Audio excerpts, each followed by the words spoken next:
Hail and well met, everybody. How are we doing tonight? There we go. I had to mute myself on my other screen.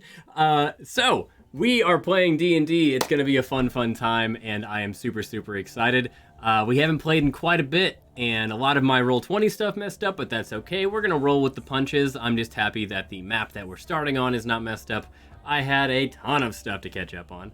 But friends, we're back with the Gang Greenest, my high school buddies. I love them dearly, and I'm excited to be back with them. So, friends, we have it's been like what, 3 months, I think. I'm super excited. But some key points for tonight: stream loots are inactive. I deactivated a few channel points just because of the popping up and whatnot. And then also we have a few other announcements.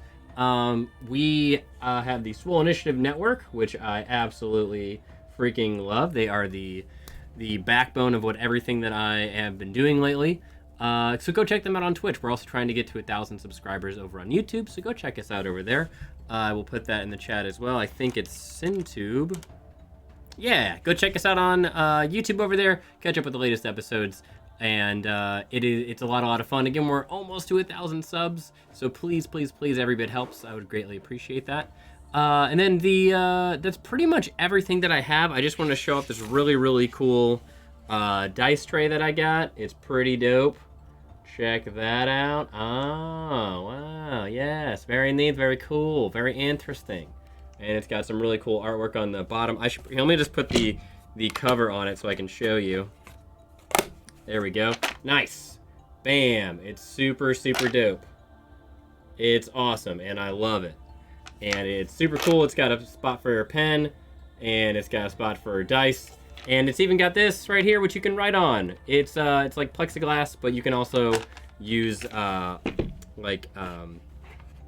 erase stuff on it for notes. So it's super cool. I just wanted to show that off. Super awesome. Jay got that for us, and I'm super excited about it. If I say super one more time, I'm going to smack myself. So without further ado, we're going to go ahead and bring in our friends. Let's see what they're up to. Let's unmute them first and see what they're weirdly talking about. Jeez. All right, he's coming. He's cutting to us. You ready? Oh, God.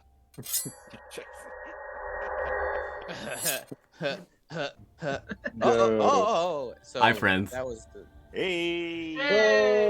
Whoa! Even though you prepared for it, I unmuted before I switched, and all I heard was Derek just go, "He's coming! He's coming!" That's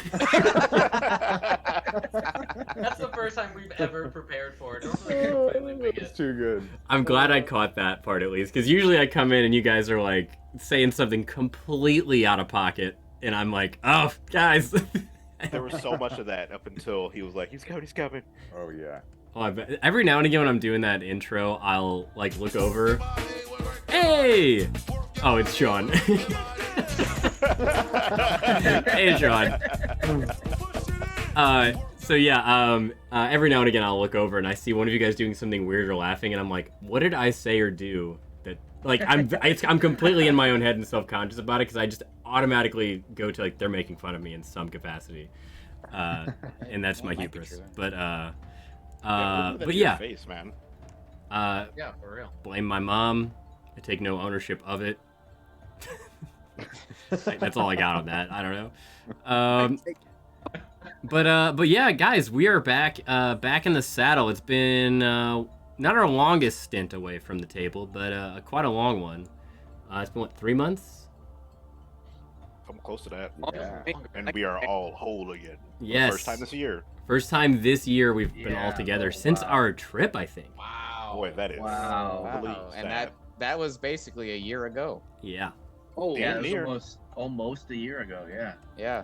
So we got that going for us today, which is nice. So that's a fun thing. But yeah, friends, we have what was I gonna say? We have quite a lot to catch up on. I got quite a big recap. There's a lot of wild things that happened last episode. I don't know who all watched or rewatched the episode, but yeah, we got some stuff going on. You know, the DM just posted it like a day ago. or something like that. Yeah, fun fact, thought it was posted months ago. I thought it was already public, and then I was like, it's not. So then I was like, oh shit, it's on private. Great. So yeah, I quickly made it not that. So yeah, friends, I will recap. I have a very big recap, so we'll go ahead and dive into that. My friends in the chat, hello and welcome. I haven't even said hi to y'all yet individually. I see Meg in the chat. Meg, thank you. I'm gonna shout out to you. Thank you for watching all the pups. Right now, we are both dog sitting, and we got a new puppy 2 days ago. So big shock to our household. Yeah, you're holding down the fort up there, and I appreciate that. And I hope that there's no more puke or diarrhea from the pups. I hope that for you and me later on. But yeah, gang, I'm super pumped to get started. I have too many things up. I'm all hopped up on caffeine in so many ways. I got tea, I got energy drinks, I have beer, and I have water. So we are covered on all fronts. Yeah. That is a scary mixture. It is. And it's going inside my body. But actually, you know what? Before we do the recap, what's been new with you guys? Let's catch up on you all. I feel like I haven't talked to you in quite some time. Let's do a roundtable really quick. Chris, we'll start with you. Nothing really. Yeah, nothing. Beginning of the school year for work, so that's been my entire life. Yeah, that's it. Okay, all right. Kyle, go. It's been great. Got a new tattoo, sick as fuck. If you guys like Nier Replicant or Gestalt if you're older, it's one of Kyanne's blades and the Lunar Tear flower.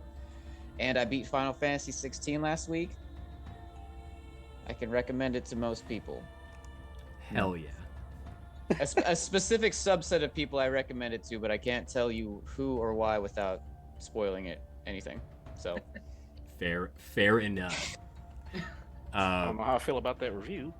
Is there anybody Chris, I think, in Chris, this group that you would recommend it to? Yeah. Why? I already recommended it to Derek. Chris, I think you would like it for the reason. Kyle might like the story. He's not going to play the game. I knew it was going to happen. And then Mike, maybe. But I got to work through Final Fantasy first. yeah, no, I'm just like, for the specific reason I won't say. Okay. In any case, that's a sick tattoo. So congrats on getting your skin ripped apart. Hurts like hell. Hurts so good. Now, friends, a word of caution to all of you out there. The more mass you build with your muscles, the more skin you have to rip apart and more pain. So don't get muscles like Kyle. Just stay small and you have less surface area to tattoo. Yeah. So yeah. You don't need small. muscles to build mass, though. Let's be clear. No, you don't. Yeah. I got just as much surface area for tattoo. Oh yeah, I forgot. Megan. I also got married since the last session. Yes. Very Yeah. the lead. That was such a fun wedding. I talk about I mean this sincerely. I talk about your wedding more than I have almost any other wedding because of the music. Like, not many weddings have just straight up music that I vibe to the entire time from like our generation. There's usually like a few, like most of it's old. Shout out to Tanner for really coming through. Yeah. It's making me feel old, Tanner. Yes. Yes, agreed. Because we gave Tanner shit, I think, for being named Tanner, and then he came through. So Tanner, we rescind that. You're bringing up all the other Tanners. You're pulling them along. But no, that was a blast. And again, thank you for letting me be a part of it. That was fun. That was so much fun. Fuck yeah, dude. Hell yeah. Fuck yeah, dude. Sick as hell. Tight as fuck. Cool as shit. It was rad. I'm glad that you chose to have the Lord bless you through my online church. Yes. The holiest of ways. The holiest of holies. So yeah, Derek, what's going on with you, man? Let's see. I'm still married, so nothing changed there. Well, that's good. Still only have the one dog, so nothing changed there. Still only have the 2 kids, so nothing changed there. I thought you were gonna be like still That's also the good. one kid, Yeah. now the one kid. So Yeah, I mean everything's pretty much same old here. you're looking pretty ripped there with your cutoff. What's going on? What's up with that? I wanted to be like my Yeah. brother, and I decided to wear a sleeveless shirt tonight, so you get to see the guns you don't normally get to see. Okay, all right. So much confidence. Welcome to the fucking show. It's just residual guns from when I actually was in shape, and they're still just there for show. Hey, you look great. Hey, just because sometimes a gun still has its shape even though it can't shoot. Yeah. Oh, no new tattoos either. Nice. So. Hey, Smoothie, thank you for the subscription. Dragons took my baby. Oh my gosh, I talk about this all the time on my stream. Sorry, this is a sidebar conversation before we get started. There's a show called The Wild Whites of West Virginia.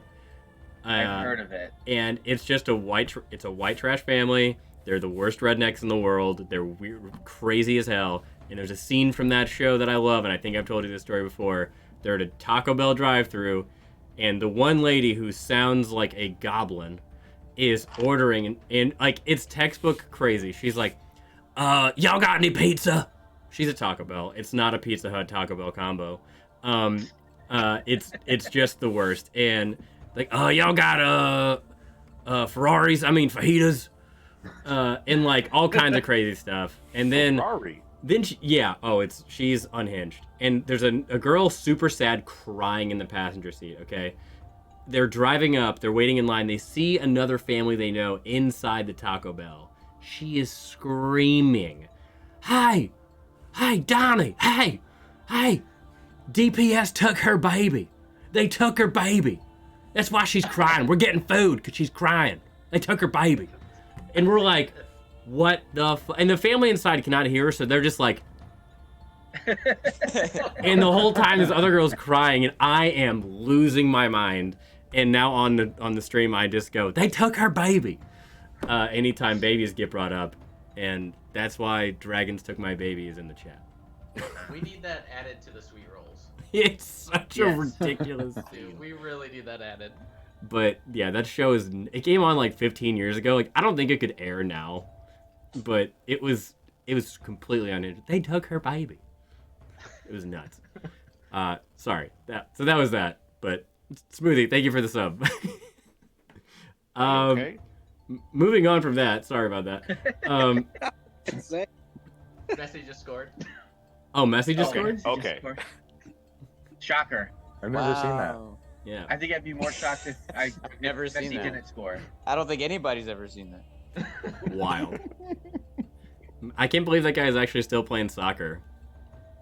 Right. He's not playing soccer. He's destroying the league. I was waiting for a reaction from Sean. Just as He's playing soccer. Everyone else is trying to play soccer. He's playing football. Everybody's playing soccer. Yeah, he's playing games. He's running circles around him. Unreal. Anyway, I digress. We'll move on. Jason, what's new with you, man? What's up? Name's Jay Staves. No, I'm just kidding. So, DJ Steves. so Why you look like a tech billionaire about to give a TED talk here? Thank you. That's what I'm going for. Yeah, that's why I threw on the hoodie. No, everything's great. Just had a kid, so that was really cool. I have 2 of them now. Doubled down on it. Damn. Worth doing mostly. So, someone recommend. Another great review. Yeah, but like, yeah, if I had to give a product review, I'd be like, yeah, super solid. Like, would buy again. Hell yeah. No, it's great. Though. 4 out of 5 Yeah. stars. Would buy again. to having a lot of time off, doing a lot of fun stuff, and yeah, just like fucking living the dream. Oh, got a new back patio. Ooh, okay. I mean, it's just a concrete. I thought he was gonna slab. say That's all we got, backpack. I did too. But I was He like, was too. all New right. backpack dudes. But that's all for me. I got Rocco's Modern Life shoes, but I think I don't know. Remember how recently I got those? Those are dope too. So I yeah. remember we talked about Yeah. Yeah, I remember you saying you ordered them, but I didn't know you got them. So that's Oh, I'll awesome. fucking show you after a break. You're gonna fucking love them. They're sick. I'm keeping them in mint condition though. Oh, for sure. You have to. Fuck yeah, man. That's a collector's item. It really That'd be is. crazy. It's like, Plus- would you wear Jordan 1s? Like, no, I wouldn't do that. Is I it what would. they're called, Jordan 1s? I don't know. I would love Yes, a pair of yes, that Jordans. is correct.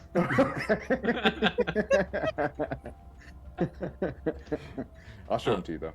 Hell yeah. I was rewatching the video from the last session, and a word came up, and it was cherubic. Oh yes. And I was like, I told you, I was like, you have to call your child a cherubic nightmare. He is. That's a wonderful way to characterize him, actually. Nice. Yeah. Love I that love for you. that. Cherubic nightmare. That's perfect. For sure. I want to call out that every time we start a stream, we call out the fact that Jason brings a different vibe every time he shows up, just based on his outfit. Yeah. It's either like millennial DJ with a flat bill, or like Ooh, I like that too. tech billionaire, or something. You come to the show with a vibe, and I appreciate it, no matter what it is. It's just you dressing normally, but I appreciate yous. Derek changes act, man. It's perfect. I love it. Hey, you know what else is perfect? Our lovely Bard is back. Toro, what's going on, man? Woo! Not much. Just working. Doing all that on the union board now, so that's Oh, Work. Moving on up. nice. Hell yeah, Yeah. man. you know. Working on that and your forearms, I see. Oh yeah, man, camera angles, dude. The magic, but This is the genie I, angle. I like this look, man. Your arms are almost as fat as your. Anyway, you're. So that's. I'm super happy that you're on the board. That's awesome. That's actually really dope. Sincerely though, that's congrats, man. That's super cool. Appreciate it, man. That's wild, but Yeah. but cool. Awesome. So not much else going on. Same old shit. I'm just glad to play again, man. And I was, by the way, really sick for 2 days, and I have a cough that makes me sound like I've been smoking Marlboros for a really long time. So just going forward, every time I Smoking start to cowboy killers. laugh hard, it'll just randomly hit me, and it gets a little nasty over. All right. it wouldn't be a stream with you here if it didn't get a little nasty. Fucking right. Yeah. Oof. But last but certainly not least, our lovely new podcast host, Sean. Hey, man. Hey, I've just been sitting in this chair just waiting for you guys for the last 3 months. That's pretty much all that's been going on. You look great. No, Thanks, man. Thanks. Podcast is good. Ride the Pine podcast. It's on YouTube now. Check it out. That's kind of it, dude. How's semi-pro going? Oh, I'm playing semi-pro soccer. I just got traded. We lost our first game 2-0. We played in 107-degree heat, and we got a game tomorrow. And the kickoff time is 110, so it should be fun. Oh, Can you tell us a little bit about your the team you were traded to? Yeah, I am the only not Vietnamese person on the team.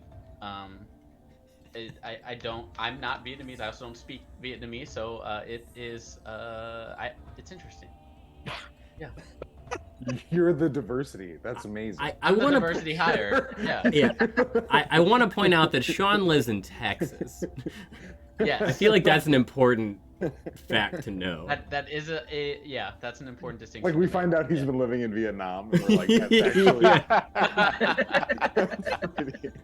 I was traded. I just wasn't traded that far. I'm still in Texas. I love Got it. So much. relocated. My wife is pissed. That's awesome. I'm also excited to actually be able to see you this week on camera. Yes. That's very, very nice. Another first of this year. It was a little touch and go, but we're here. We made it. Found it. Love Hey, that. Love look that at for us. everyone. Last question for you, Sean. What position are you playing on the team? I'm playing center attacking mid. Center attacking mid. That seems like a position unfamiliar to me. Mm. I usually play kick the ball as far What away position from are our you- end. Say, what position are you familiar with, Mike? Defense.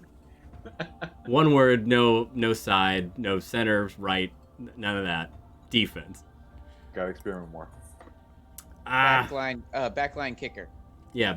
I am get the ball away from me. That's what I do. I kick very hard. Sylvite in the chat picked up what I was putting down. Face down, ass up. That's the way I like to fuck everything up. So yeah, gang. Well, thank you for the intro. I just wanted a quick chat with you guys before we get started because it's been a while, and I know you guys are kind of catching up a little bit before the stream started, but I was in panic mode since half my shit broke. So yeah, without further ado, let's go ahead and dive in to this week's episode and recap, which is going to be kind of important because I think we're missing just Toro last time, right? That's who we're missing. Yeah. Sean was off Yeah, screen, that's so I Toro. keep thinking there was 2 people missing, but that was Sean it. was there. So yeah, let's go ahead and get started this week On D&D.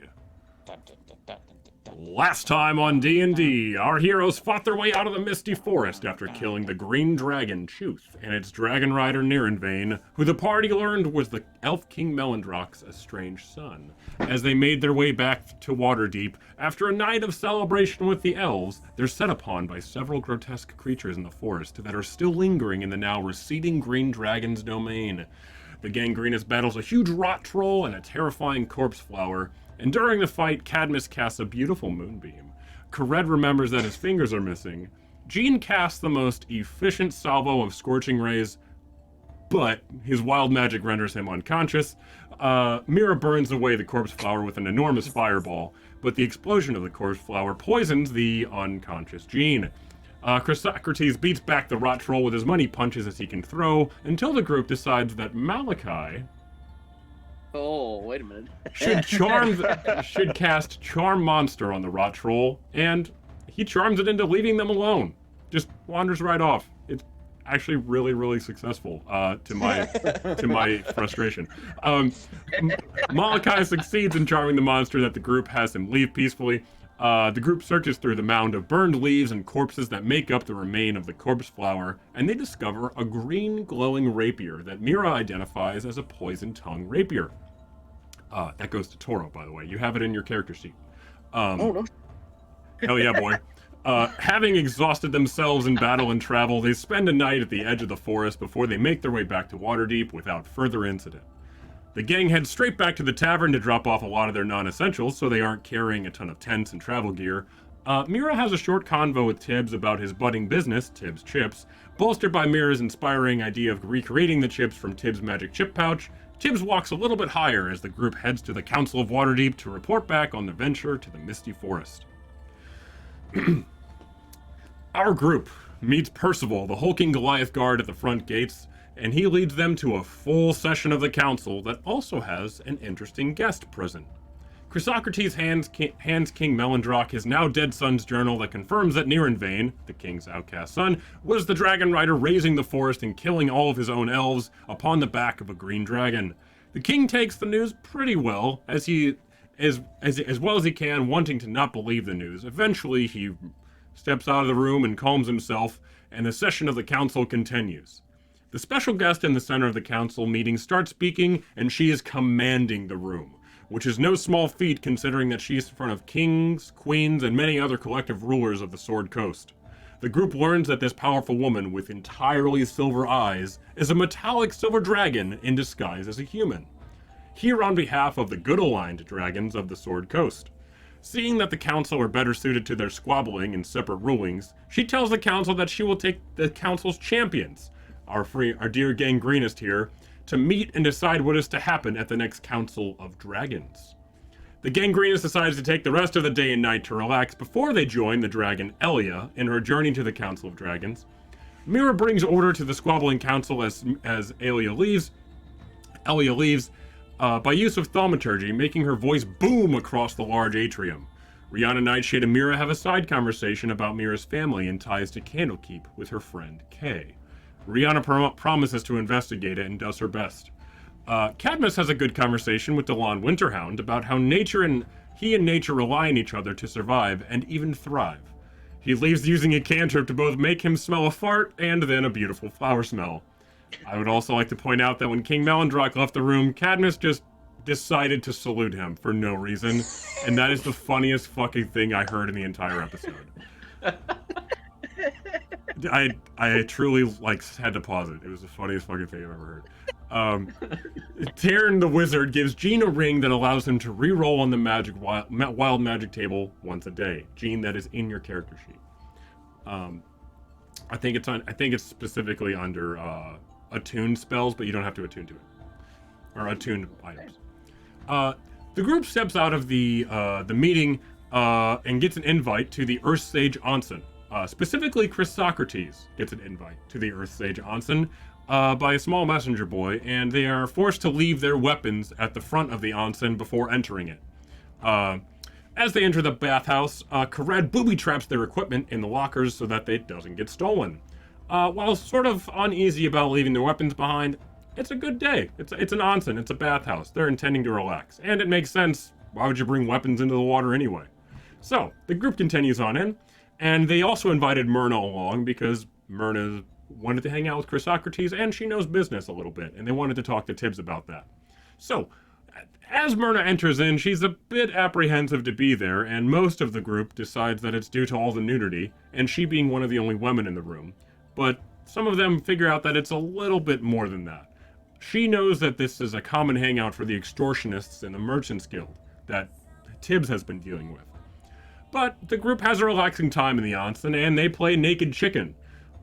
Cadmus and Myrna versus Malachi and Jean in a naked chicken fight.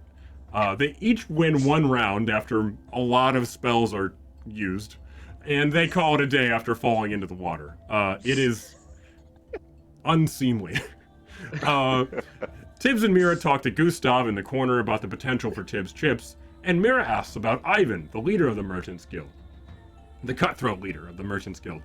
Eventually, Chrysocrates, who was the initial invitee to the onsen, is led to the back rooms with Mira, who notices him heading off. Kared takes note of them leaving, but he stays with everyone else, with them being busy being naked and playing chicken. Mira and Chrysocrates are led to a back room where drow elves are guarding the doors, and they come face to face with the Earth Dhow, Ayla. Ayla? You made her. Ayla. Sorry, I misspelled her name in my notes, and I was like, that ain't it. Ayla.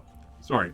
Ayla was the poker dealer in the poker room back in the day when they were all playing with the guards, just for referencing. Eventually, Chrysocrates... oh my gosh, I'm in the wrong line. There is also 2 intense drow and a human in the room as well. They see that the human is Ivan, and that he is simply middle management and acts as the public face of the leadership of the Merchants Guild. The real people pulling the strings is Ayla and this mysterious drow in the corner. Ayla talks to Chrysocrates about being a slave in the past, and she also tells him that while she has no hatred of him, her companions do. The drow in the corner speaks in their minds and issues a warning not to lash out or use any violence. The Dhow promises him safety for both himself and for Mira. As the silent psionic drow issues another warning of no violence, the pair are led to another room in the corner. As they open the door, they are met with... It's kind of sub, sorry. Thank you, Hex. What's up, Craig? Hey, what up, baby? What's up, Zaddy? So, as the silent psionic drow issues another warning of no violence, the pair are led into another room in the corner of the onsen.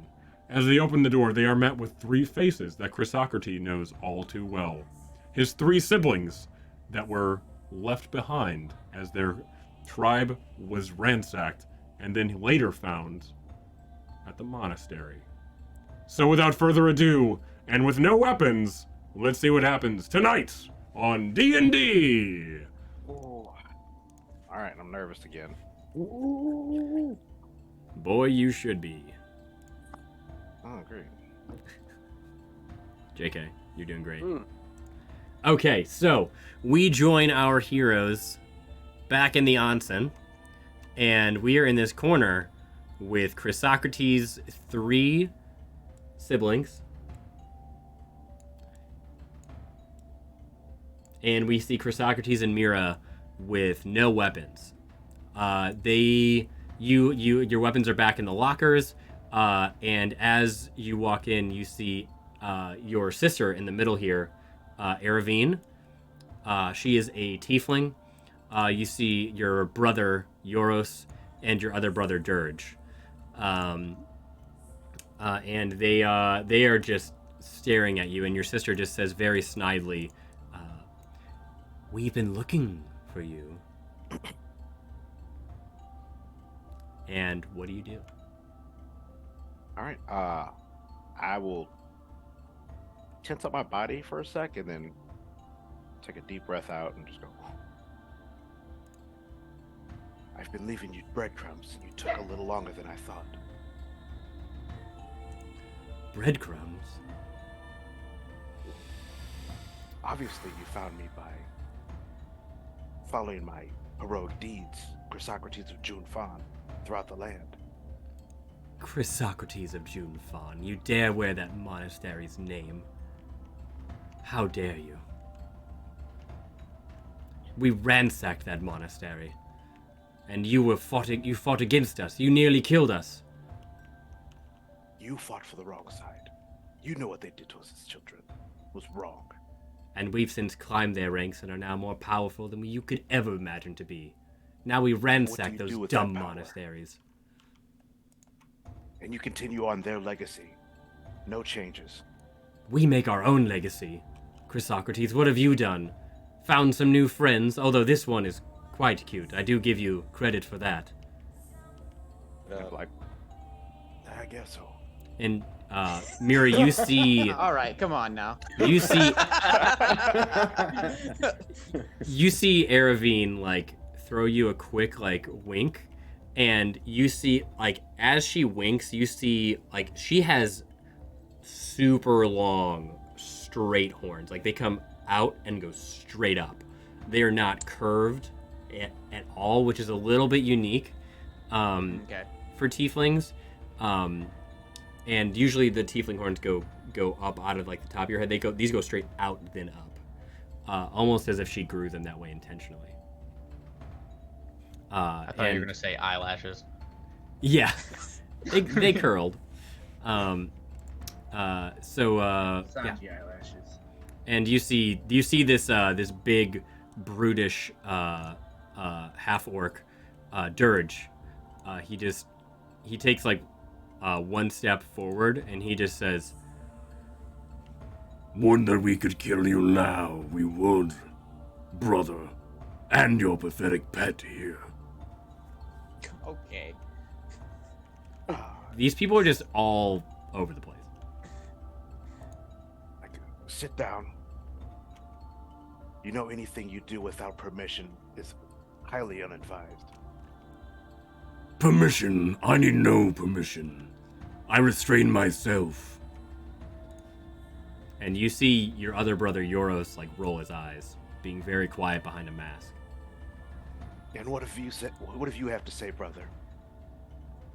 And he's sitting down and he's just like he's like playing with like the straps of leather on his tunic, and he just says, "I think that you're a waste of our time. You are the past." And he's just sitting there, aloof. And what would you be doing with your time? Ransacking another village? Creating more orphans like us? I'd be doing anything else. Then what keeps you to this horde? Oh, well, I certainly can't live a good lifestyle without friends. And I do like the steady income that the Tao has been giving us. Now it's like, damn Tao. And then Wait. Sorry, go ahead. I was just wait. The Tao is that lady out there, right? Hold on. So that lady out there's paying you guys to do the stuff that you do? Aravine steps. She kind of puts a hand on Dirge and kind of has him step back. And she goes, "Oh, well, we do jobs for her. Well, we are in charge of our own horde now, our own tribe. But we do work for the Tao and the Drow. They have quite a few contracts for us these days." The Tao and the Drow? Do you also work for the cow? How? I'll just slowly like push her behind me. And she's like, "This is no laughing matter," and she like snaps at you, and Oh, okay. and Wow. All right, getting tiefling fight. woman, aloof dude, and what was your name? Dirge. What family of Cerberus? Chill out. and she's like, "I'm not here to trade words with you. I'm here to talk to my brother here." And when she says brother, it is dripping with venom. Ooh. I will come right over here, and I'll just take a seat. Okay. She walks right up to you, and she like looks you straight in the eyes, and she just whispers. She goes, "I wanted you to know that we found you. You won't sleep, and it won't I'll be get slow real when we close. kill you. But know that we are here." Don't sleep. What'd you say? So I'm gonna lean right back. Go. I don't sleep. She narrows her eyes. She takes another step. She takes a step back, and she goes, "Be seeing you, brother." And she glances at both of them, and they all like tap this.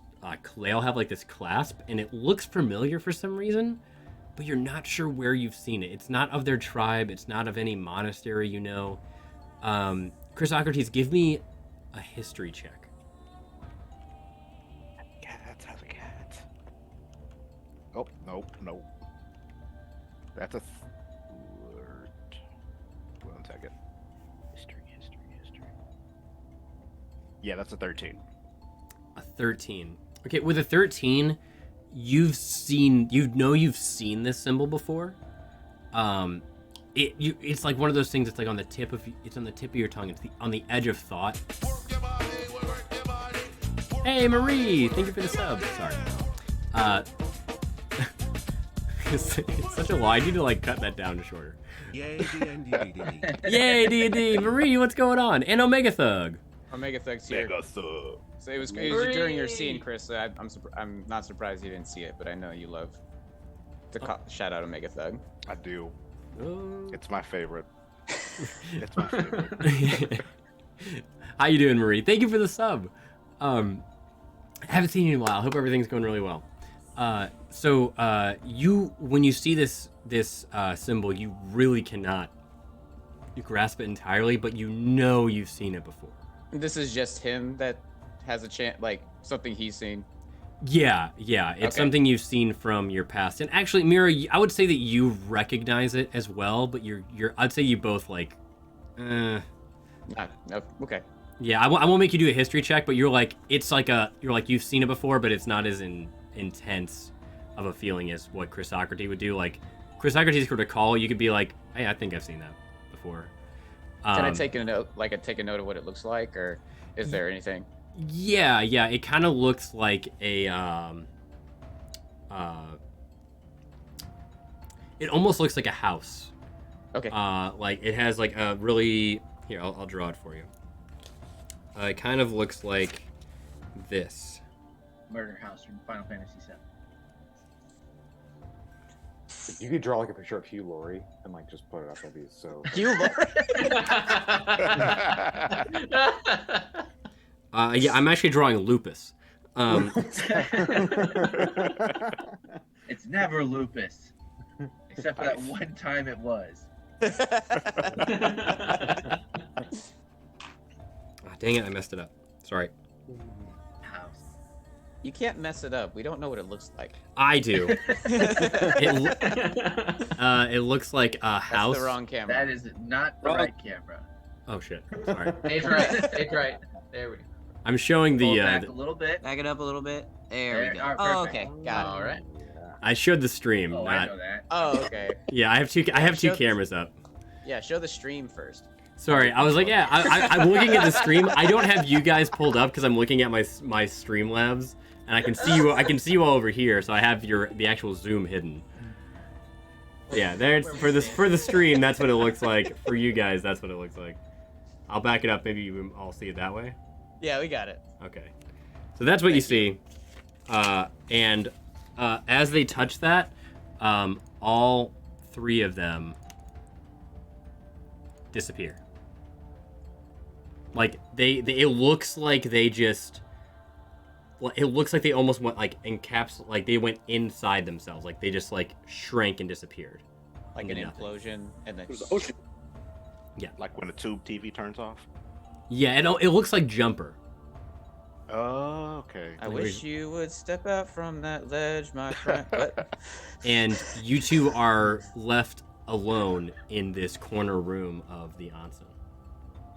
So, Chrysocrates,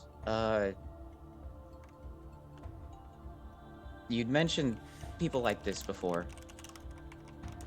They're here now. We're obviously gonna tell everybody, right? Because you're probably gonna need our help, right? I might have to think on that. I know this isn't your fight. We take on anybody else's fight. We saved Kared's mom, remember? We are only the gangrenest. We are not an army, which is what we will be facing. Well, we might be able to put together. Well, we'll see what happens. We gotta tell everybody else though, still, because if they're gonna become. Because I know you don't sleep, but I sleep. I sleep big time. Big time? Guess I'll have to tell them. I just hope they're willing to understand. Oh, I think almost all of them will. And I'll kind of lay down, and be like, "Do you think I could get a minute?" Yeah. Oh, yeah. You got to do a quick meat stroke. I gotta get my claps. You got to get a set of the claps. You can't reference jokes that happened off stream. The old meat slappies. I get you. You got to give your stubby some claps. I'll be out there. But I'll let you do it. I won't tell him what's going on. Thank you. And sorry, my keyboard died, so I can't move my character right now. But I'll leave. Okay, I got it. Oh. I'll just go ahead and scoot out. Okay. Chrysocrates. So Mira, you leave, and as you do, you see this guard right here. Mhm. Just kind of like it almost sounds like a hollow, tinny, metallic growl. Of like a, let's see here. It sounds like a. And I'll look and be like, "Are you into it? Are you out of? Do you want me to go or do you want me to stay?" It doesn't react, Oh, all right. but you hear just this weird tin echo.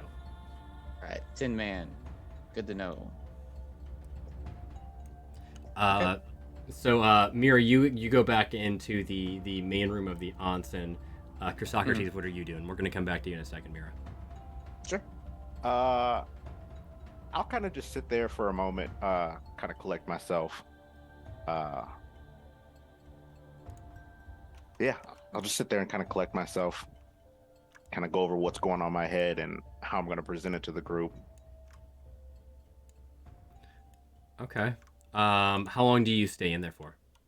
I know I'm not in the best of areas, so only like 10 minutes or so. Okay. All right. So right towards the end of that 10 minutes, you hear a voice in your head. And it just says, "I commend you on your restraint, little monk." Do I know this voice?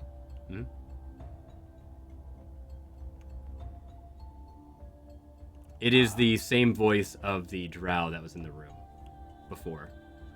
So this drow right here on the map was hanging in the corner, and it spoke in your mind Oh, okay. as you were leaving, and it warned you to not lash out. Not so. But you I don't can't see think each I'm- other right now, but it's still in your mind. So I'll just think. I'm like, I may have restrained myself now, but I'm not the restraint you need to worry about. Do you know who you're actually dealing with? I know much more than you could ever dream of knowing. But thank you for restraining yourselves. I don't need another headache with these impotent fools. I do have one request. You ask me of a request. For my restraint. Curious. Go on. If they plan on making a move within the city, make sure it does not happen. Oh, Any of they our don't... demons will be well out. Oh, well, that request I can already grant. They don't ransack here and there like they used to. No, no, no. We brought these barbaric tribes to order.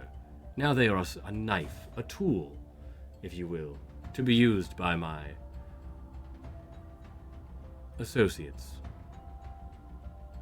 Well, maybe we can have a chat about that sometime soon. Oh, I plan on it. I do need more tools.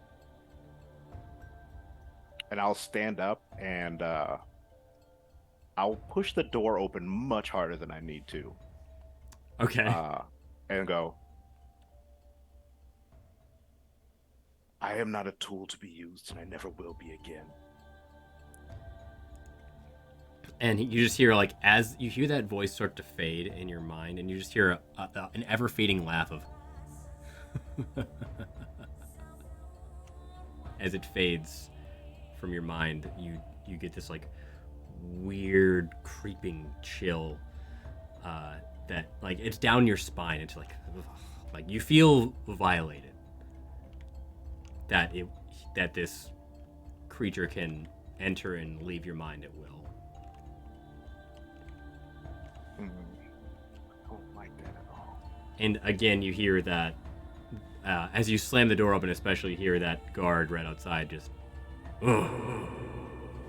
I'll stop and slowly turn to him, and like from my gut, I'll growl right back. Okay.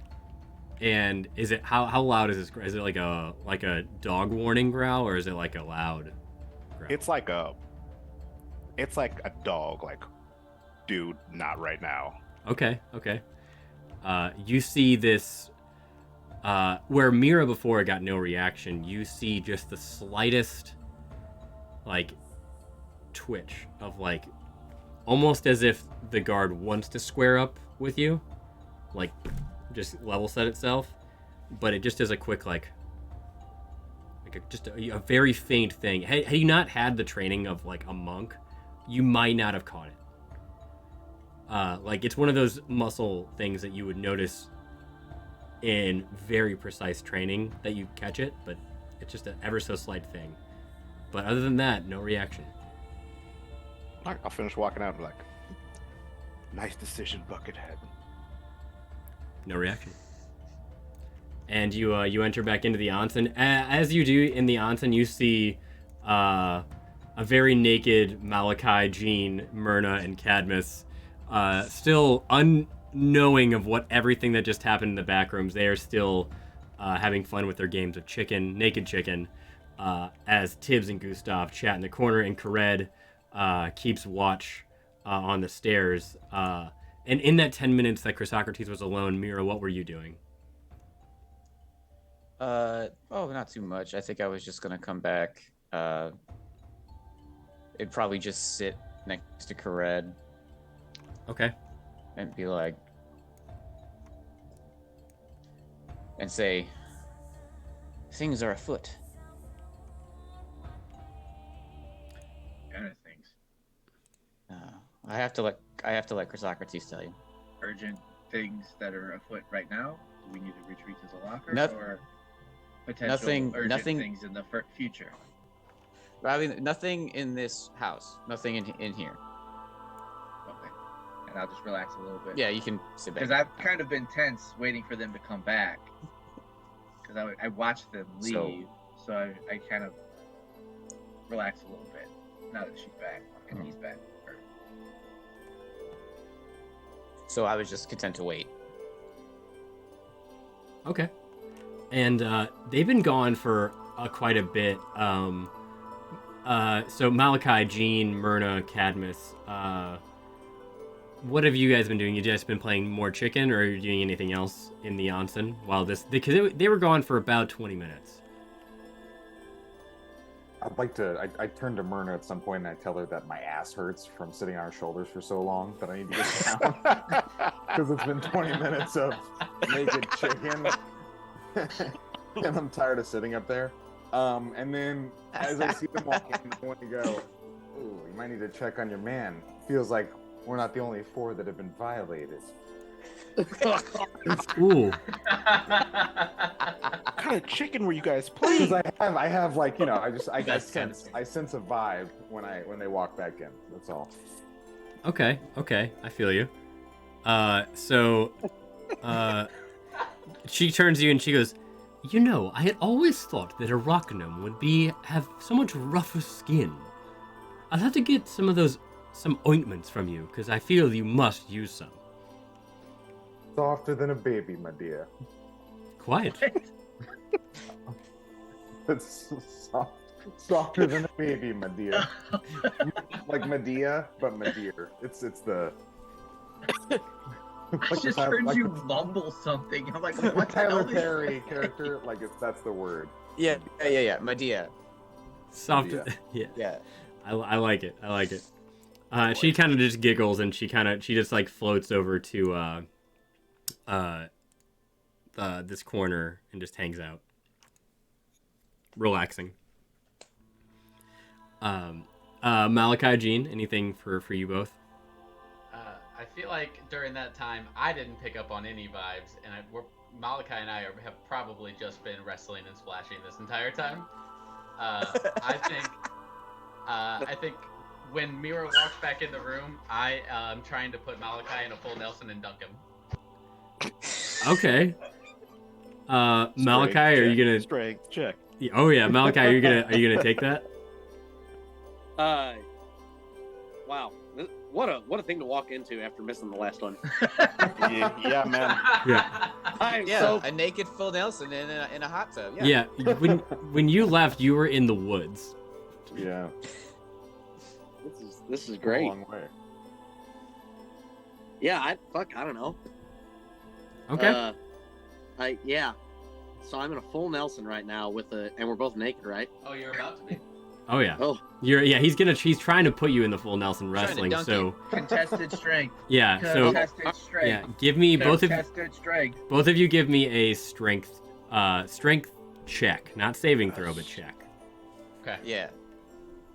You guys are both pretty weak, aren't you? Oh, Damn. I am. Shots fired. Between the sorcerer and the bard, yeah, I'd say so. 16. What was that? 16. 15. Oh, it's a close fight. Okay, Malachi, I'm gonna leave this to you. So Jean goes to put you in a full Nelson, and you find that you have the right leverage. How does this go down with you? I am going to throw him back off of me, and then just immediately swim over this and get on top and just do the helicopter spin with my penis at him. Oh, there he is. There he is. I knew that was coming. That's what we missed. Welcome to the session. Incredible. Just for flavor. To impress a chick, do the helicopter dick. Hell yeah. Just for flavor, can you roll me a performance check? Oh my god, if he gets a 20, it's got to be like the actual because helicopter He's got to sound. do it on the stream. Yeah, On to the set stream. to set the scene. It is dirty 20. Nice. Plus. Oh, he's a dirty 20. Dirty. So 10 plus 10. Oh, okay. Oh, I'm sorry. Yeah. 10 plus 10. Holy shit. So, and just to kind of set the scene a little bit, especially for Malachi, who wasn't with us last time, there is a little goblin bard in the corner up here, who is just playing like a pan flute while keeping beat with a drum. And with a dirty 20, you are, I mean, I've used this term twice already, but you are just all meat slappies. And it's just like a... I just love the idea of like the goblin not noticing there was a goblin in the corner, just swinging his dick around. That's funny.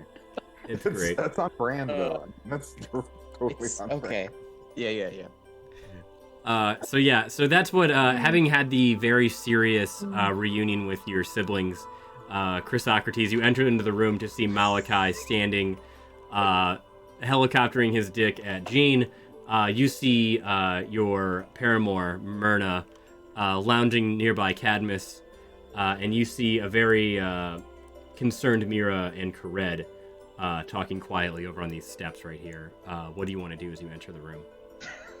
I will come in like full tense, fist clenched, and I'm gonna kind of, I'm not gonna look up. I have no idea what's going on. I'm looking straight at the ground. I'm like, get out, we're leaving. A completely different voice. And I'm going to walk straight across the water, not acknowledge anybody, to the other side, and just start getting ready, get dressed. Okay. I'll look up at Malachi and be like, look what you did. Good job. Now we have to leave.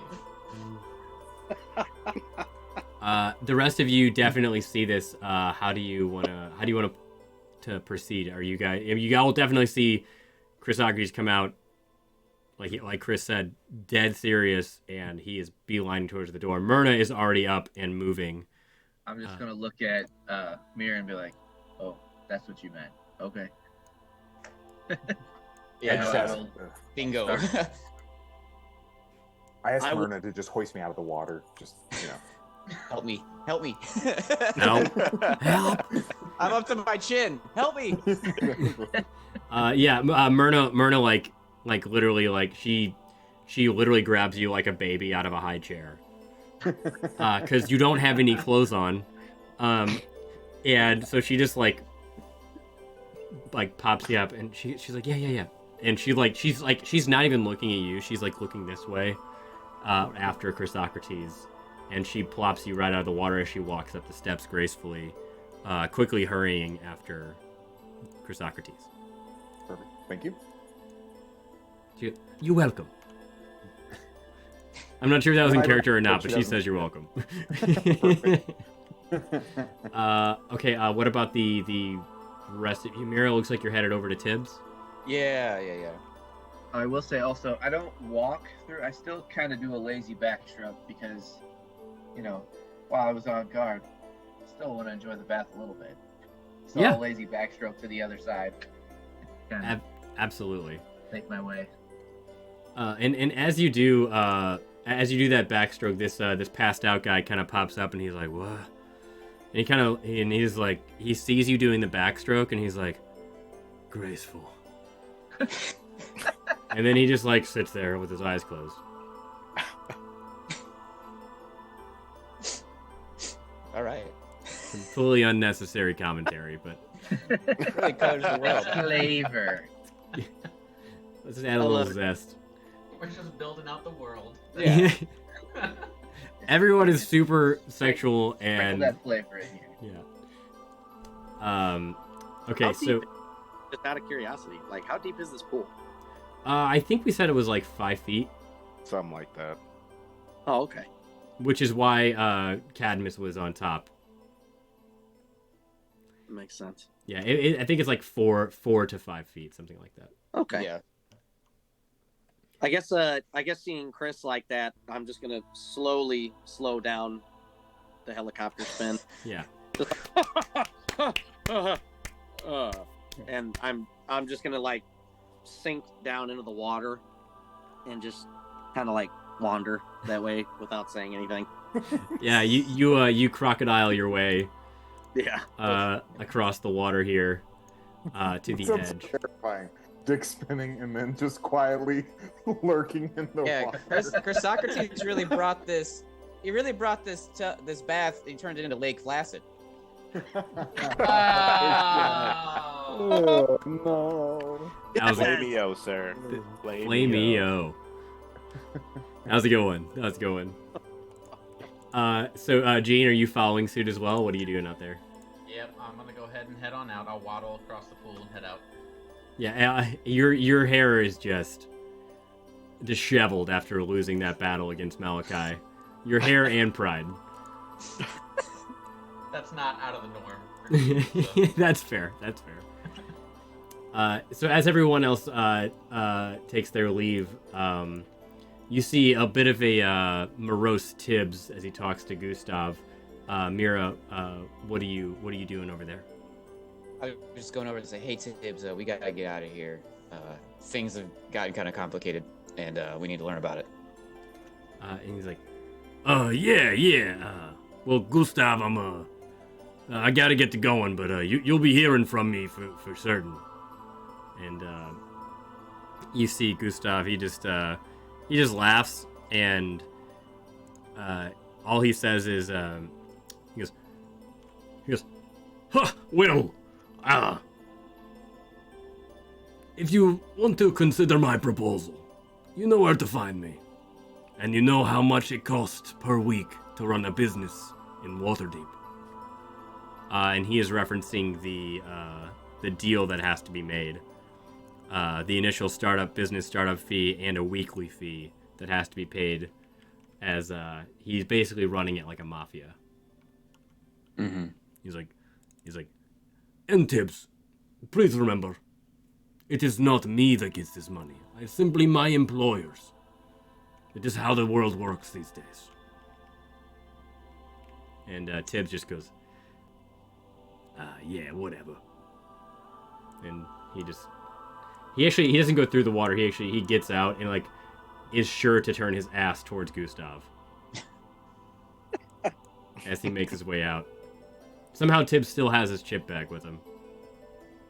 I'll say, and as I leave, I'll leave to the water and I say, Gustav, it's always. And I'll just leave. That's good. That's really good. I'm gonna use that in real life. It's always. I just don't have time to be pleasant with you. I don't have the time or energy to spend on pleasantries with you. You're the worst. Okay, so as you all are making your way towards the entrance, I will say that everyone kind of gathers in the dressing room / undressing room where you have all of your items stored. And this is, as you very well know, not a surprise to any of you. It is trapped times 6 on the weapons, 1 for each person, because Kared booby-trapped it. Yeah, but the trap doesn't affect them. Gotcha, yeah. It only affects people who aren't privy to it. Gotcha. Or whatever. Okay, Yeah, so... they're not affected by it. Okay. They can get their stuff, no problem. Okay, so you take your stuff out, and you notice that all the traps are still in place. Kared, you also see that, it deftly... And I think it was a magical effect, right? Yeah, it was... Yeah. Okay. So the magical effect, it has not gone off. It is still very much intact. You safely gather your belongings and you all get dressed. While these two guards, they are actually very, while menacing, they are very courteous in not watching you dress. They are simply there for protection. You get the sense that they aren't like all the other people here. You get a sense that they're literally just hired help. I'm not like other We're not guards. like other guards. Yeah. We're goodies. We're not the baddies. Like, they're the two in the background that are like, are we the baddies? Like, are we like they're just like regular people with like a day job. we just kind of guard a dressing room. I don't know. Yeah. A lot of pervs. I'm just guarding until I put myself through guard school. Yeah. All right. So what do you all want to do next? You guys have your equipment. You have your all of your clothes back on. and you know that in the morning you will be taking off with the Silver Dragon to the Council of Dragons. That is the timeline that she gave you, but you do have the rest of the day and night to do what you will in Waterdeep. I don't know if I really have anything planned. Hold on, let me. Hey, by the way, thanks for giving me that sword, Mira. Well, I thought it might suit you Yeah, that thing's awesome. because everybody else who can use a sword has a fine sword. So, Kared, Hey.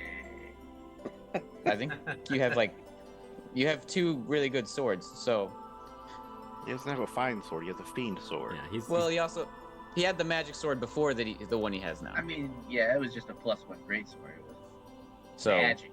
It was just magic. Yeah, he's gonna be the guy from That One was only Piece. because I'm the only person who could use it.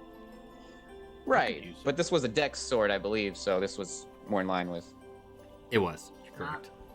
It's not your one magic item, it's your other magic Yeah. Yeah. Kared's eventually gonna be the guy from One Piece with a sword in his mouth. Just Oh, Hell, Roanoke Zoro is Zoro. Listen, I've been watching One Piece, not to distract from what's going on in the game here. I'm Too about 300 episodes deep. Show is fucking Ugh. awesome. It's It's a annoying. pirate D&D adventure. No. I can elaborate on that later if you'd like. We'll argue about that later. I love it, and I love your enthusiasm, and we will talk about that later for sure. Because I haven't seen One Piece, I just know the character. But dope. So you all are getting dressed. I don't think you have any specific plan. So if there's anywhere you want to go, you guys have already been to the tavern. Malachi, I will point out that we glossed over you and Danielle. You hung out in a back room, but we didn't want to touch that because that's kind of a tenuous. Oh, nice. But I saw her though. You did see her, and you all hung out for a bit. But if you want to, you guys will be staying in the tavern again tonight. I just didn't know while you're out, if there's anything you want to do. Chrysocrates, your mind is kind of racing with the reunion of your siblings. Myrna comes up to you and she just says, "Dear, are you quite all right?" I'm gonna slam the locker closed, Okay. and I'll go. Where's the safe place? Where's the safest place in the city? Well, for me, that's my shop, dear. No more magical wards than that place. Like, may we stay the last night in your house? What, all of you? Hmm? All of you? All of us. Well, it's more just a small bungalow for me and... We'll sleep Of on the course. floor. That's fine. well, I'll explain later. Of course, you're more than welcome. I'm just confused. But the tavern's not too far a walk. Is it? Are we in danger? Do we need to leave? We may be in danger. All right. Well, yes, of course. Yeah, I make arrangements right away. I head back right away to my shop and make sure that my wards are perfectly reset. I'll look over at Tibbs and be like, Tibbs, go with her. He's like, yeah, I can do that. Hey, Myrna, I've been meaning to pick your ear about some of this business stuff, like price points and, pointing at customers. What's that, a Malafor or something? Between pick your brain and bend your ear? Like... So he's like, classic Tibbs. He's just talking her ear off. Kind of, he really doesn't know what's going on outside of his own worries at the moment. But all he sees is your concern for Myrna, so that kind of takes hold. But he's also going to take advantage of her business expertise in the moment, not really catching on that there's something really, really big happening. He's like, well, fellas, I'll catch you later. Gonna escort old Myrna here back to the magic place, the magic shop. I'll catch you guys on the flip side, yeah? As he walks by me, I'm gonna grab his arm and lean into him and go, your eyes peeled. Trust no one. Go straight there and nowhere else. And you see a not too common look across Tibbs's face of just real concern. You've seen him terrified, you've seen him upset, but you haven't seen him emotionally concerned. He's like, oh yeah, of course. Anything I should know about before I take off? I'll explain it all tonight. Hey, you got it. I know when there's something afoot, and well, I'll keep those eyes dialed in. You know. You be safe, On Chris. the shoulder. You be safe, Chris Socrates. And then you see his face almost like bounce back like rubber of like. Anyway, Myrna. He's trying not to now he realizes there's something very serious, and he's trying to make sure she doesn't feel the gravity of it. And those two take off and head back to her shop. The rest of you, what do you want to do? I know me and Sean were supposed to meet Lou. What is her name? I just watched this yesterday. I already forgot her name again. Larustra? Larustra and Nihilus. We were Okay. supposed to meet them at the bar after the onsen. Oh, the tavern? The tavern, yeah. Okay. Yeah, all your guys' stuff is at the tavern too. Like you have your essentials and stuff. Like it was more for flavor of dropping off all your stuff. But Yeah. if your tents, your travel packs, like if you have like an explorer's pack or anything in your inventory, anything like that is back at the tavern. And I'll repeat it because of last time, but you typically you have like a residency at the tavern now that the council is basically paying. And Danielle is there too as well, obviously. Oh, I know. Does anybody need to do any shopping before we go there? Just trying to think. I don't know if I actually have anything I want to try to I get. Now we aren't even all aware of what's no. I mean, going on right now. I guess. No, I mean you guys have. I tell you what, whoever wasn't in that back room outside of, unless Cred, I think you kind of catch on a little bit. But everyone, give me a perception check. Cadmus, Malachi, and Jean. Give me a perception check. Oh, that's at 20. Oh.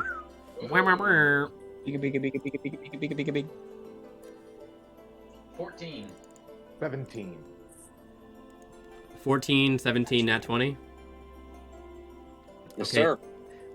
So 17. I think Gene, you got a 14. Mm-hmm. Gene, you realize something's going on, but you're not really like you're like kind of like what? Like okay, he had a bad meeting, whatever. Malachi and Cadmus, you realize that there is something very, very serious happening, and you're like on alert. Now you're like something is off, and we need to do something about it. So just the behavior wise, you're definitely catching on. Gene, you're a little bit more like just like yeah, I can't believe I lost that fight and got a dick in my face.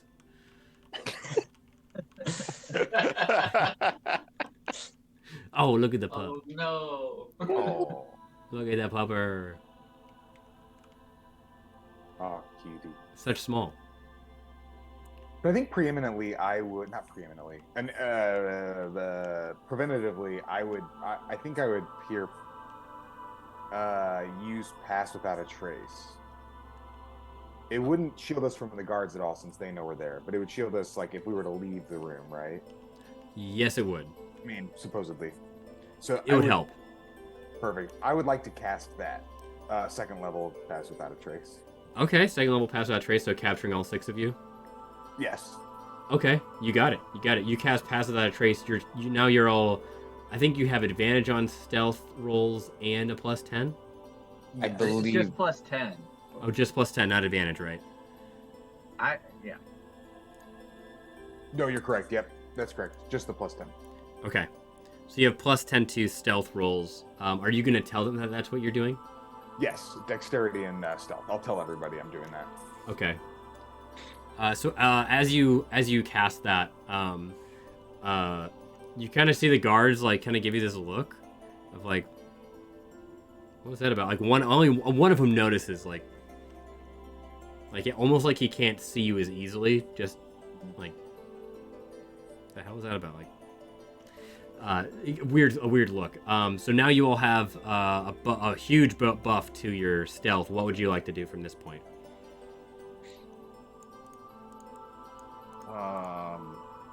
I guess I'm kind of following Chrysocrates' lead, I guess.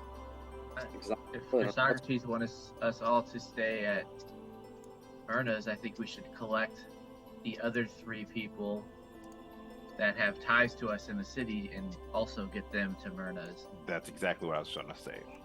Maybe you guys can go to the tavern and get Danielle and her stuff, and me and Sean can go, or Coret and Jean can go grab Nihilus and Valestra off the docks. Yeah, so we'll all, I guess, come to that decision, and I was like, everyone needs to be as on guard as possible.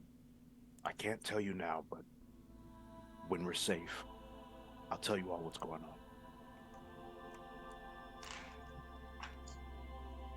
Okay. So let's see. We'll probably lose Pass Without a Trace then if we're not within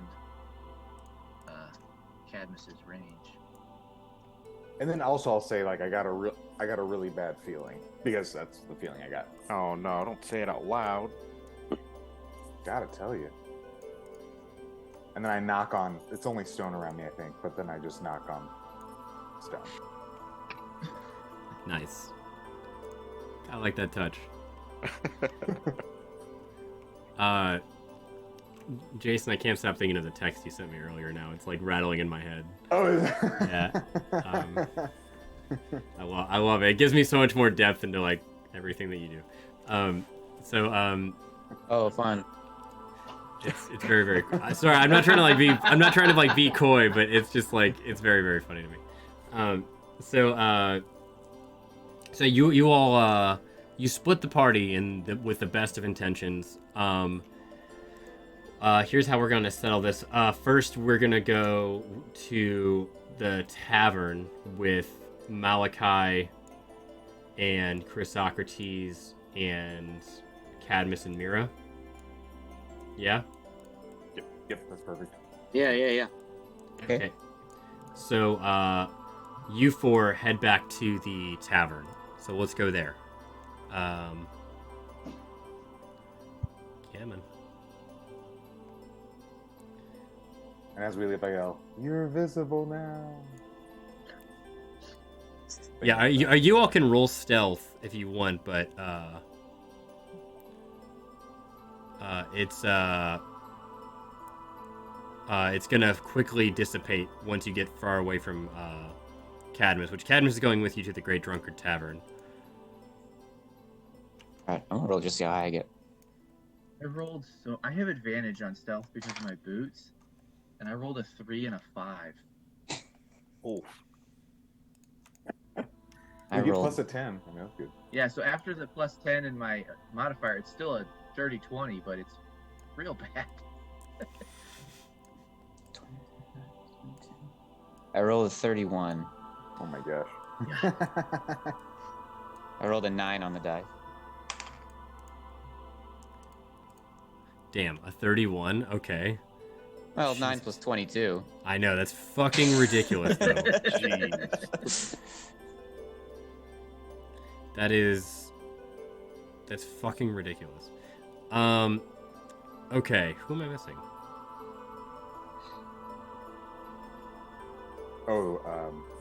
Malachi. Malachi. He's up. Oh, I put him. I was like, "Where's his token?" There he is. Sorry. So you all enter in the. Don't forget my beer. Oh yeah. Your beer's back at the tavern, still brewing. So you got a 31, Mira. Yeah. Chrysocrates, what'd you get? Just to see. For stealth. Sorry. Okay. It's 32. Right on. 32. Damn. Outroguing the rogue. Yeah. Malachi and Cadmus, what did you roll for stealth? Dirty 22. Dirty 20, 22? Dirty 22. Yep. Okay. And Malachi? 10. 10? How do you roll a 0? Did you add 10 to that roll? Sorry, I was reading about this portable hole thing. What?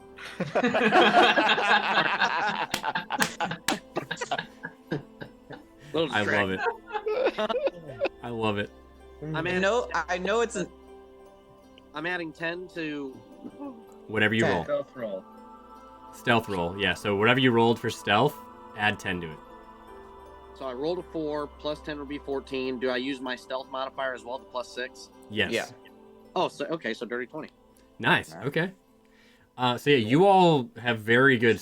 You guys are all sleuthing through the city with Cadmus. Kared and Jean, give me a stealth check as well, if you are trying to be sneaky. Are we trying to be sneaky? I mean, we can. And it doesn't have to be. It doesn't have to be creeping in the shadows. Stealth could be just blending in.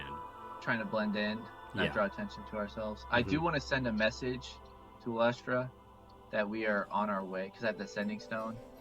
So I'm just gonna send her a quick message. Hey, things have changed. Me and Jean are on the way to get you and Nihilus. Be ready. We'll be there as soon as we can, and we'll explain more once we're safe. And you send a message through the sending stone? Through the sending stone, yeah. Okay. You hear a reply that just says, "You expect me to leave my ship and not even leave my first mate behind?"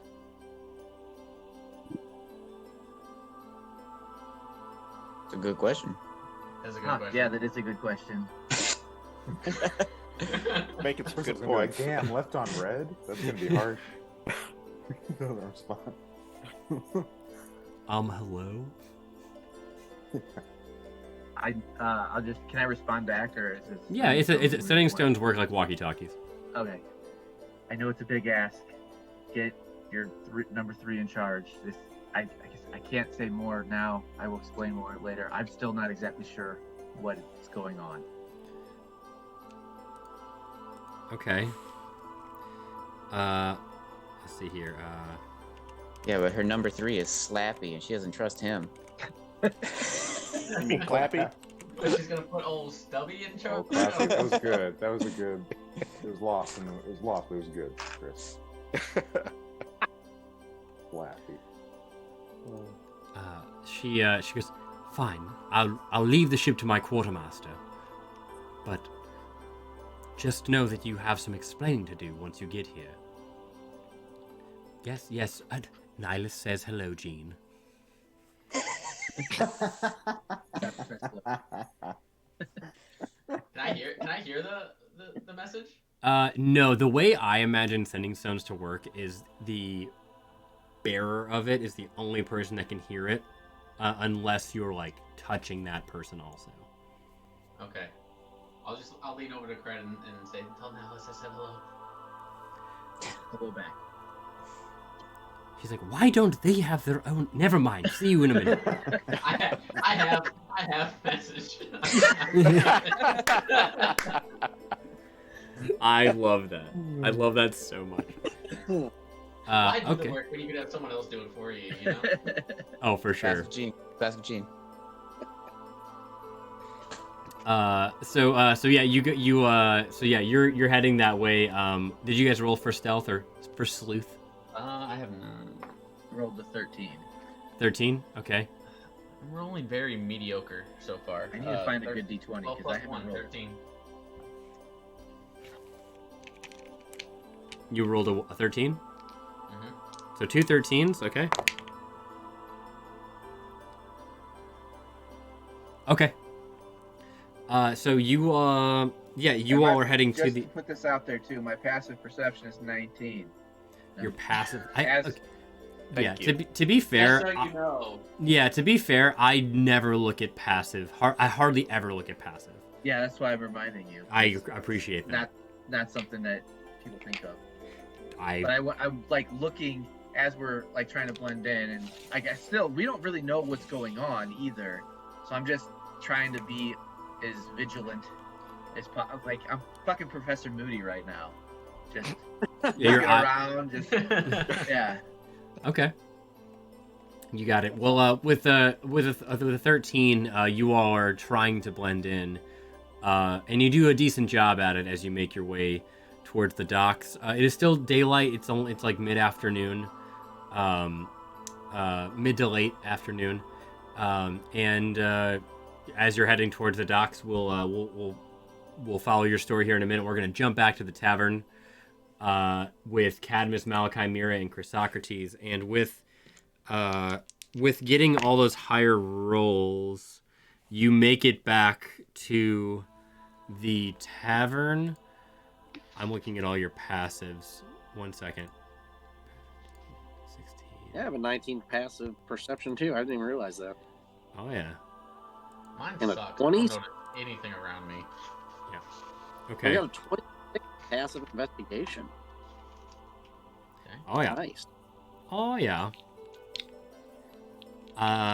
So yeah, you guys make your way back to the tavern, without, you don't see anyone following you, but simultaneously you are not seen, you believe, as you all blend in, I mean, almost seamlessly, and this is especially an incredible feat for Mira, as you tend to stick out in most crowds. But you all make your way back to the tavern without incident. What would you like to do as you get here? You enter, you see Esteban still playing nightclub music, even though it is not nightclub time. He is all nightclub vibes up here, playing his lute, but it is early dinner at best, and that is just not it. Vargas, the bartender, sees you as you walk in. He goes, "Hello! Welcome back." I'll go straight up to the end of the bar, Okay. and I'll motion for Vargas to come here. Okay. He walks over. He goes, "Ah, Chrysocrates. Hello." Stop. Yes. Time is short. You take too long to respond.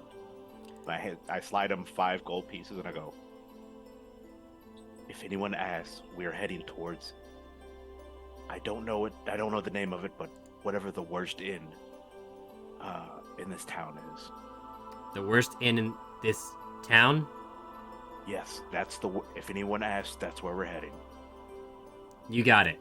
If anyone asks, you are going to the Broken Broomstick. No, good man. And then I'll walk away, and I will just stare at the door, just like fucking ready. Okay. I won't ignite my wraps, but like you can see like the heat coming off of it. Okay. So they're I'd just like, to just go stand next to. Oh, sorry. oh no, you're good. You're good. I was gonna say I would like to just go stand next to Chrysocrates. I was gonna move my. There he is. Perfect. I'll put you guys at the. Oh, there you go. Oh, Oops, sorry. All good. Perfect. Yeah, I'll put you right here at the same table. Beautiful. And I see Mira's on the move. Mira, what's up? I was just gonna make to start grabbing the stuff. Okay, you got it. I mean, obviously I'll grab my stuff. I was just like, I'll start grabbing stuff. I'll leave Malachi to do what he needs to do. You got it. And as we you all grab like all of your packs as well as everyone else's packs and stuff. And Esteban, the bard, is like, he's like annoyed that you're leaving. Like you just got there, because right now it's just the one guard. And Vargas, who doesn't care about music really. Malachi, you have already seen Danielle today. When you dropped off your stuff, about now we have a proper introduction with you here. What would you like to do? And she's in the back room in her room laying down. Yeah, I'm just gonna go back there and because we've obviously already had our hellos and whatnot. Mm-hmm. Hello, hello. Hello. Is she like sleeping or just? No, No, you're good. Good question. She is laying on this bed right here. And as you enter, she's like propped up, and you can actually see that she is decently like she's coming along. You got big old swollen feet. Yeah, she's not quite this swollen yet, but she is like she's starting to have to put her feet up. Yeah. God, it must be tough. And I believe I said the gestation period of a halfling is 6 months. And I believe she's like 4 months, if not 5. Okay. Because she would have to. I assume she would have to. I mean, we'd have to see where she would land on stealth and whatnot, right? When you get back to top. If you want her to stealth, yeah, but she's gonna do it with disadvantage. With disadvantage? I don't know. I was looking at the disguise kit. I was almost wondering about disguising her so no one sees her leave. And they just assume the last place they saw her was the tavern. How far is Myrna's shop from here? It's like a block away. But I mean, pretty busy, I assume. I mean, yeah, you guys are in like the very heart of like the shop district, or like I'd call it the upper markets, like the the nicest mall you can think of. Yeah. That's like the area. But yeah. I think I might disguise actually both of us. And we'll just walk out together disguised. Okay, you're gonna do use your disguise kit? Yeah.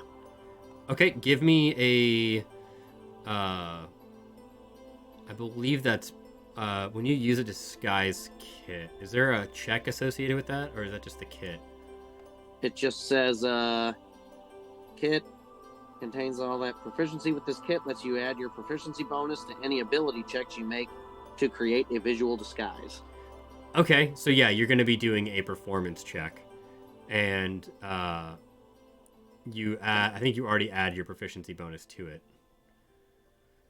So yeah, you can add your proficiency. Let me see here. So yeah, you can roll a performance check for both of you, and I'll give you, you'll add another +4 to it. Okay. So that's a 19, 23, and a, 28, a 23 and a 28. Okay, yeah, really good rolls. So you make these disguises. What do they look like? Just regular, more or less townsfolk, just to kind of fit in with the crowd. Okay, just altering a few things. Yeah, just kind of want to blend in. Okay, sure, you got it. So you make these disguise kits. So far you've walked in, what have you said to Danielle since you've gotten here? Just threw a disguise on her. We got bitch, we gotta put on outfits. Pants down. Princess, some role play tonight. That's how things started off, so. I'm just gonna kind of walk in there, and say, hey, just immediately, shh, stay quiet. Something's going on here, and I can't explain much right now, but I need to get you out of here immediately. And so let me get us in some sort of disguise here. I need to take you back to Myrna's shop. Is there anything else you need? No, I just need you. What is going on? Are you okay? Are we being... I'm not sure, honestly. I have no idea right now. Chrysocrates said he's going to explain to us, but he seems a bit shaken up, and he's not one to get shaken up often, so I take it very seriously. No, of course. Well, let me...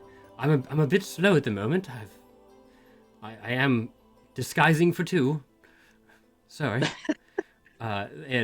She like you see her get up, and she's much slower than what you remember. She's always been very slender, and she is small and petite, but even for a halfling, she is very nimble. And she's a lot slower than what you just in regular movements. As you put each other's disguises, you kind of help each other out, but you put your disguises on, kind of altering some things.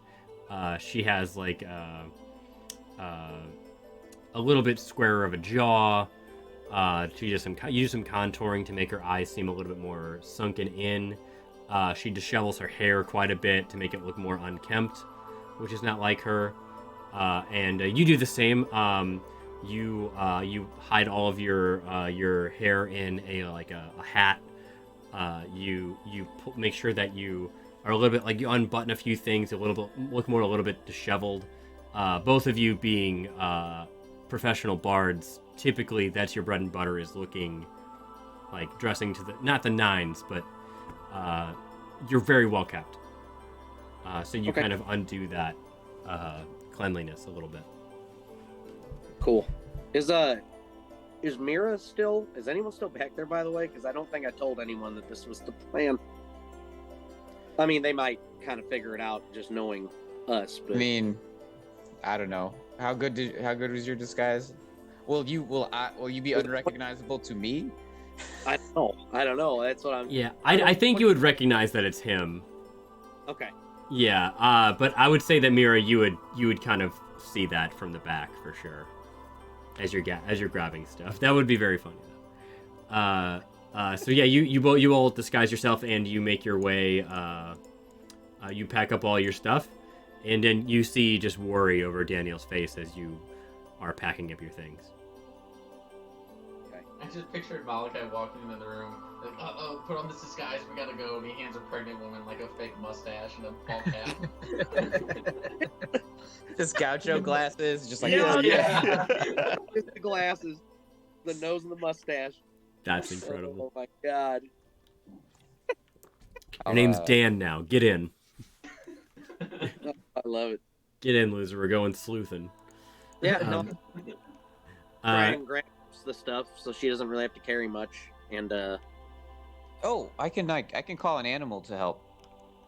Oh, Panther. I can call a beast of burden. Hold on. Who's it gonna be? Oh. Wait, that was the wrong dice. Got a home for the rat. Oh, I got a 4. I don't think I've gotten a 4 yet. That is a boar. Oh, that is new. That's a good one. that'll work. So I can load up the boar with some things. Okay. Let me see here.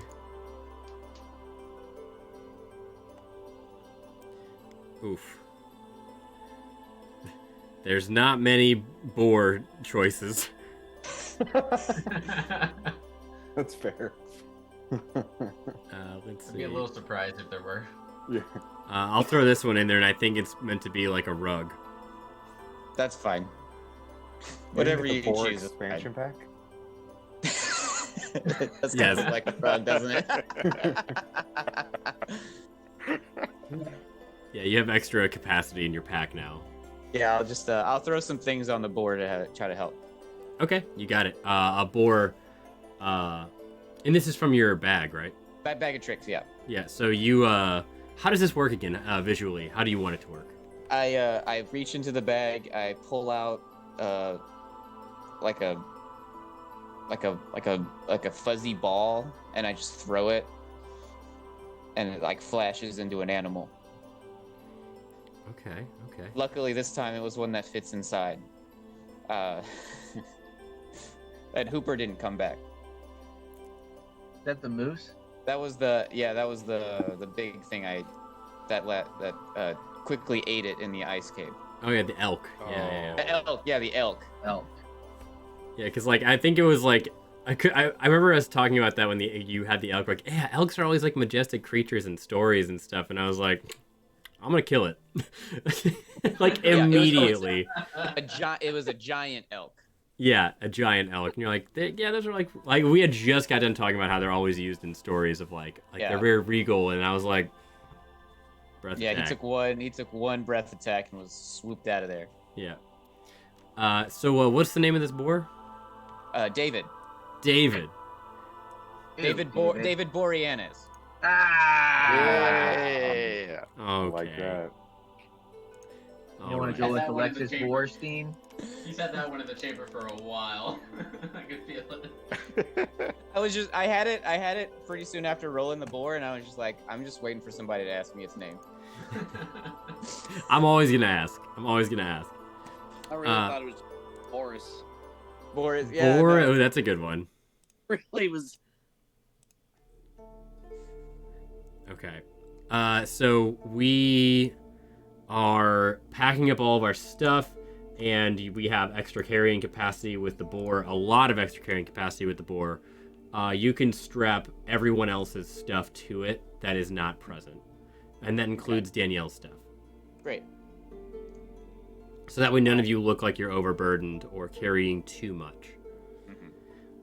So you put all of Kared and Jean and Danielle's belongings, and you could fit even one more on I imagine it being like a harness on top, with like about 4 spaces, maybe 5 if you crammed it.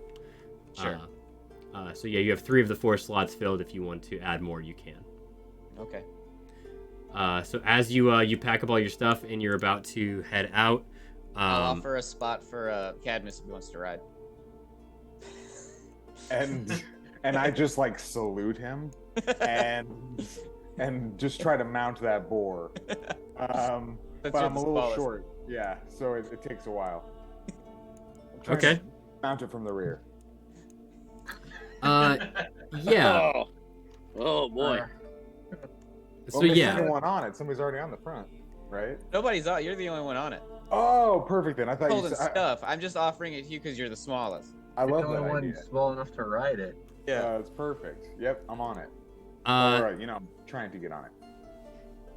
Yeah. Okay. So you are still you're still wearing your boots of the Winterlands, and those boots just grip way too hard. Shit. Like they're just like there's so much grip on them that you like almost overshoot the boar. Give me an acrobatics check. Okay. I should have asked for that before I started explaining. Sorry, what was that? Oh, sorry. I was just saying, I'm pretty sure it's a 0 modifier, but just wanted to check on that. Yep, 0. Perfect. 8. All 8. right. Okay, with an 8, you make it up there.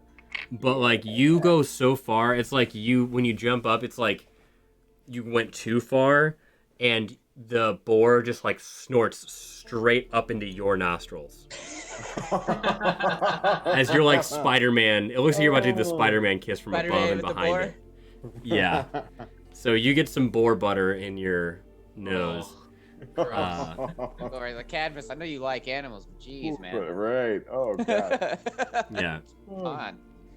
Yeah. Love So yeah, that is you're on top of the boar with all the packs and everything.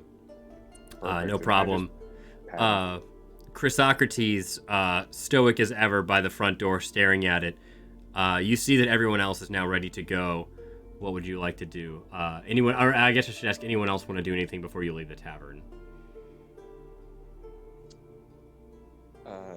Not much. I just think I want to saddle up and walk up to next to Danielle and be like, "Hey, this is kind of just a precaution we're taking. We're not really sure the scope of everything just yet, but we're just being safe."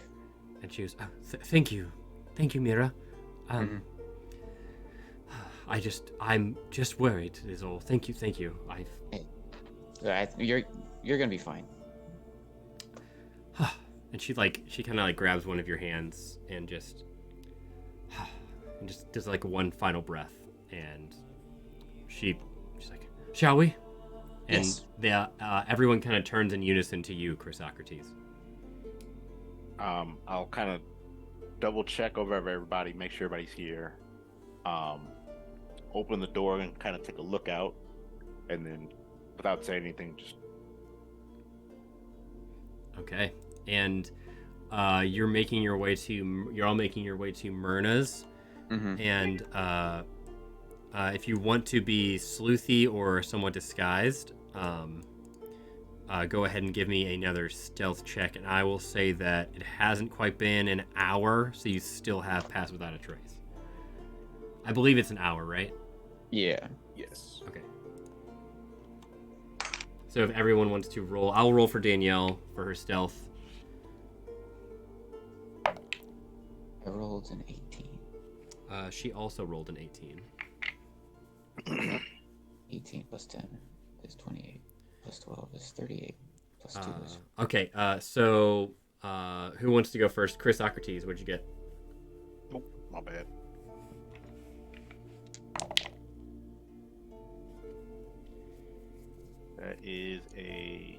That's another 32. Damn, okay. Cadmus, 15. 1-5. that's with the plus 10? Oh shit! No, 25. 25, okay. Nice. Yes, very. I was like, 15, damn, you really rolled really low. Yeah, yeah. And Malachi? 24. 24, okay. You got it. And Danielle rolled an 18. So she is, she's trucking along with y'all though. It's not a bad roll, but she's also not a main target. I rolled an 18 on my dice. So it's a 40. 40, Jesus Christ. God. Superstar? Don't say it, Chris. I saw you getting ready to I say said it. it was out of the way. Yeah. Early on. I was like, don't you dare. I immediately looked down at you like, no. I'm like conditioned now. So you all make your way to Myrna's shop very, very stealthily. The boar kind of gives some people pause, but you've seen a bunch of dwarves use boars, and other folks use them as beasts of burden. And they're not they're not like common, but they're not rare, you know what I'm saying? Mm-hmm. So not many people pay too much mind as you make your way. Can everyone give me a perception check? I'm gonna do a forced roll instead of passive. So everyone that's in this little troop, give me a perception check, please. 13. 13? Yep. Okay. Ooh, nat 20. 21. Nice. Another nat 20. Okay. Damn, boy. What? Here, And but I'll... and we're making a full ability check, right? You said not passive. We're making a check. I'd like to use my luck. I rolled a 7. I'd like to use one of my 3 lucks. Okay, yeah. Jesus Christ, that was bad. And don't forget, I think most of you have inspiration. Right. Good point. Mine's gone. I think mine's gone. So 15. 15. Okay, nice. Okay, so we have a 15. Who else did I not get yet? I think that was it. Okay, Malachi, what'd you roll? Nat 20. Nat 20. Okay, duh. I was like, wait a second. I feel like I missed you. Okay, nat 20. Okay. Awesome. Malachi, with a nat 20, when you're heading to Myrna's, you're looking down an alleyway. As you're all eyes peeled. A lot of you don't know what for. Outside of Chrysocrates and Mira, Malachi, you look, and you're like kind of looking at something. You're like, something just like catches your eye, and you just see what you thought was like a shadow, But then as you're passing the alleyway and you get a better angle, you see this like hulking figure just dead staring, watching your group as you walk by. And at first you're like, weird. I mean, you've been through this city. This is not a part of the city where there's like low life bandits or anything, or people watching from alleys. Not that kind of place. And this person is while in an alley, it is still very much daylight outside, and they are not being very stealthy about openly watching you. Can I make anything out about them outside of? Not really. You can. It's a hulking figure. They have like a brown leather garb with a hood up, so you can't really see into it too much because it is bright enough to where like from a distance you can't see specific features with the difference in light. But you can tell that they are massive. But like, because again, since I wasn't here for the last one, it's not something I would recognize body shape wise or anything, right? No, you just see this like you'd think it's almost a Goliath or some sort of like orc maybe. He relative like a little bit smaller than the main guard y'all are friends with. Okay. Are they close enough to hear us if I were to kind of alert the rest of the group? No, they're across. You're kind of walking on the opposite side of the path. Okay. I'm just gonna kind of quietly tell the rest of the group, heads up, someone's watching us from the alley on the right. And as you do that, Chrysocrates, Mira, you look over and you think it might be Dirge, your brother, but you're not sure. They're about roughly the same size. Dirge and this character here. Let's keep on scooting. He's coming in from our right, you said? Mm-hmm. I'll kind of move myself to the furthest right edge and kind of take a look down that area. Okay. And as you make your glance over to that area, you see that person just like back up and kind of roll off into the alley. I'll kind of hurry everybody along. Okay. You all scoot along. Yeah, go ahead. I'm just talking to the group. Do we need to take the long way around to Myrna's so they might not realize we're going there? Is there something we could do to throw them off? If they've seen us, if they spotted us by now, then no backtracking or long routes will make us lose them.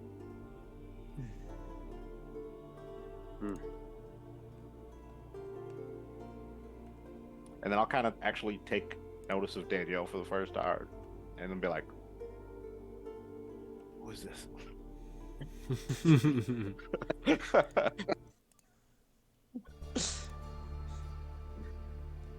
And I'll kind of just shake my head and just like, we need to get there as soon as possible.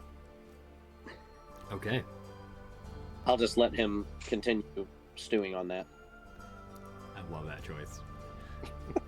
Awesome. You all make it to to Myrna's, and as you arrive there, you see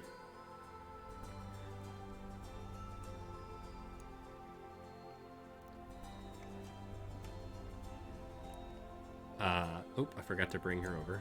1 second.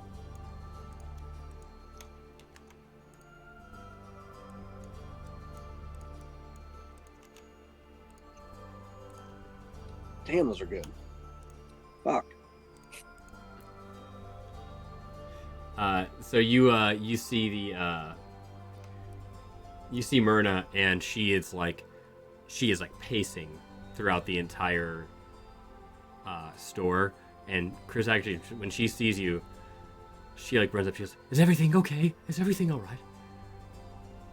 I'll kind of keep her, like, try and calm her down and like that. I can't tell you everything is okay.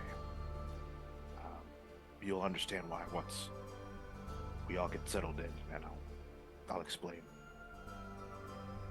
She's like, okay, well, I've recast all of my wards, and if anything starts coming this way, we'll be not only notified, but they are in for quite a shocking treat. And you see Tibbs, and he's like, she's gonna blast him. She kept saying it.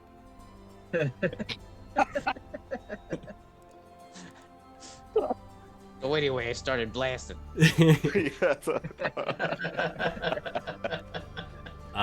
And with that, we're gonna take our first break of the evening. Friends, we're gonna come back. When we get back, we're gonna be joining our friends Kared and Jean as they gather their loved ones from the docks. We'll be right back. Don't go anywhere. See you soon.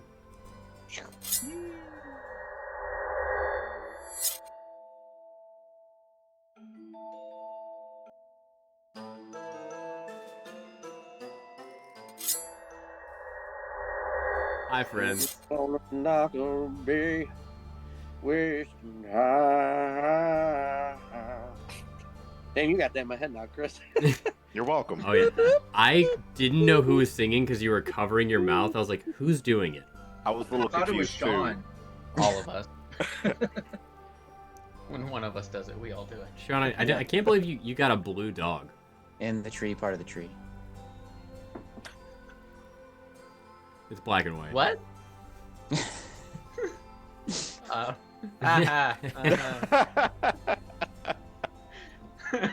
Hey, have I showed you my new mug? Don't fuck with That's brilliant. Don't do it. Don't fuckle with Shuckle.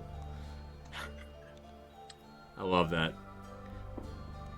Sean, I love you, and I wanted to say that joke earlier, but it was just too out of pocket for the moment, and I was like, ah.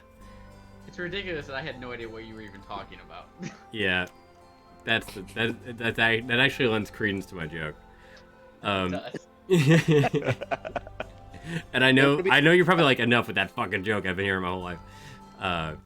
But okay. Anyway, I digress. Okay, so we everyone's got to Myrna's shop. We are joining back with the gang. Our lovely paladin ranger and our sorcerer are going to get their loved ones from the dock. So let's go check in on them.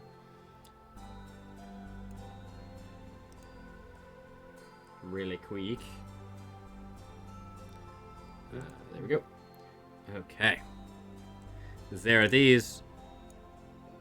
And we are on the boat with First Mate Nillis and Jean, and then Captain Larustra and Kared. What would you all like to do? You walk upon the dock. You see Captain Larustra's ship, the Frost Skimmer, and you see that she is already like mostly packed. Like not packed, but like you see that she has like an afternoon's worth of like walking boots. She's not wearing her sailing boots. She's wearing her walking boots. You see First Mate Nillis.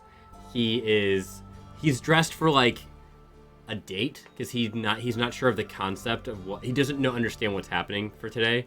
So he's kind of dressed up a little bit. He's like, ooh, I'm going out with my boy. I am gonna we're gonna have like a good night. So he doesn't really know why you're coming to pick them up, but they both have assumed a lovely urgency. And as you see them, what would you like to do?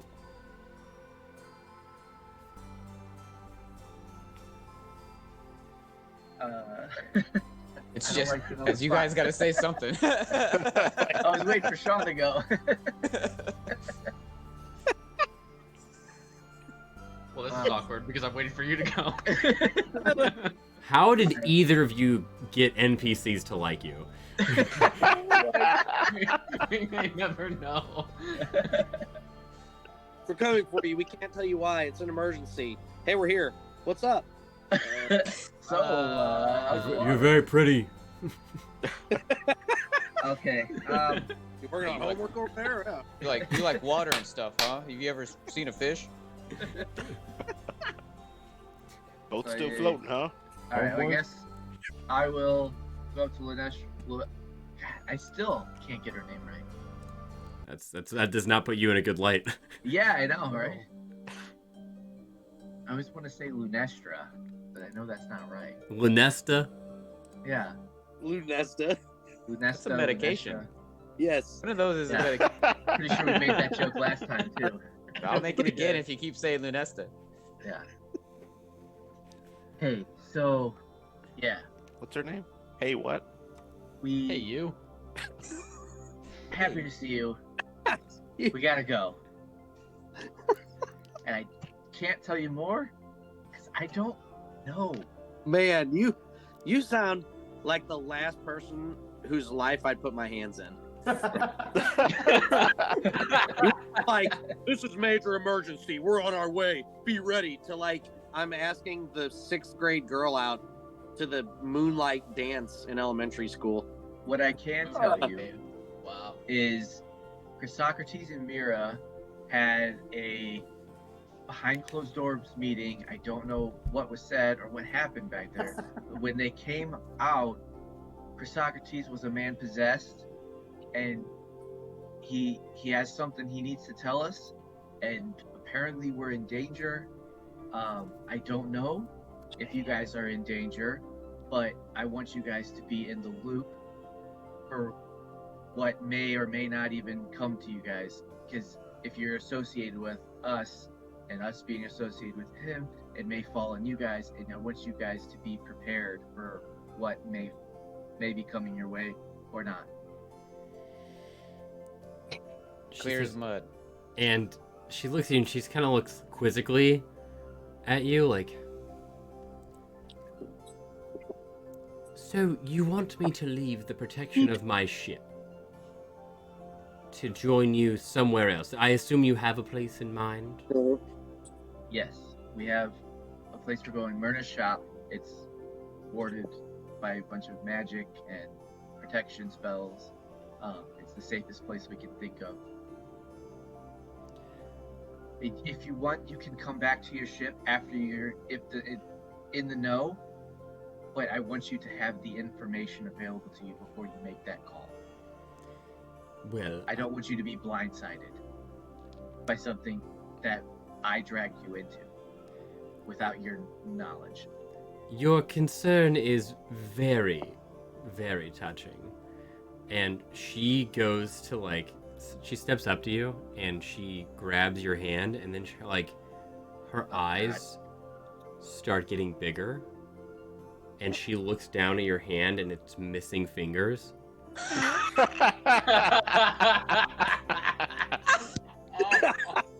And she is like, what happened to you? Danger indeed. Yeah, about that. I was gonna tell you more about this tonight when we met.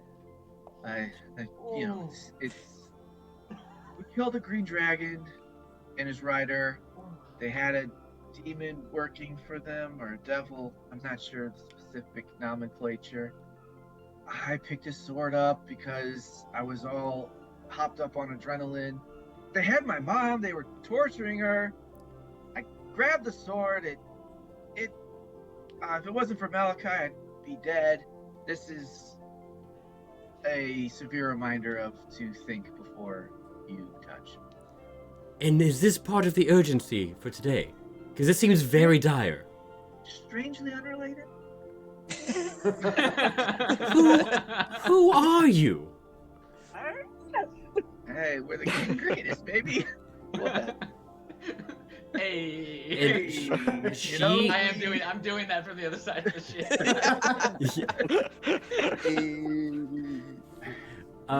She The life of an adventure, am I right? she is holding your hand, and she's just like, everything you just said to her is like hitting her like a wave. I mage hand to have the full fingers back. And as she's like kind of coming back from like the initial shock of what you just said and realizing through physical touch and not sight of your hand, and she kind of, as she's holding your hand, she feels the missing fingers fill in with that mage hand. That's worse. And That's worse. As a workaround I came up For with, me. I can get rid of it if it's too weird. For me, that's worse. And it's almost like that scene from Casper where he turns from a real boy into a ghost again while they're kissing. It's like that level of weird, and and she's just like kind of off put by it, but then she's like, well, it looks like we'll have some fun experimentation to do with this. She's, I'm just glad you're okay. And she like kisses you on the cheek, and then she like takes a step back and looks at you lovingly in the eyes, and then she just smacks you across the face. And she goes, be more careful. I deserve that. It's a pretty cool sword, though. And she says, be more careful, old man. And she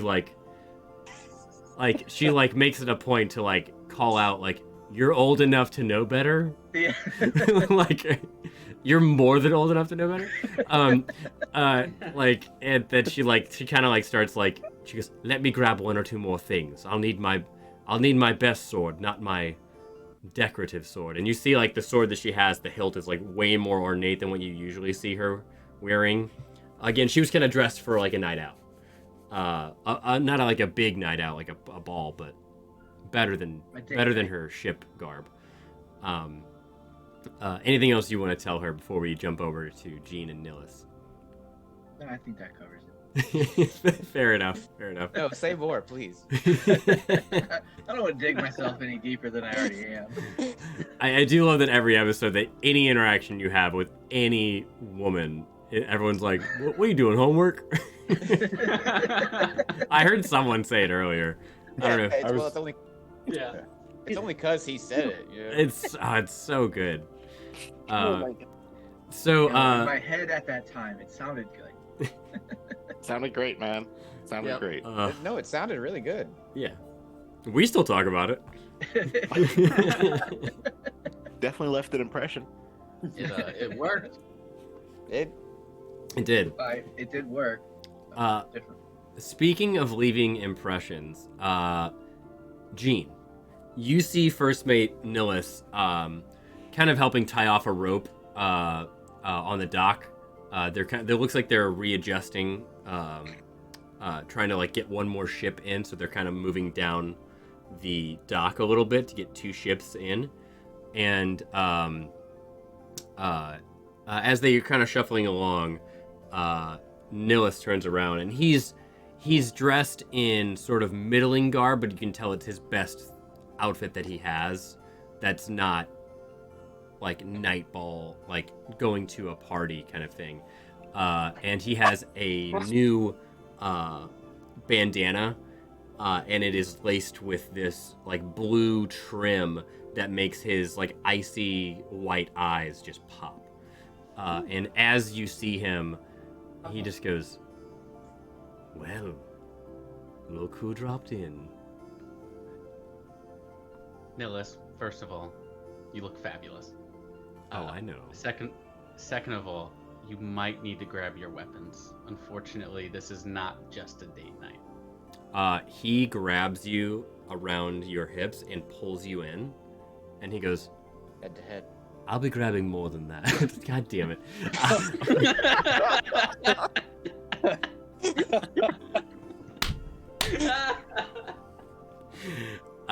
He grabs you by the hips, you're head to head.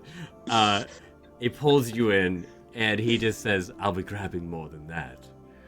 And he gives you a very long, passionate kiss. I embrace it right back. And he bites your lip as he pulls away, and he's like, I'll be right back. And he like goes down to the underbelly of the ship, the hull, and you see him come back up, and he has two boot knives and kind of like a long knife. I wouldn't call it a short sword, but just like a longer dagger. and it's kind of curved at the end. And then you see he has a rapier on the other hip. Before he goes down, I'm gonna slap his ass as he walks away. And he like playfully like he kind of embellishes the hit, and he like skips the first few steps as he grabs onto the overhang, and he like swings himself under the deck. So he's like, well, those two seem much more serious about their conversation. What's the big hurry anyway? Can I hear her say that? Am I in earshot? You're definitely in earshot. You did the. Oh, yeah, Nilla's talking.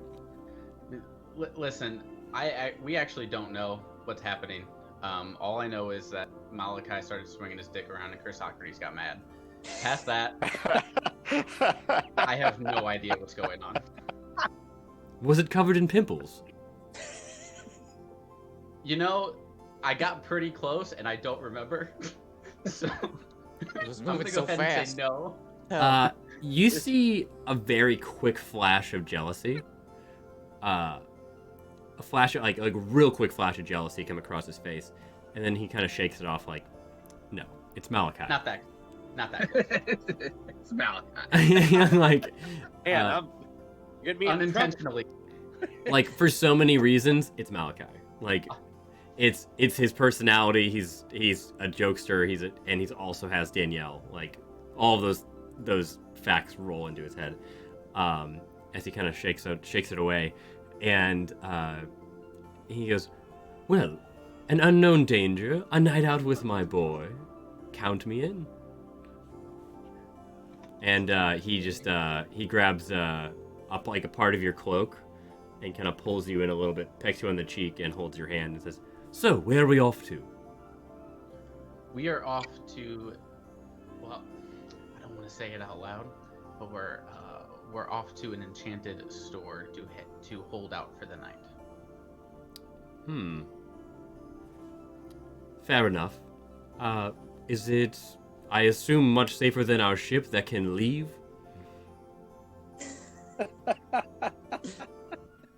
You know, I don't actually know. Ask me again in an hour. Maybe we can move everyone to the ship in the morning. Fair enough. And he goes, so, lead on, lover. And he's like very, like, he is putting on a show to be more, like, when you first met him, he was very much more salt of the earth rough. And since you have been together, he has been very obviously taking care of himself and trying to speak better around you. That is friggin' adorable. Yeah, it's something that he is not lost on you. Of like if he takes it any further, he might be a different person. Like, hold up. But he's just doing it to. You get the impression he's doing it to impress you. The effort is appreciated.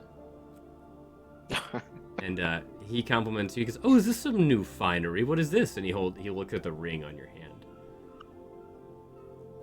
I don't remember the ring. You have a ring of wild magic. Oh, That Tyranny Tell him gave you. Malachi gave it to you, because oh god. well, it's Malachi. Oh, this whole thing. I'm gonna have to fight him, and I don't want to. I don't remember where the ring came from, but I'll say You got it last session. It gives you you can re-roll your wild magic for the once a day or whatever. Yeah, you got it from the wizard from the council. It helps me tame the magic, or at least attempt to tame the magic that I currently can't control.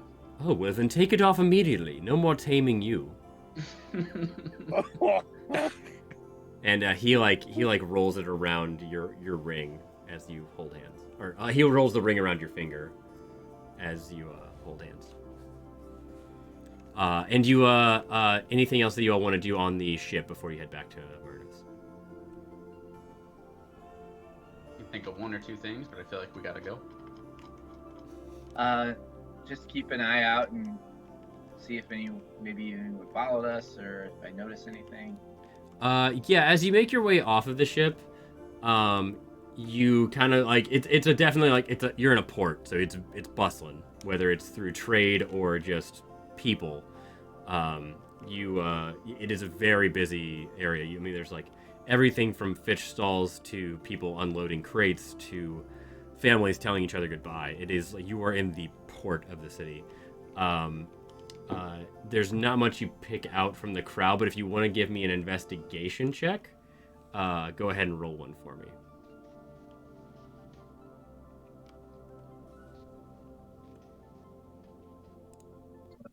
That is 15. 15? Okay, Gene? I don't know if I'm really paying attention that much, honestly. Okay. Because that's a nat 1. Oh, first nat 1 of the session. Oh boy. But I don't think I'm actively paying much attention. I think I'm kind of involved with Nihilus. You got it. Oh, I'd say. So yeah, you, Gene, you're just like, you and him, you're just locking eyes with each other. And the captain and Kared, they are much more vigilant leading the way. You are paying attention to following them and not much else. And Kared with you said 15? Yeah. With a 15, you don't really see anything of note. There's a few people that catch your eye, but they seem to just be like very aware dock workers or other folks, or just merchants watching, making sure people no one's stealing anything. You don't really catch anything that calls to you as you make your way back. Are you all trying to stealth and blend in? Are you trying to just make your way back to the shop? I'd say we're trying to blend in, right? Like low profile blend in? Yeah, like low profile, like. But like, yeah, I'd say low profile. Okay. Not necessarily stealthing, just low profile. Okay, yeah, we'll bypass the stealth check then. You're just trying to keep a low profile on your way back. You all make your way back to the shop with pretty much without incident. And all four of you are now back in Myrna's shop with everyone else. And as you approach, you see everyone else sees Myrna kind of like mutter a few words as she is like you see like her kind of like snap to attention to the door, and you see her eyes go this like ruby red all of a sudden, and she goes, "Oh, our friends are here," and like they go back to normal, and she like points to the doors and they open really quickly to let you in. That's cool. She's about to throw down. Yup. Yeah, Myrna don't fuck around. So all of you are now in Myrna's shop. It is probably like dusk, almost night, by the time all of you get back. Making your way all the way to the city docks and back takes you an hour, 2 hours to walk that far and back. What would you all like to do now that you're here? You can remember in the morning you are meeting the dragon to go to the Council of Dragons. Socrates, can you tell us why we're all here? Well, I'll give you the option of the long story or the short story. Whichever gives me the information as to why I'm standing in this room. I mean, they both do. It's a long explanation or a short one. Short one. My family found me and they're trying to murder me. Cool, Long thanks. one. Long one.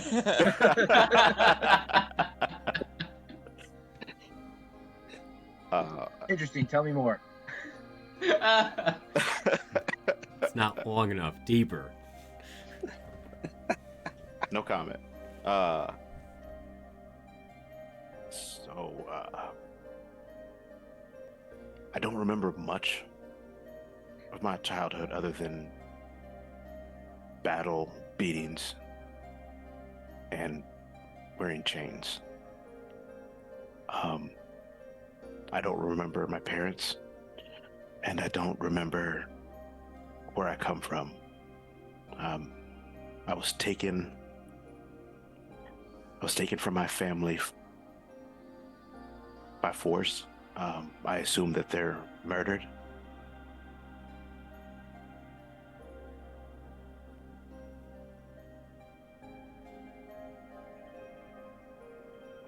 I think he froze. Oh my Oh. god. That's hilarious. I was like, Oh, No way. I thought it was a dramatic The pause. timing was incredible. Is he back? Where was I? What happened? I'm like, What happened? I think I passed out. It's so good later to watch again. I have to. Yeah, we all leaned forward. Mitch McConnell, are you okay? you I saw got it. myself freeze up, and I was like, I wonder where I stopped. You literally said, I assume my parents were murdered, and then you just went. We're like, or what? Uh, Goodness. we're okay. Let me think back where I was.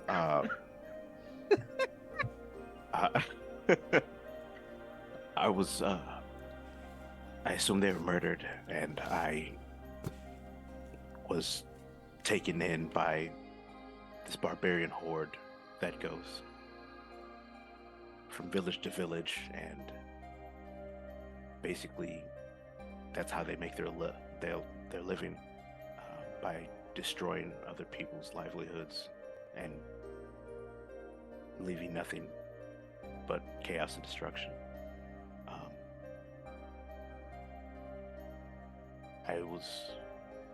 The only memories of my childhood I have were just being chained together with 3 other children. They became my family. We were supposed to be chained together until we each grew strong enough to kill on our own, but till then it was just us 3 fighting for this horde, fighting for our lives. And that's all we knew.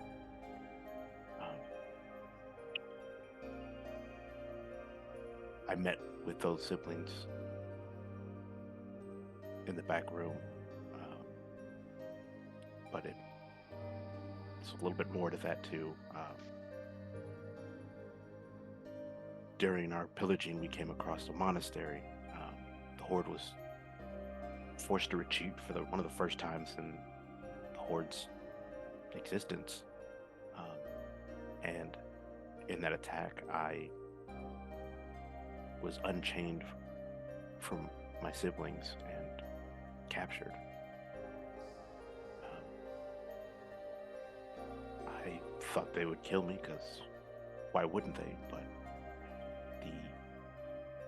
the master of the monastery took me in and showed me the ways of the open fist, or the open hand, and began teaching me the tongue of the gods, so that one day I can take his place and become a messenger of the gods. But after a few peaceful years of being free to do what I want, live peacefully, the horde returned under new leadership. My sister, Eravine, became the new leader. Her and my brothers came back to Junfan, and seeking for revenge, thinking I was dead, began to tear the place apart. The horde had grown exponentially larger than it was when I was amongst their ranks. But instead of fighting to avenge me, they found me very much alive and fighting on behalf of the monks. My sister must be brainwashed from all those years of just fighting, and she thought that I abandoned them. and now she seeks to destroy everything I love, and then once I've got nothing left, destroy me. So I managed to fight her and my brothers back, and I left Junfan so that they would follow me and not destroy the one place that I love. So I've figured after many years of wandering that it's time I need to face them, so I began spreading my name through the lands, and they've finally caught up to me at the worst possible time. My sister is unhinged now, and I have no idea what to expect from this. Apparently they're working for the Tao. I'm guessing that they have a firm root in this city. So nowhere in this city is safe other than this inn, or this shop right now. Along with the cults, now we have to worry about an entire army of barbarians that want nothing but our heads.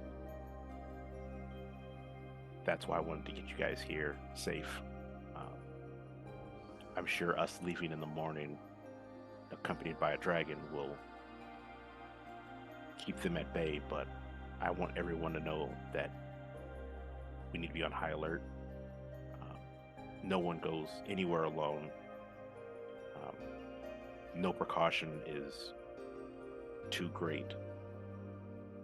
If they're working for the Tao and working for the underbelly of the city, who knows what means they have to doing whatever they want to do. So that's what happened in the back room. They let me know that they found me.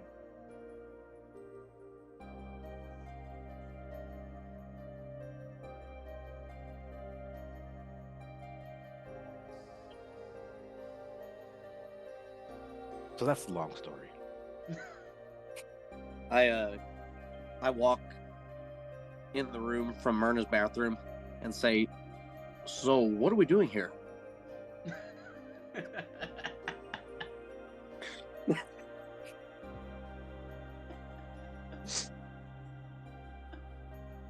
I say nothing.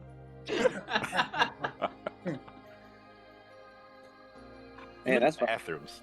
That's wild. Seriously though. And you see Myrna just like grab your, like, she leans over and grabs your forearm and kind of spins you to look at her, and she just says, "I am so sorry." And she grabs your wrists and kind of looks at them. She goes, "I will never let any chains be put on you ever."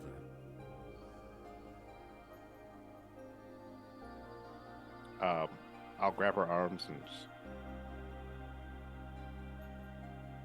I'll always be chained to my past, but I just wish you didn't get involved in this. She goes, "I am more than happy that I did. We all have pasts, and we've all been slave to one thing or another. But to be a slave to a person, to use you in that way, and to bend and warp your siblings, so no, unacceptable. I will ensure that that does not ever happen to you." And she, like, as she, like, pulls away, you feel a little bit of, like, a sting as her thumb rubs over your wrist, and you see this weird, like, curving symbol show up, and it looks very similar to, like, the Majin Buu symbol, and it's just an M. And she goes, I promise you, anyone that tries to shackle you will have a very hard time doing so.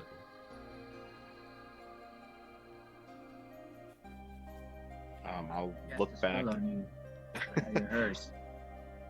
I'll look back at the group and go, I understand if you don't want to travel with me alone. This is my fight. But I just want all of you to know that I consider you my new family, and if you decide we part ways, I would understand.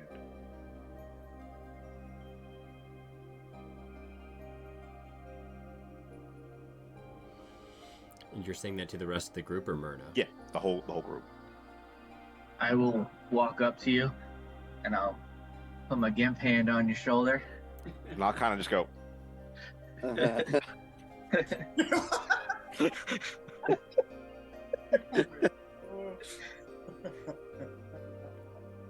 Your burdens are our burden. You helped me rescue my mom. I'm there for you. Whatever it takes. now I'll kind of touch your hand on my shoulder and just go, I'll mage hand towards the both fingers. and I'll just be like, it's still weird. You got Caspered. And then I'll step back and just kind of look at Lustra and be like, oh, now you know. I'll look at you, Chrysocrates, and say, this is our game to lose. That doesn't make me feel very confident in you. This is our game to lose. Thank you. That's something between Kyle and Chris. Don't. Oh, got it. Yeah. Heathen. I'd like to go over to Tibbs and just say, why did she put a W on his wrist?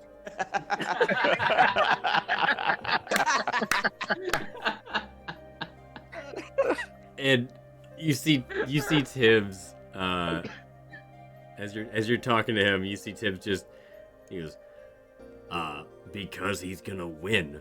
Duh. Oh boy. Oh. Like without missing a beat. He just like clearly he's getting the W.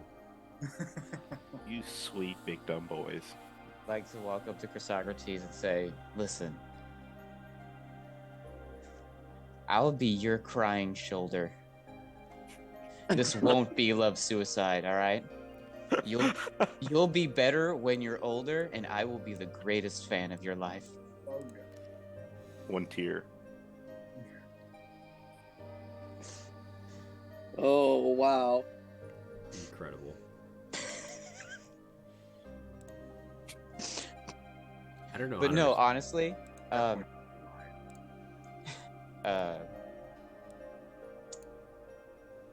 you know, I know how it feels to lose family.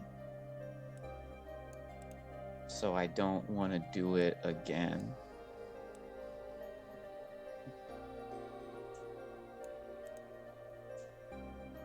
Thank you. Hmm.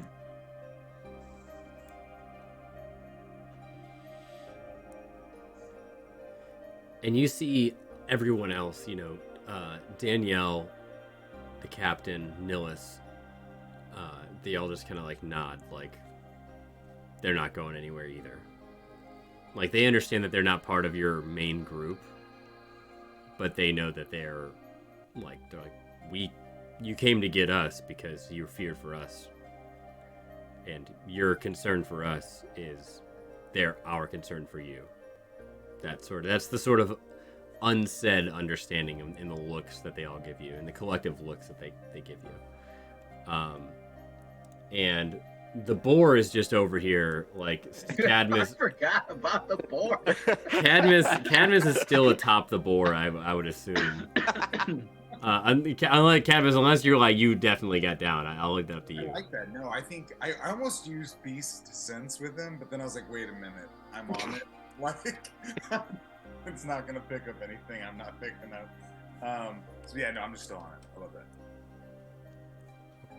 Sweet. Okay. So, anything else that you all want to do for the evening before we move forward? I'm gonna go let my dogs in. So that's all for me. Bye. I'd like to initiate a group hug. Oh, All right. yeah. Let's do that. Of course. I'll hug. That's pretty Oh. good. Gene Roll wants for- to. Roll for group hug. Can I roll an insight check? Get that boar in there. There you go. There's Boar. Oh yeah. So everyone kind of gathers up, and it's like a big circle with Chris Socrates at the very center. And the last person to ride up is Cadmus, and Tibbs and Malachi are kind of like getting nudged by the coarse hair of the boar, and the boar is just like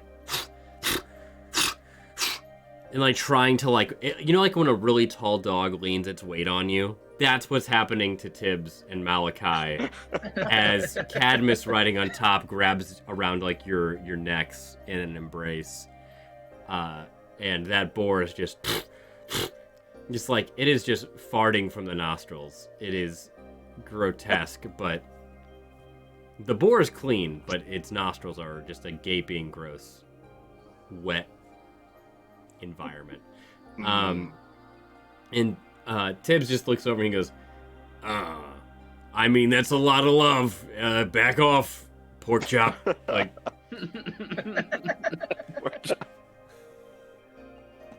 and that is the group hug successful. With Chrysocrates at the center, and as you sort of disband a bit, Myrna has taken the time to lay out some bedrolls. She has her own like tower and loft up in these quarters up here, but it's really just a very small suite. Like this main room goes all the way to the rafters, and that like the room is like the size of this right here above it. Same buddy. And it is an open air loft. Like there's like, it's like, this is like a level, like a second level, and this goes up to like a small circular room right above the stairs that has a bed for her and Chrysocrates. But there are bedrolls laid out. One is behind the desk here, back here, and like one is spread out amongst the tables so you're not all right next to each other. But you all have bedrolls for the evening on whatever you would like to do. Is there any like windows or anything in the shop? Oh yeah, there's windows. You can kind of see them by the light on the map. Oh, okay, yeah. There's one like right over here, and equidistant on the other side. There's one by the table, by the attunement table in the back. I know she's got like her protective wards and stuff, but I'm just gonna prop up by this window over here and have Captain Larester join me, and I don't know, I don't think we need to necessarily keep a watch, but I'd like to keep a watch.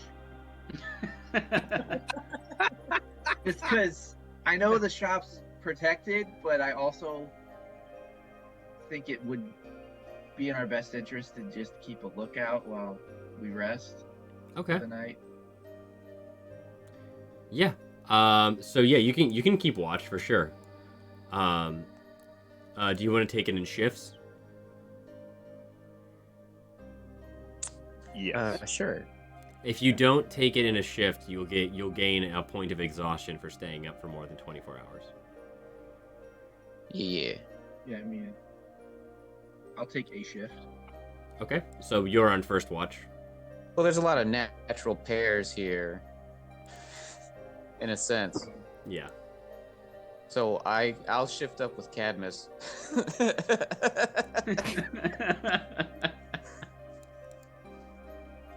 And are you keeping David with you? Yes. Yeah, David will last. David lasts till sunrise. Nice. Okay. Love that Jason answered. He said, yes. Yes, absolutely. I speak for the board now. Thank you. You have him until the sun comes up. He's just gonna disappear and Cadmus is gonna fall on his ass. No, I'm gonna turn into once animal shape. Once he's gone, I don't want him to leave. I'll just become. Oh my god, that's so much worse. That's That does not sound healthy at yeah. all. There's a level of psychology there that is. Yeah. We're gonna unpack that later for sure. As a boar, he's just like, I don't have attachment issues. When I was a young boar. That's very good. So, Gene and Nillis, where would you like to? Actually, no. I think like Amir and Cadmus, you're taking second shift. I'll give you next pick on where you want to sleep. I defer. Go on. What's that? I don't know. What you said? Here? He says I can sleep here. That's fine. Okay, yeah, I'll put you next to this other window over on this side. Okay.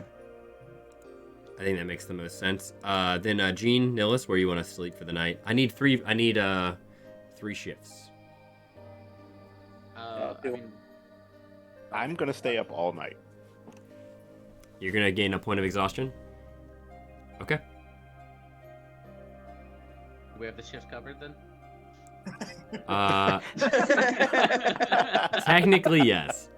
Technically, yes. Perfect. We'll take behind Says the the counter. guy who doesn't even need sleep. Yep. hey, y'all volunteered, okay? Yeah, don't do this to me. Okay, so you're behind the counter. Tibbs is going to he's just gonna sleep on this this rug, like right in the middle of the floor. And then Malachi and Danielle, where would you like to sleep? Wherever if she's got bedrolls out, I don't care. Up behind the bar, I guess we can go up that way, or whatever that is, the desk. Yeah. It's just her counter for her shop. So yeah, you guys can lay back there, all right at the foot of the ladder. Yeah, that'll work. Okay, you got it. Poor lonely Tibbs. Yeah, and Tibbs is like, I got the only blanket. And you see him like roll the carpet. Burritos into the carpet. Yeah, he burritos himself into the carpet. There was a bedroll, but he's like, nah, this is fine stuff. And it's the dirtiest carpet. Not that it's dirty because Myrna keeps a good shop, but it's the most used carpet other than the one by the door because it's right in front of the register. It's a well-worn carpet. Tibbs is a man of the earth. So you all retire for the evening. First watch, Kared, Captain Larustra, give me an investigation check.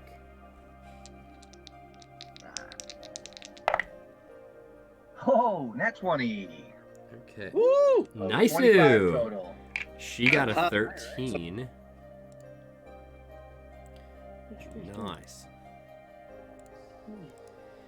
So she got a 13. You're on high alert, Kared. You are like laser focused. You have the perfect angle outside of the window. And there's also a light coming from from this direction. So there's a light coming from this direction that you see from outside, like one of the magically lit lamps in the alleyway.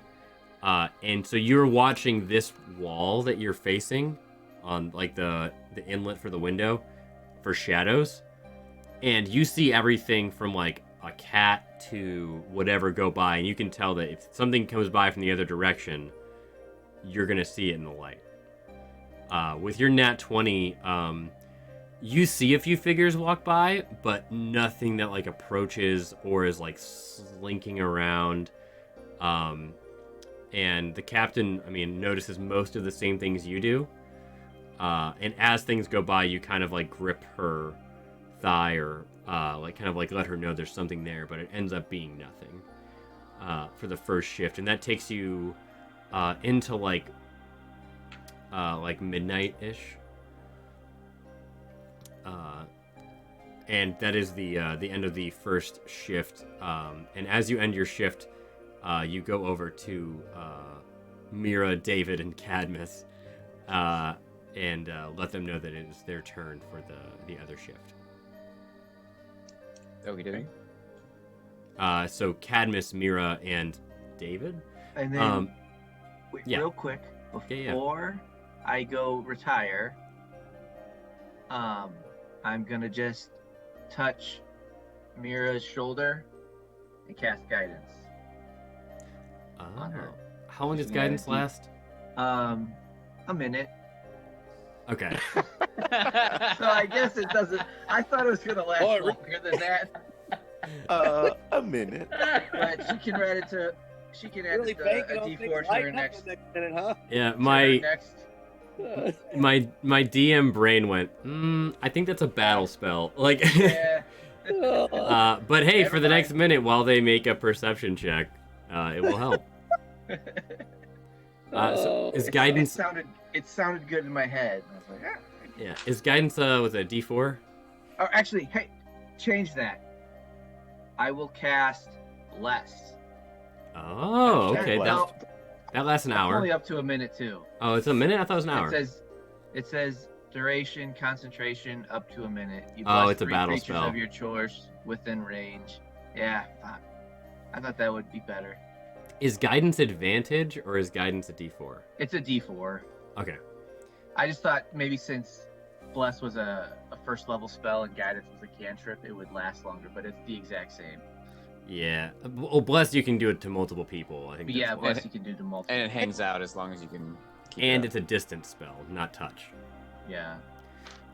Okay, so you cast guidance. I'll allow it for the roll because it's within the first minute. up. Great. So yeah, go ahead and add a D4 to your roll. Mira, Cadmus, and David, if needed be. Roll me a perception check, please. Hey, Mike, Yeah.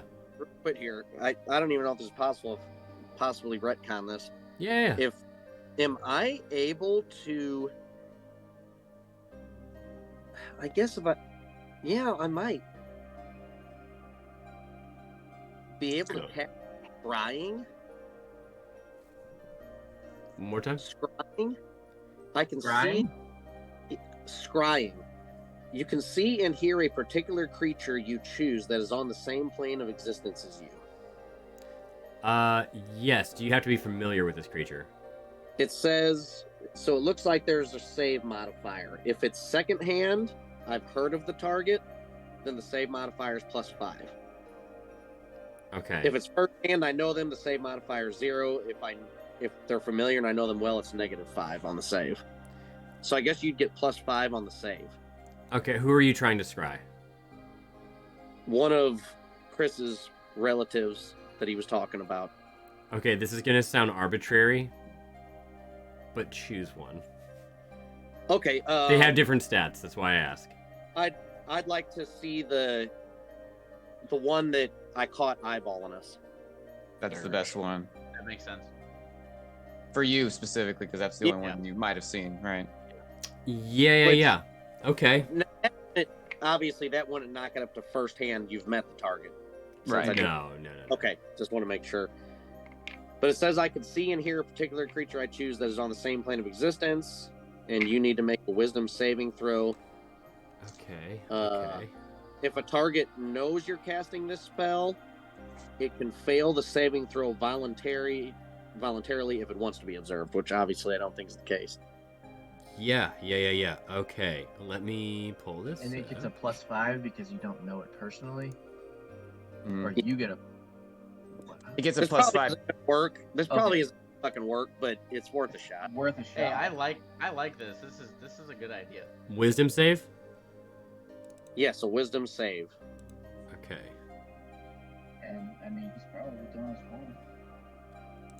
Yeah. The attack/save is Wisdom 14. I doubt this is gonna work because you get a +5, but fuck it. I get a +5. Since it's a second hand, I've heard of the target. Uh-huh. The save modifier is +5. I mean, he gets a +5 to their already wisdom save, I guess. So. Yeah, that's gonna be. It's gonna be a 12. Oh! Ooh, it's doable. It's only a +3 because he's a -2. Oh! Oh! Yes! Yeah, boy! You Fuck picked the yeah. wrong one to get caught observing. So Yeah. now Yes. I can see and hear him Okay, so Wow. you. for up to 10 minutes. So for 10 minutes, you see and can hear this hulking creature. And sure enough, it's in this. His name is Dirge. Dirge. And Dirge is wearing that exact outfit you saw earlier. It is. You're kind of confirming a few things. One, you did see Dirge. It was him. Two, a shiver goes down your spine as you realize what you're looking at is Dirge at the tavern. Ooh. And if you were to look through Dirge's eyes, you see Bargus way too close. And the problem is, Bargus is bleeding profusely. And the angle from which, if you were to see it from Dirge's eyes, you see the ceiling behind Bargus. And you can tell that Dirge is holding Bargus up. And he drops him. And then he turns and for scrying, I'm not sure if you see anyone else. You see where he's at, though. It says I can see and hear. Okay. You hear a voice that sounds alien, almost. It sounds like their voice is covered in water, somehow. Where it's almost like a ripple effect. Not quite an echo. But you hear this weird melodic voice say, "Why do I have to turn into this creature for you? Why do I have to change myself? That's not how I should use my powers." What the fuck? And you hear Dirge just say back, it's like, he just goes, "You should use your magic for whatever we say use your magic for." And the other voice replies, "Well, I can only do beasts. This is a person." And you hear Dirge reply back, "Well, we'll just have to figure something out." And you see him turn back to Bargus. And Bargus is just like, "Please, no more." And he is like, then you see him grin just a little bit. And you see Bargus crush something in his hand. And a brilliant spark of light goes off. And for about a minute, you can't see anything, even in your scrying. And as it fades, Bargus is no longer there. Whew. Magic. And That's fucking cool. and you hear shouting and metal as if guards are near Dirge. And you see him, and you don't see this other person that he was talking to, but you see Dirge run through the back of the tavern and out the back door and into the night, and that is where your scrying stops. Oh shit. Ooh. All right. What do you want to Goddamn, do? that was fucking cool. That was dope. Wow. And none of us know anything about that. Yep. Well, this is a bit of a retcon, so I can go back and kind of let you know. I'll say that you did this like after the first shift. Yeah, because I know I told you I was going to bed and all that, so I didn't want to. No, that's fine. We can change that. That's easy. So yeah, I'll say that like you couldn't woke really up. get some sleep, kind of restless, and then you're like, okay, I gotta figure it out. That thing staring at me was too weird. It's keeping you awake, so you scry on it, and it turns out it is dirge, and we'll say that's where we pick up is right after the first watch. You do that scrying. You can do with that what you want. Well, I'll obviously relay it to at least those that are awake. I would say that Kared and the captain are going to sleep, and I would say you tell me at least Mira and Cadmus and David. For soccer, I don't know if Socrates is around. I know he's staying awake. Yeah, he's up in the atrium. It's like a glass atrium, so he can see out. But I mean, you can climb up there and tell him if you want. Yeah, I mean, I'll let people.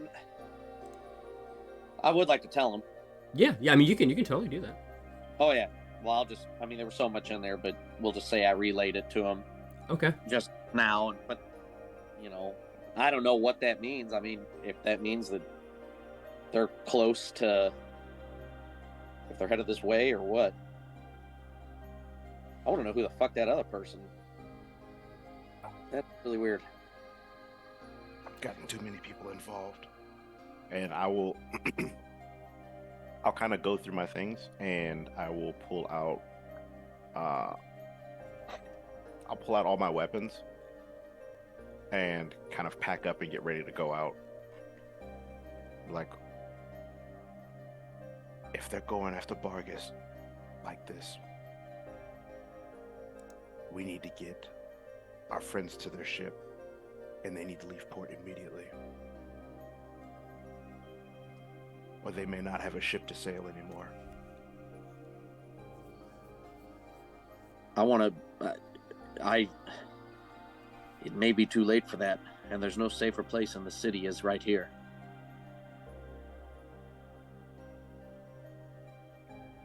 I think.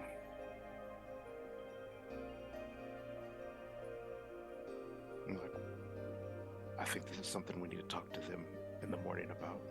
Have you told anyone else?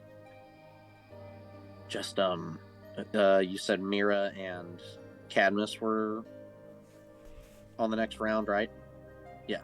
So Correct. Mira and. By the way.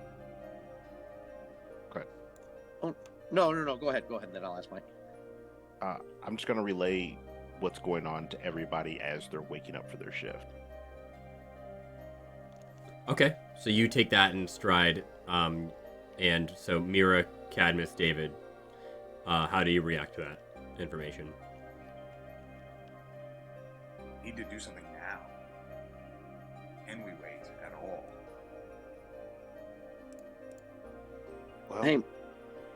we could go out and fight an unknown amount of people, and which more than likely will be an ambush, or we can risk the same thing in the light of day, hoping that. Oh my God, what's the dragon's name? What? What's the person we're supposed to meet up with? Elia. Dragon. Elia, and I hope that Elia, us meeting up with Elia will deter them from attacking. But other than that, we have nothing that we can do. I just feel a little bit better that Bargus is somewhere safe now.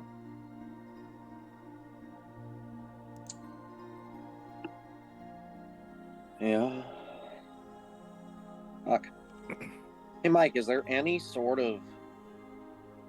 I assume not, but I'm just going to ask anyways. Any sort of check I could do to that voice I heard? Is there any sort of history or insight or anything that might give me a little more information? Yes. Give me a history check with disadvantage. Okay.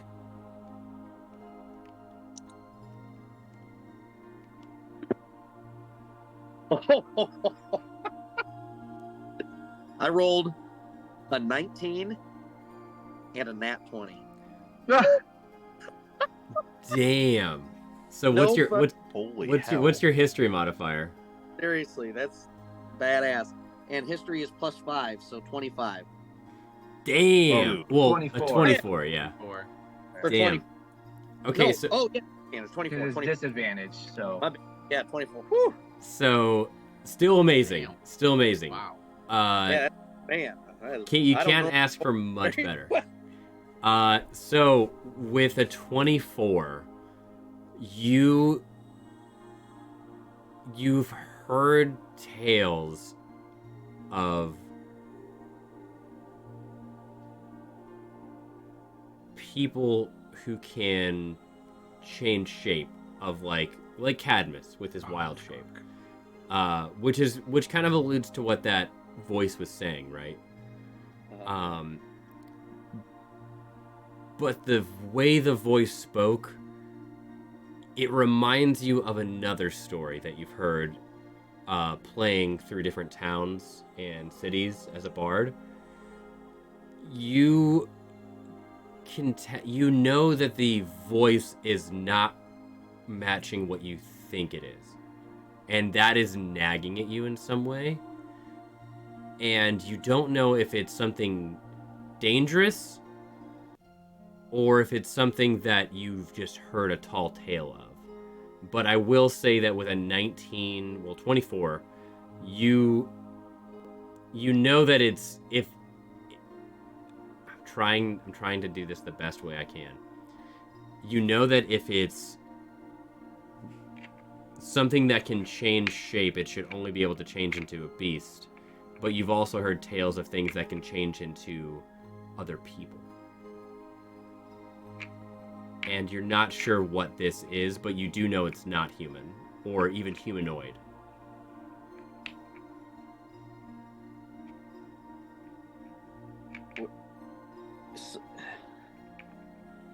Huh. So it's one of those things where like you're like, huh, that voice is a giveaway of something, and I don't know what story it comes from, because it's such a minute detail. It's the way the voice speaks. And you've never heard the voice like that. You've only heard it described, but it kind of matches the description of a creature that can like alter its appearance like a chameleon. Okay. But it doesn't fit. The conversation doesn't fit the description of that. Okay.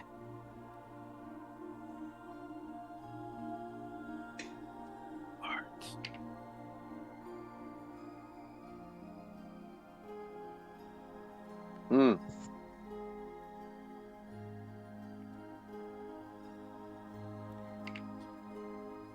And that's what it is. So And that I don't get any feeling on whether it's dangerous or just is what it is. you know that it's not natural. Okay. For good or bad is kind of left up in the air. You've heard both tales. Both like a good experience and bad experience. Interesting. But no one really knows a name for this.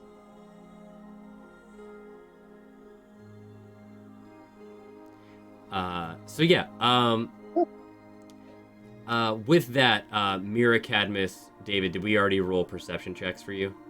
No, we're just waiting. Okay, for your watch, can you roll a perception check, please? And Malachi, I'm not done with you yet either. I just want to get their perception checks. Is this passive? Sorry. No, just a regular straight roll. All right. Stressing me out, Mike. You're making me bring out the cookie dough whiskey. Oh God. That's a 13 for me and a 10 for David. 14 for me. Did you get your D4?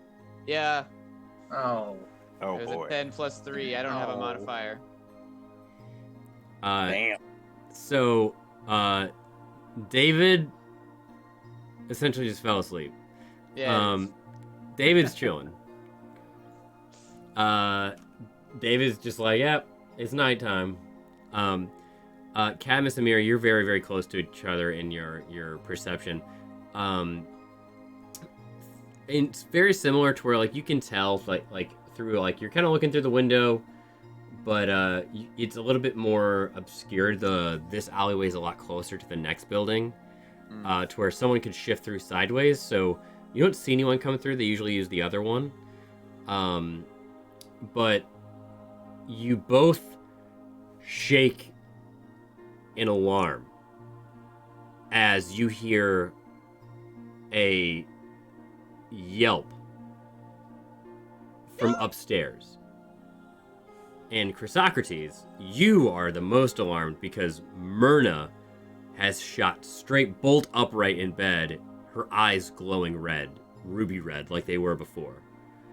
And you hear, as all of this yelp goes off from Myrna, and almost an instant later, that front door, you hear a... I'm sorry, I didn't hear that. You hear, like, this big knock of, like, a... I'm sorry, I just... Yeah. Silent. Yeah, I still can't hear that. You can't hear that? No. No. Really? But it was perfect for a joke. It was perfect. That's what you were going. That's what I was going for, yeah. Yeah, this is a light scene. So yeah, you hear this. I know you heard that. No? No. I just shook No. my Yeah, whole microphone. I We're don't. not getting any Foley, dude. I'll do it, Mike. Is that better? I don't No. hear that. I Didn't don't hear that.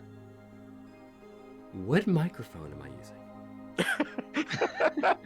I didn't hear that, Derek. Can you hear my voice effects whenever I do this? Yeah. I guess How the is that mic's not good at possible? Picking up knocking sounds. What about this? I heard one knock. Elf Hey! Yeah. That one, yeah. You hear a boom, boom, boom, as you That's the sound of the police. at the door, and Myrna like looks over to you, Chrysocrates, and she just goes, Bargus. And you hear Bargus's voice at the front of the door, and he's like, please, help. Dying. And Do we all hear this, or? yeah, he's yelling through the front, and like you kind of like you hear like a slow alarm going off, like a very like small alarm going off. It seems like it's been muffled by Myrna. And she like makes her way down from the perch. What do y'all want to do? I am gonna jump down and take out my spear, Okay. and I am gonna like ready it to throw it through the door at whoever's on the other side. Okay. Well, knowing what what Malachi just told me, Bargus was bad. He disappeared. But he can And was in also bad be not Bargus. Well, I don't know if Malachi told me that part. What the fuck is Oh, happening? about what I learned through the insight Yeah. for the history. Oh yeah, Yeah. and I'm relaying all this to you guys. That's something I would not just. Oh well, they don't need to know. Oh, I was.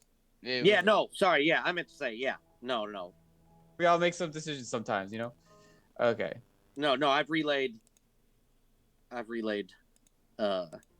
whatever information I was able to get.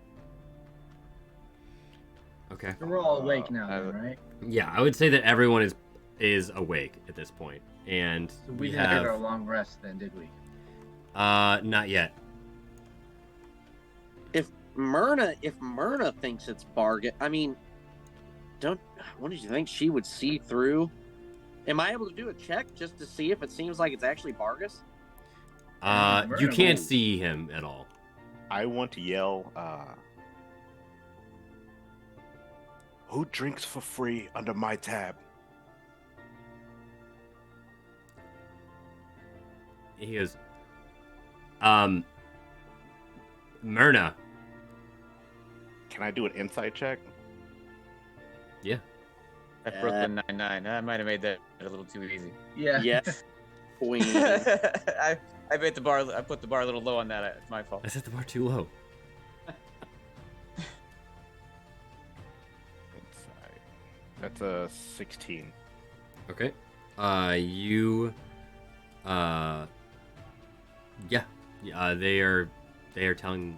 They seem to like be telling the truth. They seem confident. Myrna, is he alone? And she like her eyes like flash red again. She's like, he's alone. He's alone. It would make sense that he has a quick access way here because they're friends. Mm-hmm. I'm gonna keep my.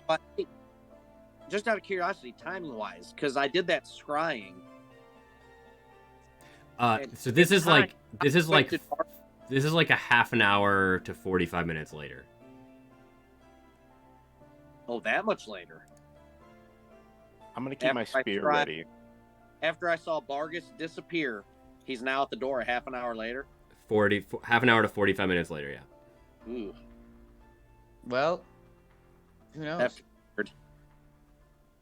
I'm gonna keep my spear and ready and just go. Someone open the door. I'm at the door, I believe. Okay. Okay. Yeah. Does anyone else want to like move towards the door? I will ready. I'll ready an arrow. I forgot the voice of Derek. Yeah. The spirit of Derek. You're role playing really well in the back of the shop. I will ready. I'll ready. He's readying an arrow, I believe he said. And Readying an arrow in case anybody comes through that's not Vargas. If it is just Vargas, I am also ready to rush forward and help him if need be. But I'm preparing just in case it's a trap. Okay. I never know what he's doing down there. The meatloaf. I have a crossbow ready, but I'm gonna stay back. I'm kind of blocking Danielle from the door. Okay. Yeah, and she's kind of hidden also- behind the counter as well, but you definitely have an extra layer of protection in front of her. I'm gonna light my flame blade, but that's it. Just light it. Okay. Yeah. All right, and back at this out here a little bit. And as you, Mira, as you open the door, let me know when. Are you just opening the door? Yeah, I'm opening the door. Okay. You see Vargas. And he goes, thank you. And he is looking rough. There's like a chunk of his hair missing. You can already see bruises forming around his neck. His eye is almost out of socket and it's swollen, but also bulging at the same time. Like it's just swelled up. And he's bleeding from the nose. So I'm going to quickly open the door, pull him in, close the door. Does anybody have any potions? I'm going to just run up to him and dump all my points of lay on hands into him. So 20 points of lay on hands. 20 HP. Okay, you're going up to him? Yeah. Okay. Hey, Mike. Yeah. Just out of curiosity, do his injuries seem to match what I saw through the scrying? I mean, does it look like everything's in the same kind of... From your vantage point, it looks like that, yeah. You're like almost 100 feet away. I'm a ways back, but yeah. Yeah, they look very, very, very, very close. I mean...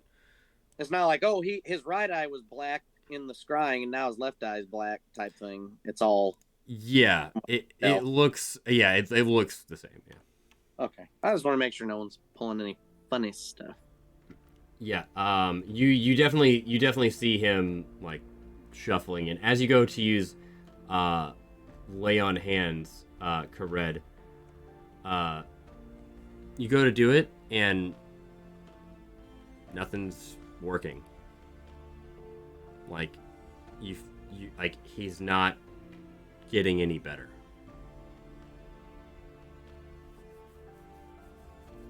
And as you do that, Bargus looks up at you, and he goes, "Here." And you see him, he has two things in his hands, and they're two potion bottles. And he pops them, and he just goes, "Fool." And you see Bargus melt away. And in his place, God damn it. you see I was willing to be fooled. you see this creature. God damn, man, I knew, man, that 30 minutes had me fucked up, man. It's like, he literally disappeared. Why would he not come here immediately? We don't know where it would go. We don't know where it would go. I know, but it was bothering me, man. That's why I asked. I understand, but he could have been hurt. I don't know. Do I still have? Well, do I get- Chris's God damn, Chris's Walker. insight check through me. Yeah. What? Your insight check through me is, you know. I've still got my spear ready. I know, it just sucked because Do I get like a? No, from what we were all saying, I know we all felt really uneasy about this. Yeah. I just could have just fucking gone with our guts. Dude, the 30 minutes was fucking me up. It's like, why would he not just teleport to the door? God damn it. Oh Do I well. get like a surprise round for readying my weapon. Chris, I will say yes, you do. I don't fucking trust nobody outside of our group right now. Okay, let's see. No shit. So what does this thing look like? Building. So yeah, this sorry, I'm playing some music. You see this thing, and it looks like an alien almost. Here, I'll blow it up. Oh. But it has no distinctive features, but its distinctive feature is that it doesn't. And That's not even a changeling. it is a horrifying looking thing. And Might be as a doppelganger. it pops these two bottles, and it is you see these two bottles go off, and there's smoke like pouring all around you by the doors. And Chrysocrates, go ahead and let loose that surprise round. Let loose your goo. Don't say that. That's a 19. A 19. A 19. Where did this go? Mother fudge. Where did you go? 19 hits. Alright, so 6 and 6.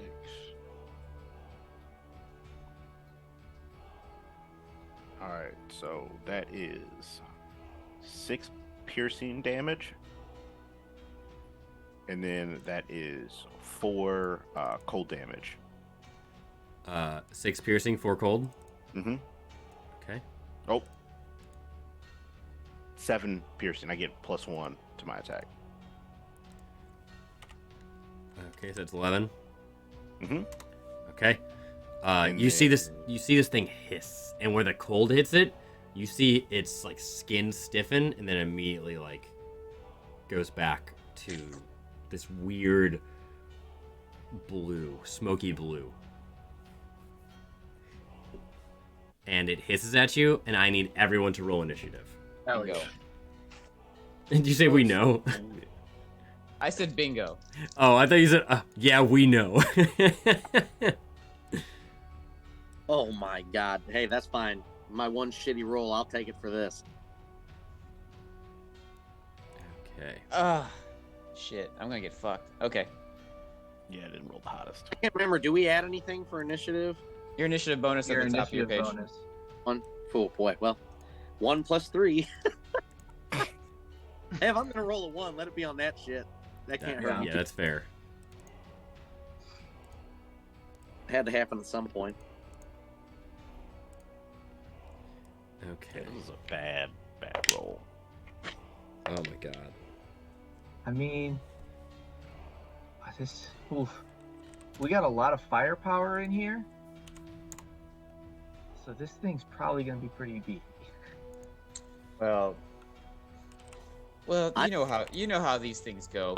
There's something else. Like, not to metagame, but there's something else. Probably. This was. Have you guys caught on to how I do fights? Maybe. I don't know, it took us 4 years. Hey, someone wanted to get in the door, and you got to figure they're not on their own. I mean, there's at least 3 siblings after Chrysocrates right now. I know it's not much, but I did say I closed the door right after. I just hope they don't find another way in here while we're distracted. The door is closed. Okay, I'm gonna. Hopefully, Myrna's got some good shit around all the windows. Yeah, make sure Danielle hides. Yeah, This we might gotta be get out of here. honestly. I can see this being a distraction. Okay. Does I'm Myrna adding- get lair actions? Yes. Was this the map you thought we were gonna be using, Mike? No. We spent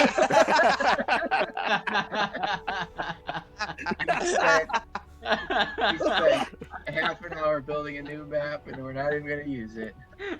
Maybe. Well, it doesn't know we have to use it. I mean, it could later, but Yeah. Okay, so the captain. She rolls 15. God, this fight has a lot of folks in it. Yeah. Mhm. Okay, Myrna rolled an 18. We put our own in. Yeah. Yeah, yes you can. Tiz rolled a 15. Damn, magic missile is kind of neat. Nillis rolled a 10. Where'd I Okay. go? Why is it? I'm trying to type in here. It keeps, Yeah, won't let me type either. I wonder if it's because Mike's typing something in there. Sometimes, like, it doesn't let more than one person seem to do it at once, so, like... But I went away. Where'd I go? I'm Where'd gone. you go? I'm gone too. Yeah, you sure are. Oh, weird, yeah. We broke it. 1 second, let me... Where'd you both go? I don't know. I clicked on the number and then I was gone. Same. That's so weird. Here, let me pull you back in from another... Wait, you guys aren't even on the... Yeah, you're not on the map. anymore. That's I hit Control Z and it just made that doppelganger bigger again. So it's not like I did anything. I forgot about doppelgangers until you said something, and I was like, no, I remembered. I was like, there's that other thing. There's that monster that turns into things. Yeah, I couldn't remember it. Alright, I gotta reload. Yeah, I reloaded nothing. My page froze, actually. Oh, there I am. Oh, sorry. It's all good. Okay, so you have... Are you guys both in the turn order? No. No, I haven't gotten to put in yet. Okay, there you go.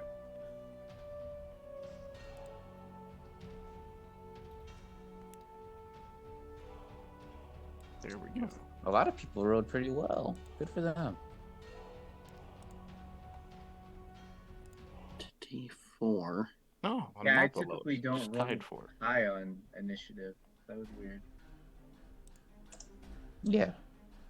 Man, that music was so subtle. I thought I was hearing something outside. I was like, "Whoa, what's going on?" Oh, yeah. Oh, yeah. It's all coming together.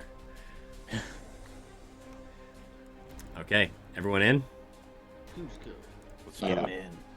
Am I down there at the bottom with number 4? That's what she said? There you are. I see you. Oh, Number 4.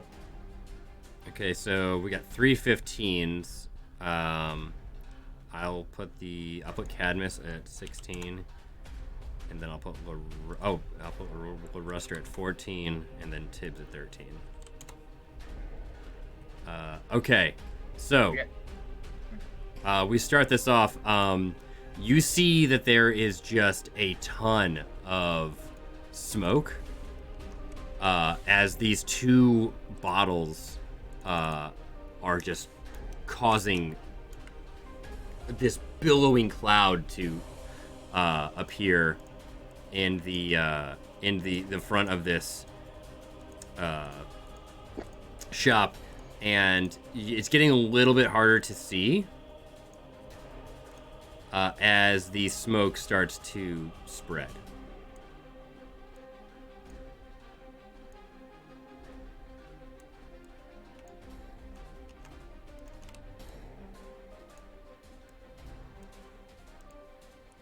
And Kared, go ahead, and you are up first. But your vision is slowly starting to be impaired. I'm in danger. I believe I am close enough. I am going to use my new sword. Are The you? cost of another finger. It'll be worth it because it'll be his finger this time. Okay, you use Karin's Claw. Yeah, but as a bonus action first, I'm going to channel Divinity and cast Vow of Enmity. Enmity. And I'm going to... So any creature I can see within 10 feet of me, I can choose one and gain advantage on attack rolls against it for 1 minute, or until it drops to 0 HP. So I'm going to use that Okay, to give advantage on attack rolls against this guy. you got it. And so I'm going to take 2 attacks with Charon's Claw. Gene, are you using a ruler? What? I was. Oh, okay. I'm gonna reload the page. So that's going to be a 31 to hit. Does that hit for the first attack? A 31, yeah. Well, Well, my 19 hit. I hope so, or else I ain't doing much. I'm taking Danielle upstairs and letting you fight it out. Barred from afar. That's right. I'll play music to amp you up. That's about all I got. So would you call that a Bardy Fire? Hey. Oh, boy. I love jokes. Boy, that's right here with So- Clark's here. The first one was what did I say, a 31? Yeah. And the Yeah. second one was a 29. Those both hit. So those both hit. So let's see. He's already taken some damage, right? Correct. From this spear. Yeah, cold doesn't do much.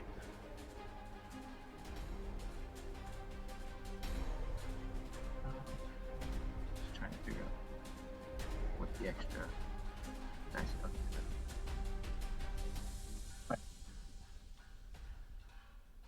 Our return, gents.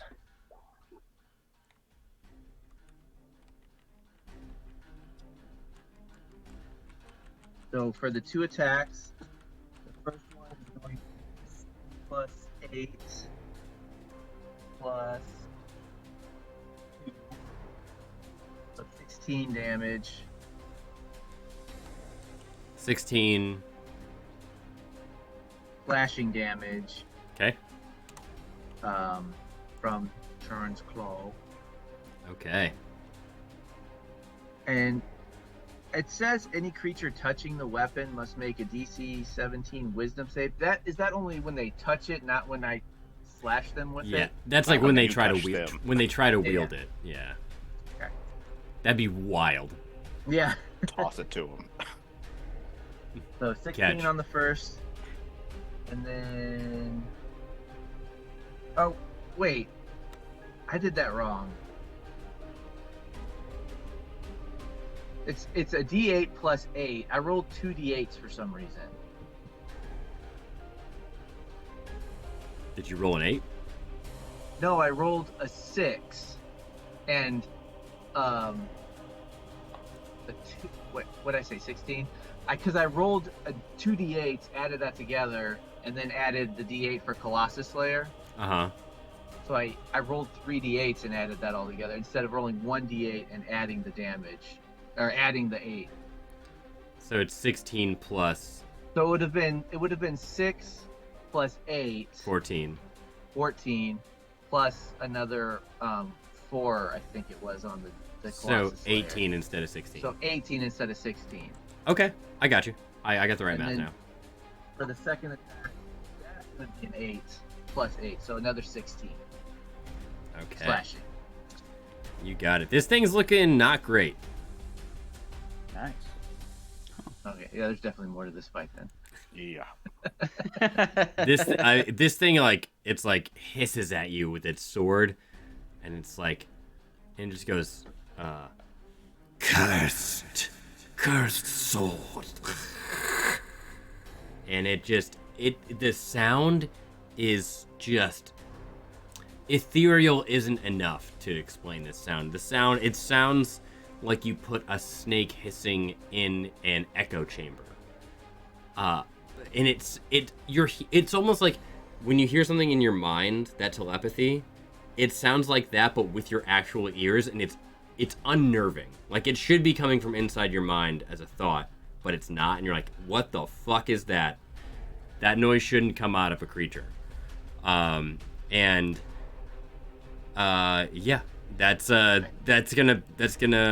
it's just gonna That's my hiss. turn. Yeah, it's just gonna hiss at you. And I'm just gonna stay there and melee with it, so it doesn't open up to attack. Okay. And I'm done. Myrna, she is going to take a step. She's gonna like run back, and she is going to stand behind. She's gonna vault over the counter, and she is gonna stand right here, on her chair, and she is like, her hands are outstretched like this, and her eyes have like, one is red and the other is blue, and she's like, she goes, there's something outside. She goes, and she tries to clear away this smoke, and you see that blue eye light up, and she clears away the smoke on, somebody roll me a d20. Oh shit. Just one of us? Anyone. Don't want Who's rolling hot tonight? I mean, Kyle, Steve's I can try it. You got it. Out of the cats. Remember, I just rolled a 1, so I. You got it out You're of the not way. gonna roll another one, right? Yeah. All right, this is gonna Why be a did you say 14. that out loud? What are the odds? 1 in 20. Okay, a 12. Okay. Okay. Hey, that's pretty good. So we have no idea if that's. We don't know what it is. He could Oh, be 12 pulling was the something worst off case the scenario, table, 12. probably. No. you see Myrna just absolutely wipe away this smoke on the right, and underneath it you see this sort of half apparition. It looks like it wasn't done fully forming yet as she blows away the magical smoke, but you see this huge stone golem, Oh. Okay. but it is almost only, it's only like half appeared. It seems diminished in some sense since she cleared away the smoke. And Myrna looks exhausted. You can tell that she's been fully focusing on not only her enchantments, but she has not been able to sleep as she is constantly refreshing all of her wards throughout the night. And this really wiped her out.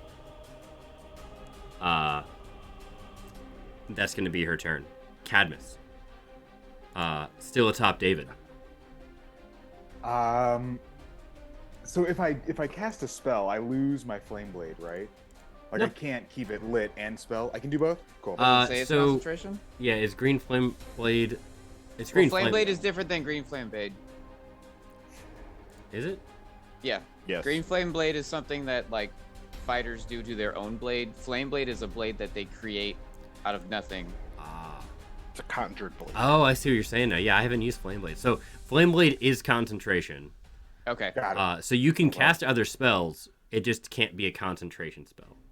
Got it. So if it has that little diamond with a C. And so, if I do cast a different one, then I just lose my Flame Blade, right? Or do I? Okay, perfect. So in that case, let's do. I want to do Moonbeam, 3rd level. Okay, so you're gonna drop your Flame Blade. Yeah, I'll drop the Flame Blade. Okay. Yeah, let's do Moonbeam, 3rd level, right over the top of the boy at the entrance. The doppelganger or the golem? The doppelganger, sorry. Okay, you got it. I don't know quite yet what we got that big boy doing.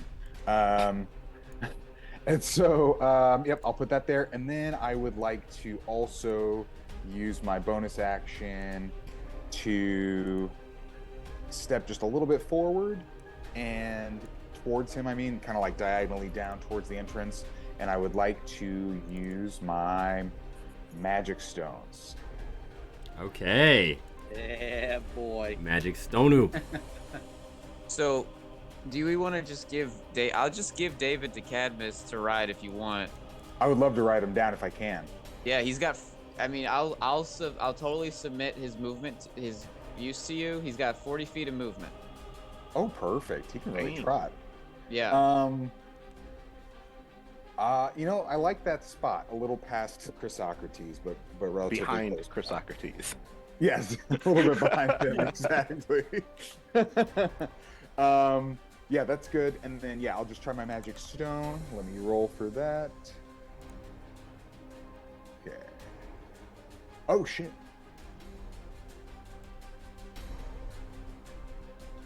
22.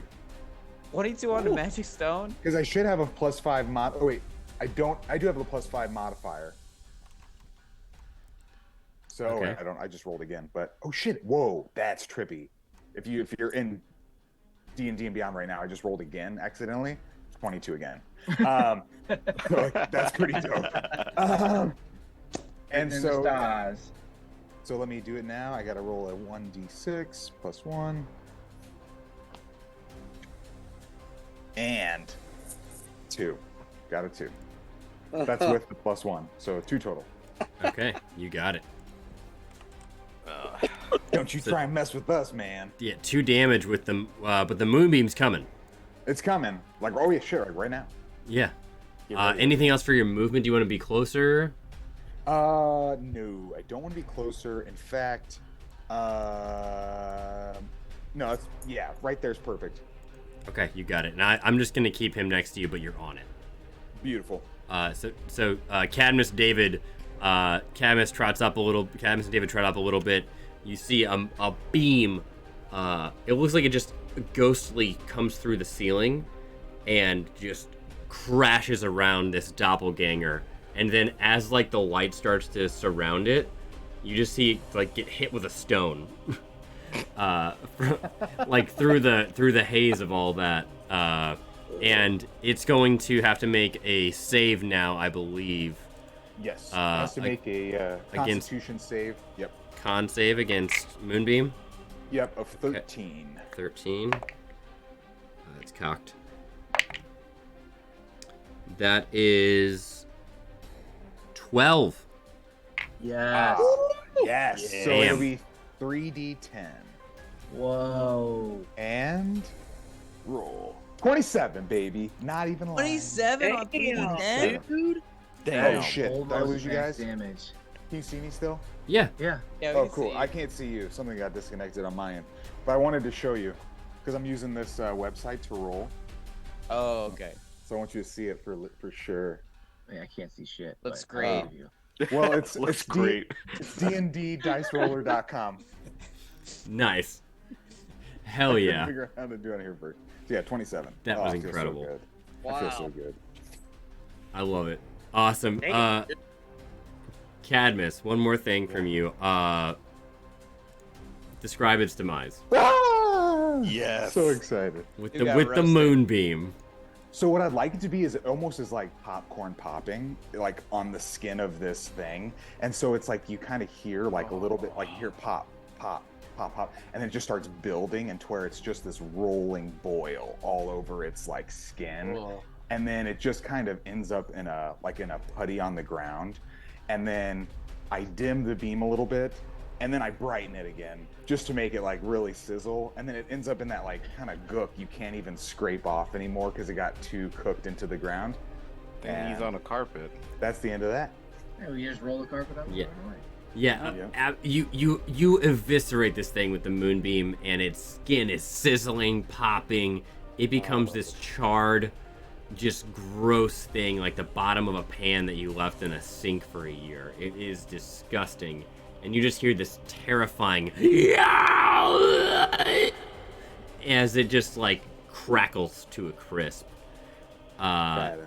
Well played. It is now out of the turn order. It was about to do something very menacing. Yeah, that was gonna be very, very menacing. So well done. Where is my... Just in time. Holy shit. That boy got hit with a rock and then a Kamehameha wave. Yeah, for real. So yeah, it is now out of the turn order. It is dead. And it is now the captain's turn. The captain is going to sprint. Oh shit. Actually, she's gonna stand right here, and she's gonna throw a dagger at the stone golem, knowing not to get close, even though she very much wants to. So she's gonna throw a dagger at the stone golem. That is just gonna miss, and then she is going to look around for anything to grab to throw. And she picks up a random bottle from this table, and she hurls it over there, and that's a nat one. It's just a bottle. Oh shit. Oh. Captain.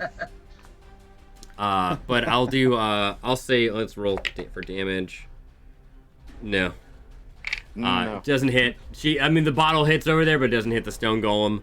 Nothing there happens, and that is going to be the end of her turn. It is now Tibbs' turn. Tibbs is going to take. Tibbs is like still rolled up in his burrito, up here.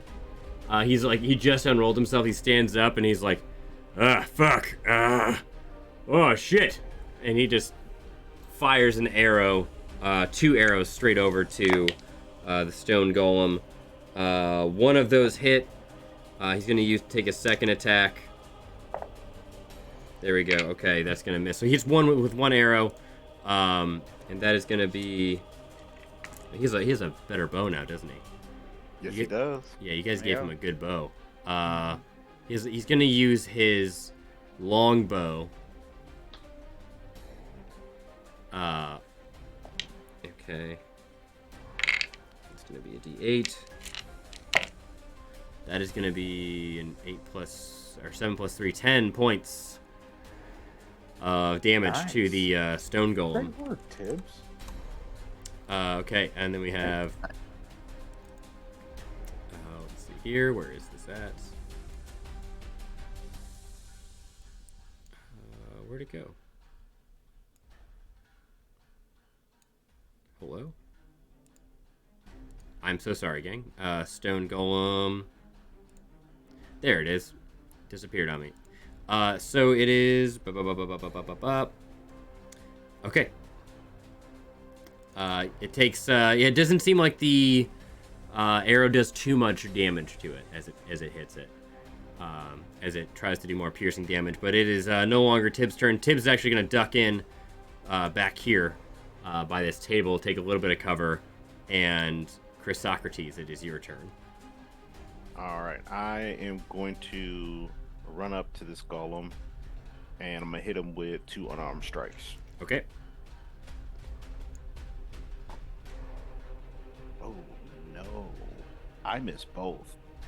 Oof. That doesn't happen very often. Oh, Ooh, those are terrible rolls. This is supposed to happen.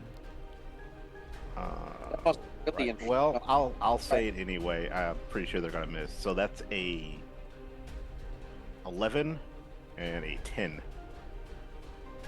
Yeah, those don't hit. Yep. I'm gonna bonus action in flurry of blows. Okay. Come on, give me something. Using a key Give me point? Something. Yep. Ooh, so that is that's a 28, and then no. 28. Oh, no, that's wrong math. I was like, damn.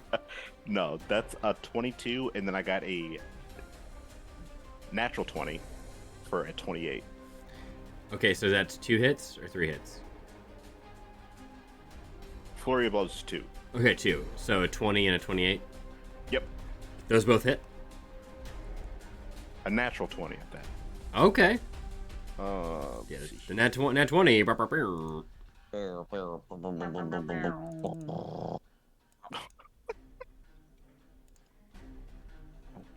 Cats. Alright, so that is unarmed. That is 14. 14 team. Okay. Whew. Okay, he takes the full 14. And I'm gonna use open hand technique to try and knock him prone. Okay. So you have to roll a dex saving throw. Gotta beat a 14. Okay.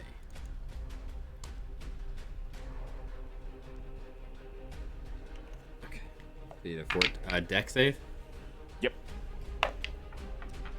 It's a nat 20. Sounds pretty good. I'm doing great in combat tonight. It's my first nat 20 of the game. Sorry, friends. Damn. Or as Bernally Mulligan would say, be better. That's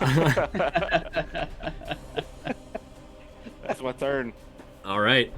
You are up close and personal with this stone golem. You are just trying to chip away at its... it's kind of half-formed. Like, it should be much more tough. But it is... it seemed to be in, like, a weakened state after what Myrna did as it was forming.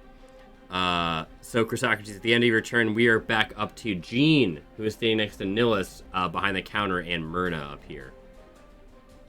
All right, I'll going to kind of jump the counter and stand on top of it in front of Nillis, and then I will cast Mental Prison on the golem. Mental prison. What? And in doing so, I will also activate my meta magic, my Heightened spell, so he gets disadvantage on an intelligence saving throw. Oh, this dude's failing. Damn. This dude's failing.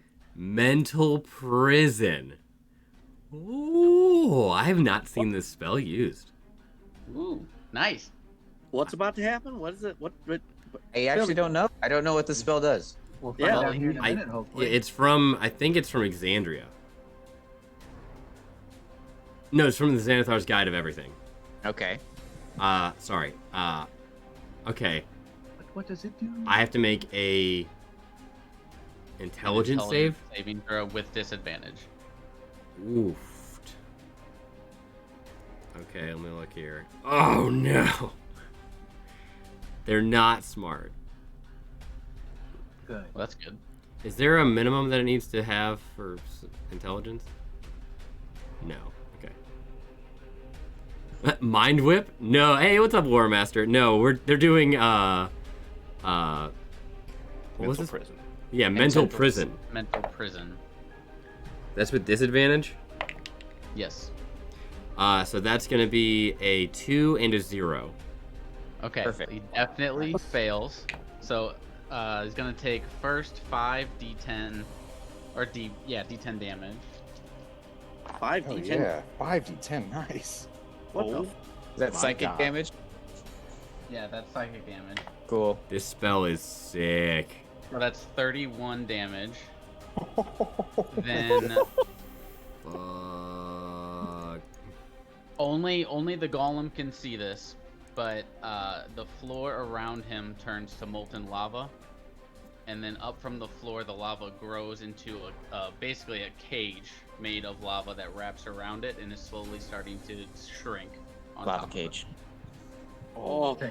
Man, The How old much lava how much cage damage trick. was that? it. So that was 31. Amazing. is that the most damage you've done? No, I think I did 40 something the last episode actually. Damn. Okay. Jesus. So he cannot see anything past the illusion. He cannot hear anything past the illusion. If he tries to do any type of melee attack or move through the illusion at all, he will take 10d10 psychic damage. Whoa. Oh, 10d10? yes. oh Ten. my! Yes. That is Where that have is I been? that is What a level that slot is a that? mental prison. That's insane. a Awesome. 6th level spell. Yeah. That's a damn good 6th level spell. I have Okay, been yeah, that's saving. I have been amazing. saving that one for a long time, waiting so I could use it with the meta magic, so I could actually guarantee it does something. Yeah. Hold Oh on. my How many gosh. dragons have we fought and you had that in your pocket? A while. Yeah, a while. Well, not that long because we leveled up not too long You ago. leveled up, so I think Oh, you just okay. got it. Yeah. That's wild. I was like, dude, if you've been sitting on this the whole time. No. That's nuts. Dude, add it fucking 10d10 if he tries to pass through it. That is nuts. Insane. That is wild. Speaking of that being wild, Gene. Gene. Yep. I mean, that was a big, powerful spell, Gene. Oh yeah, Yeah, big. it That's a was. big power spell. It was. Go ahead and roll me a D100, please. Just did an Oh. 87. 87. Oh, man. Mm-hmm. Remember, you have your new ring as well. I can't find it on the character sheet. Maybe I'm just not looking in the right place. Go to attunement or inventory. Go to inventory, then go to attunement, and it should be at the bottom right. Ring of Wild Magic. Does he get to roll I've got again a- when he finds Got a out ring what? of protection. Try refreshing your character sheet. Huh. Okay. So you said 87. 87. Okay, so with 87, now roll me another d20. Because with your wild, I use a random wild magic table, and it has 3 columns within each number. 14. 14. Okay, with a 14, you and all creatures within 30 feet of you are now extra susceptible to thunder damage for the next minute. Okay. What? You can always use your ring and re-roll that. I'm gonna stick with that. Okay. You And got there it is. so. I see it now. Cadmus, Okay. I'm gonna need a quick weather forecast and just make sure we're not. How about a quick thunder wave, anybody? Huh? So yeah, it's you, Nillis, Myrna, Danielle, Malachi, Yeah, Tibbs. I think that's it. That's Ooh, it. Cadmus is just out of range. And Okay. so, do I know? Do I know as Cadmus that he just did that and that we are susceptible to thunder damage? I don't know that, right? No, it's just I- one of those. It's just one of those effects where, like, I'm not even sure they are aware of it. I don't think anybody Got really it. knows. Yeah. Perfect. So yeah, it could have been worse. Could have been much worse. Could have been much better. Yeah. But yeah, you're now susceptible to thunder damage. Everyone from Tibbs and up. Okay. Okay. Anything else for your turn, Gene? No. Quick question on the Ring of Wild Magic, though. Do I need? You said it's in my attunement items. Do I need to attune to this? Do I need to make room for it? No, you're good. Okay. Nope. I'm Yeah. good then. It is bound to you, as Okay. you were a sorcerer. Okay. Any movement or anything? Nope. Okay. It is Nillis's turn. I'm gonna let you control Nillis for now. He's right next to you. Do you want him to? He only has melee weapons. What do you want him to do? Stay hidden? Yeah. I want him to stay hidden. Okay. Nillis is going to use the help action for Myrna, and he is going to help steady her as she is concentrating on her magic. Nice. So she's going to have advantage on anything she tries to do Good. on her next That's turn. good. That's awesome. And then after that, we are moving to Mira. All right. I want to do a quick check on that bottle that I guess must have just fell down. His other bottle. Can I stuff it? Can I stop it? You can see that there is something forming in the smoke. But the bottle is kind of lost to your vision. I mean, you can definitely see it shattered. It's like shattered. a piece of it shattered as he fell. Okay. But he uncorked it and kind of tossed them. Right. Like- I was gonna. Well, my initial plan was to see if I could plug it, but if there's a hole in the bottle, then I'm not gonna. Yeah, they shattered after he uncorked it. Oh. Mhm. Okay. Then what I'm gonna do is move out of where this guy is about to be. Okay. 15. I'm going to throw 2 daggers at a rock. Bleed it. Bleed that rock dry. Yeah. He starts bleeding sand. So the first dagger is going to be. I'm going to use the dragon tooth first. Okay. Dragon Tooth Dagger. Yep. That's going to hit because that's a natural 19. Ooh, yes it will. Hell yeah. And then I'm going to throw the Bloodlust second. That's going to be 17. That ties. Okay. So the total damage output. Hold on. Is Chrysocrates near him? I went off the map. Yes. Yeah. Okay, there's sneaky happen then. Oh, Okay. yeah. Okay. Oh damn! It's been so long. I forgot how many dice I throw for sneak. I think it's 4d6. It's 5. Oh, 5. Holy shit. At 12th level? At 10th level. I have 2 wizards. Remember? Ooh. It could be worse. So 1, 2. You'd be so much worse. Malachi, you're on deck. Mm-hmm.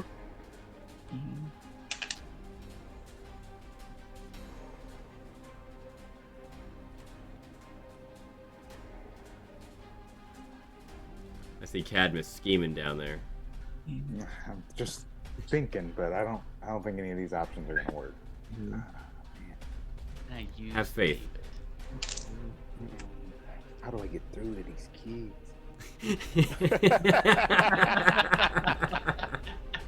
All right.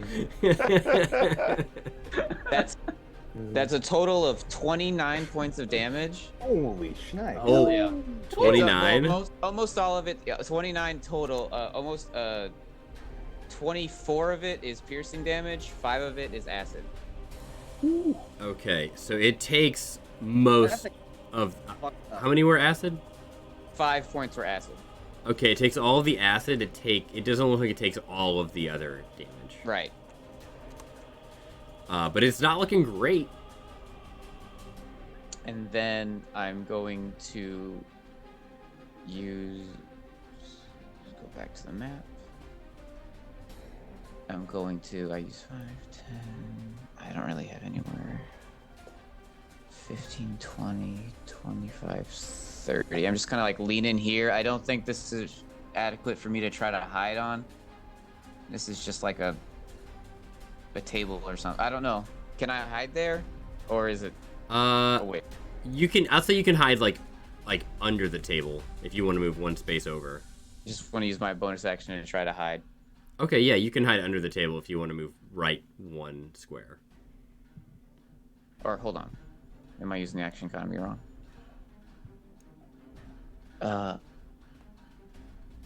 It's a free market. The action economy. Free market. Oh. Break the chains, Kyle. Oh no! I can't hide. I used my bonus action to throw a second dagger. I So- gotcha. Okay. Thank you for being honest. I appreciate it. I was like, no, that's too much power. I was thinking, okay, maybe he just has 2 attacks now, because I was No, rogues don't get 2 multi-classing. They have to use their bonus attack, and I don't get like my second dagger doesn't. I don't get to add my attack bonus. I just get to add the flat dice on it. So Right. Okay, that makes a little bit more sense. I did hit it with the bleeding dagger. I don't know what that means for a stone golem, but Yeah, I would say it doesn't have an effect. okay. Like there's no extra condition added. A little more dust comes out. Yeah. Yeah, you see cobwebs spill out.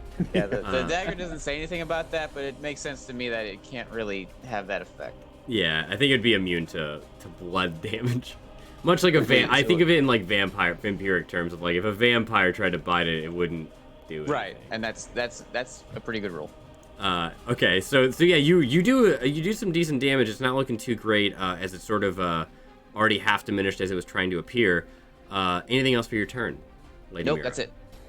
Okay, you got it. We're going back to our bard boy, back in the saddle. Malachi, what do you got for us, baby? First of all, you said Myrna with the help, I guess. What does she have advantage on?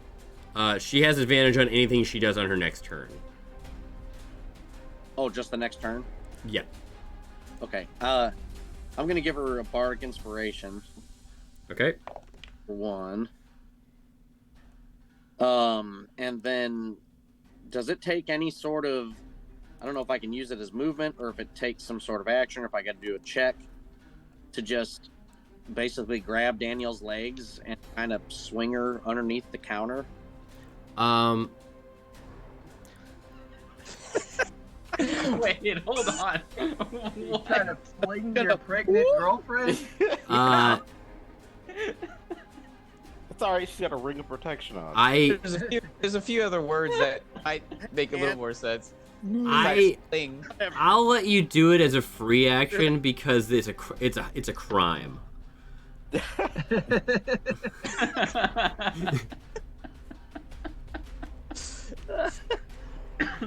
You did no. It's a free action. The use of the word swing really got me. But yeah, go. You can get her into a safer. The reason is sound that you want to make her more safe, but your action in doing the action in doing it is like pushing someone off a roof to save them from a fire. You know, like. I mean, I'm not like full force swinging her like into the side of the counter. It's just like Just yeah, force a quick slide. Just picks her up like a sack of potatoes and just Yeah. slams her. She has no time to react to it. So she's under there now. I'm Like- gonna quit trying to describe it because I'm not doing a good Yeah, job. when you said swing, I imagine a full yeet. No, Derek just played it. That's perfect. That's awesome. Yeah, Perfect timing. that's a real. I'll save you Gwen Stacy moment. Yeah. Oof. Perfect. Okay, Malachi. So you gently push Danielle under the counter there to safety, Roll, whatever. and you're giving bardic inspiration to Myrna. Yes. Okay, and Myrna, I'll just put this little thing on here for her for inspiration. Where's that? There we go. And so you give Myrna inspiration. How do you give her inspiration? What do you do? Say, sing. Do you feel like a man when you push her around?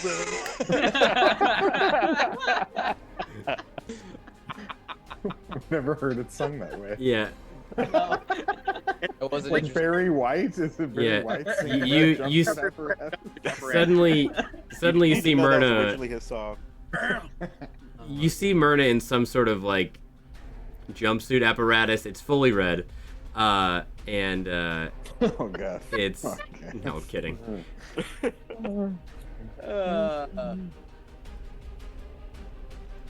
So how do you give her inspiration? I'm not letting you off the hook. I'm gonna just yell. You got one hell of a store here. It does lift your spirits. I mean, I get it. True, yeah. Now I'm tired. When And then did your character start talking like that? I love it. I love it. I don't know. Do we all have to change voices before this campaign's over? Yes. Myrna mid casting, she goes, thank you, please kill them. So you've given her inspiration. You have saved. You've given Danielle a little bit more protection under full cover. Anything else for your turn? You still have your action. Yep, I'm going to cast Cloud of Daggers in the middle of that smoke. Cloud of Daggers. What is the range on that? 60 feet? I think so. A cloud of daggers on a cloud of smoke. It is 60 feet. The golem's gonna form, but it's just gonna have a bunch of daggers sticking out of it. And then That's what I'm hoping. Because when it starts its turn there, then we won't be able to attack it because it'll have a natural porcupine defense. Unknowingly giving it like a +3 to AC.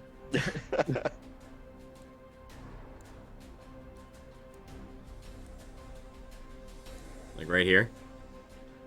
just right in the middle of it. Yeah, whatever's where, Okay. Where You got it. So a cloud of daggers appears down in this smoke in a 5-foot radius, and if anything enters that for the first time, starts its turn there, it's taking 4d4 damage. Well, I'm casting it at 4th level, so it'll be 8d4. Oof. Okay. Holy Right. balls. A storm of daggers then.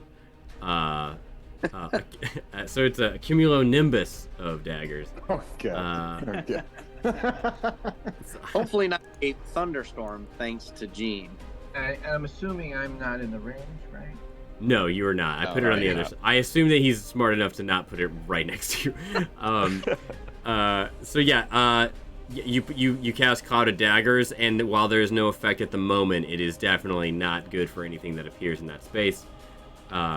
Anything else for your turn? Any movement or anything for you, Malachi? Because that's close enough to the middle, right? Is that? Yeah, is the way- yeah, for sure. I think that's about it. I'm gonna kind of hang there by Danielle. So. Okay, you got it. So next up, you see this smoke start to dissipate, and in its place, you see this gigantic stone bowl, Oh. and it is terrifying. It's not made of The just. bowl in a magic shop? Oh. Oh no! Bingo. It's a bowl in a magic shop. And Mike's like, remember, you guys weren't supposed to fight here. Correct. So this thing looks like it's not just stone. It looks like it is like, I know it is a moving thing, but it looks like the stone is alive. Like it doesn't look like the stone of the stone golem. It looks like it's like natural stone plating somehow. And as it appears, it takes the damage from Cloud of Daggers. Yes. Nice work. Nice. Great timing. Yeah. Man, I was hoping it would hold off just a minute. I was like, this is scary battleship. All right. I'm imagining that scene from I Think You Should Leave of, hold on, I'm doing something, let me go. I really want to do this. Yeah. And then I need to do. Oh, nice. 22. 22. Badass. Yeah, as these daggers just start ripping into the sides of this gigantic bowl, it snorts this green smoke out from its nostrils and like just starts pawing at the ground of the shop, and it is crunching away at the wood on the floor as your Cloud of Daggers rips into it. And this bowl, you see it just take like a big inhale in, and it exudes even more green smoke towards Kared and Chrysocrates. And let's see here. Guys, we did it perfect. We put our 2 guys with the most health up front. So it is gonna go to. It might even be Mira too. Okay. Let me check this. I gotta. There's like. Take it. I'm using the new toolbar. So what is this? What are you? Yeah. Give it to me. Yeah. Yeah. More. Yeah. Yeah. More. Sugar. Water. More. Or Touch me. Touch me harder. Oh yeah. Oh, there we go. There we go. There we go. I don't know any of these references. It's all real fucking weird to me, but I like it. Jason, I would recommend you go on YouTube and search best of ghost stories dub. Oh god, I'm excited. I will. It's an anime called Ghost Stories. The anime sucks. They gave the English voice cast free reign to do whatever the fuck they wanted. Oh my god. Okay. So just go there. It's pretty Sounds messed up. oh, that's cool. That is cool. Oh. Oh shoot. Oh, I'm free. Oh, I'm in that. Oh. So yeah, so this thing billows out smoke, and it's gonna hit Kared, Chrysocrates, and Chrysocrates, Cadmus, and Mira. Okay. What am I rolling? And So it's gonna hit David too then. Because yes, Cadmus is upon David. yes, yes, and I need a Constitution saving throw from all of you. And Mira, do you want to roll for David? Yeah, I'll roll for David. Okay. I'm sure he's gonna pass. Hey, can you give me, Mira? Can you give me a David check? David check. David check. What are David we rolled rolling it. again? Constitution. Full 8. Constitution. Ooh, 9. Can I ask if this is gonna be poison? Checked up. I'm gonna use my luck. It is not poison. It's not poison. Okay. All right, I'm not lucky anymore. Well, I have 1 luck left. Roll. Oh, 10. Okay, so we have a 10 from Cadmus, Yeah, Natural 19. 1. that was with luck. Jesus. 19 from Kared, a natural 1 from Chrysocrates. Oh man. David got an 8. David got an 8, 80? okay, and Oh, An 8. Mira. David got an 80. And Mira also got an 8. Holy shit. Fuck. Not good. Okay. It's like the dice are mad at me for not playing. Everyone failed except for Kared. Yeah. So the bottom of the screen, actually, on the stream, Chris, Mira, Kared, Cadmus, everyone except for Kared, including David, you turn as you start to see this green smoke coming out at you, and I just got a sub. That was crazy timing. Oh wait. Hey Paulie, what's up, Paulie? What's going on? Thank you for the 22 months, Paulie. How you doing this weekend? Good morning, I guess. It's almost 1 a.m. here. So as that smoke reaches you and you turn and you see it, that is your final thought as you all turn to stone. Oh. Oh, shit. What the fuck? You are all Oh, restrained, and you can repeat the save on the end of your next turn. Yes. Fuck, I'm so glad I passed that. Oh boy. So, let's do this. Uh-oh. That's a lot of Play us. the I'm in danger thing. So I'm going to say that, which one should I use here? I'll just use this fortress thing. So Chrysocrates, stone. Cadmus, stone. Dave, stone. Mira, stone. You shut up! I'm so fucking scared right now. You shut up. You Sean, shut I'm up. so glad. I'm so glad you passed that prison on that other goblin right now. Yes. Yeah, And- because I mean, no That's offense to clutch. us, but we just lost some heavy hitters. Yeah, that's clutch. So it is. Yeah. The bull. I really wish the Um, boar would have passed, so it would have just been carrying around a stone The cabinet. heavy ass Cadmus. Yeah, and then the bull is going to rush and run through Corette. Pulled by the horns. You can say no to this, but I want to ask it. Can I use my reaction to try and stop it? Instead of making an attack of opportunity, can I try to stop it from rushing? I will. The next, I'm gonna have to make you make a save anyway. If you can succeed on the save, then yes. Okay. I'm sorry. What's up? So it's running straight at you. Give me a strength saving throw. Okay. Saving throw? Mm-hmm. I don't know what that is. Strength save. That is a 12 plus 9. So That's pretty 21. good. Ooh. You. Because I got that fucking belt of giant strength. That's right. Yes. That's right. Yeah, you got it from Grunga Gurga. Yeah, we did that nasty little trade. Yeah, give her a hat. Well, half of a hat. Yeah. So you succeed.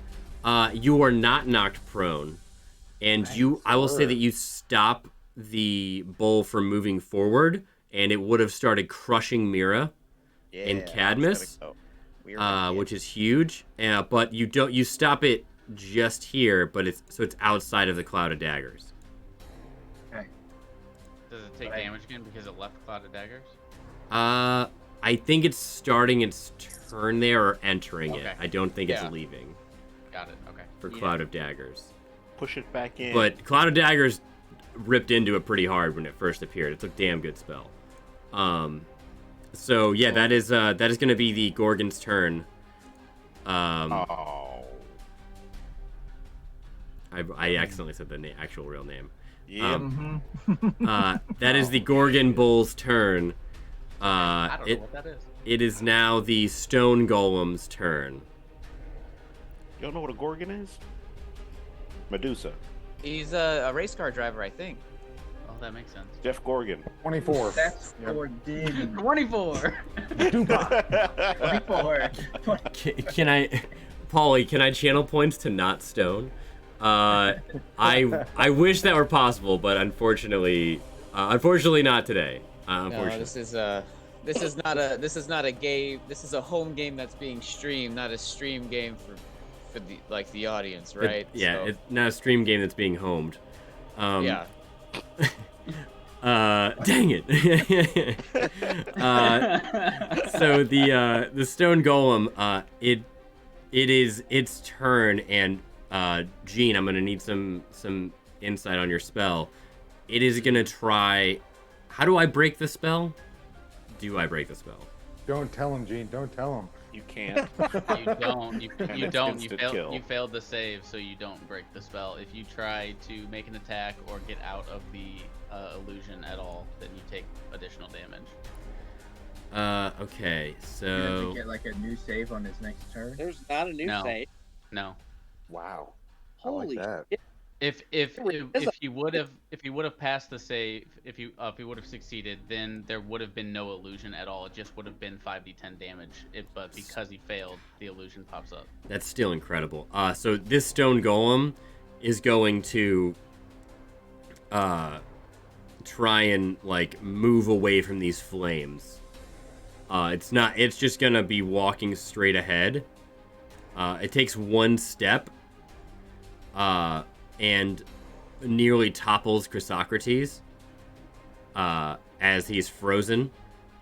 So it's gonna take that 10d10 Okay. as it tries to move away from the flames. Kill him. Do it. Do it. Do it. Well then, Polly, kill them all.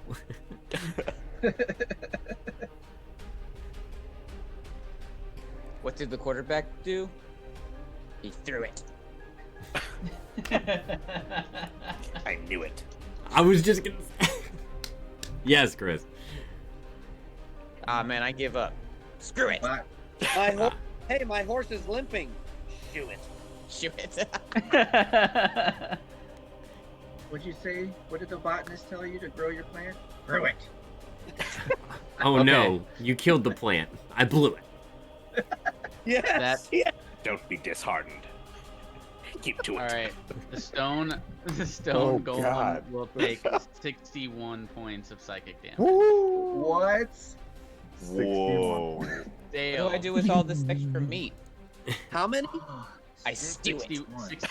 61. Oh god. Okay, as it takes all that damage, its mind, you see its head literally explode off of its shoulders, as the mental prison,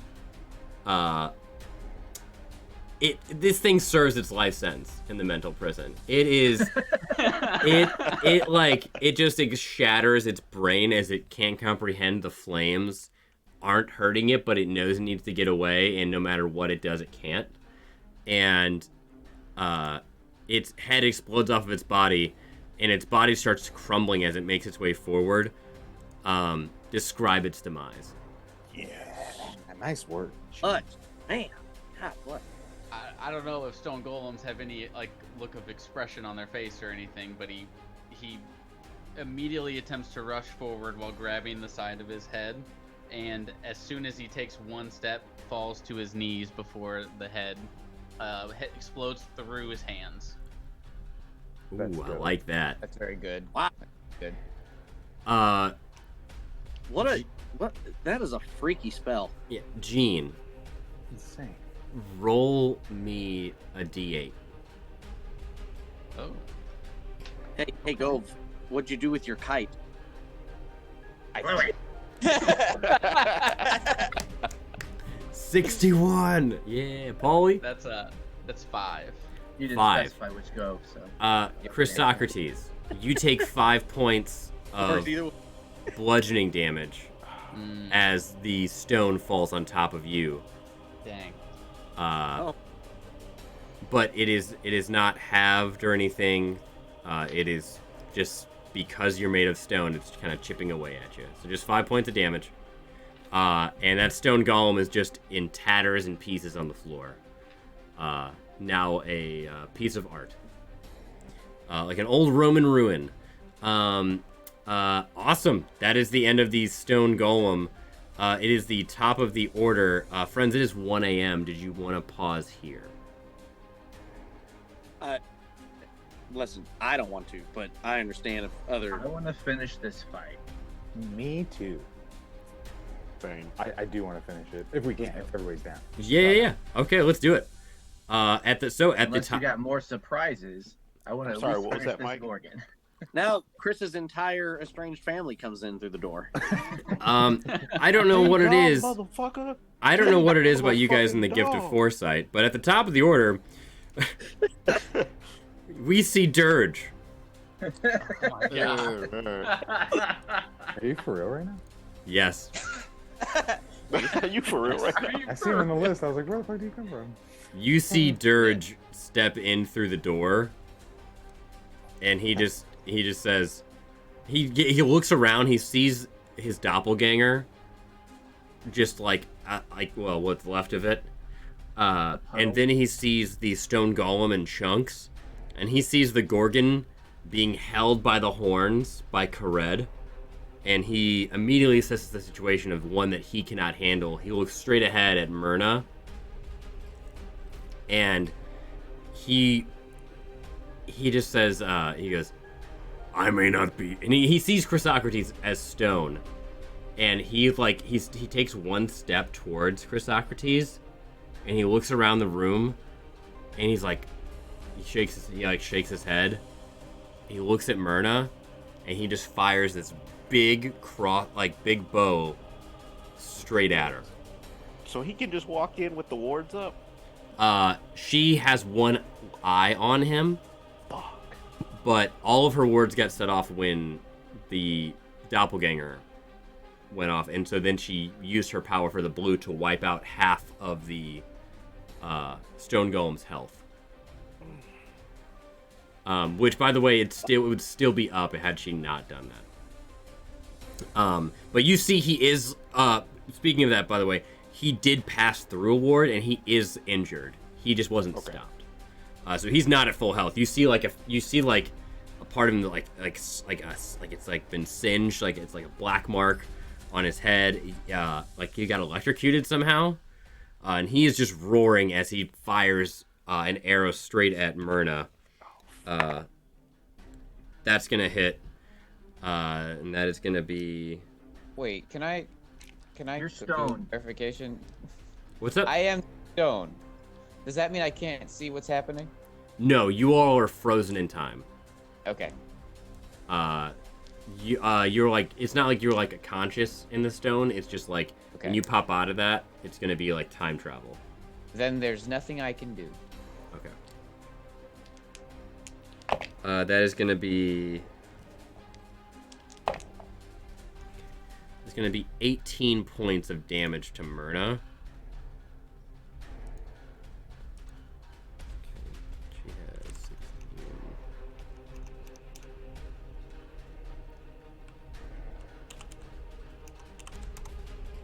How much? 18. There we go. How much does she have? She has her full HP is 67. Okay. She's got a couple hits in her. Ostensibly. And Dirge just looks and goes. He like yells at you, not knowing because he's an idiot. He's yelling at Christopher. He's like, "I'll be back for you, little brother." And he starts to like sprint out the door. Well, this guy's sprinting out of luck. Oh, bitch. He was anticipating you all being absolutely rolled by the doppelganger and Gorgon and Stone Golem by this point. He severely misjudged you all, even with the statuses you're in now.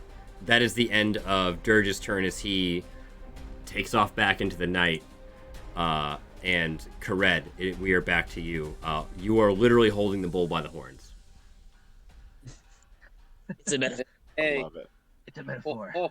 But it really happened. Yes. Okay, so I'm going to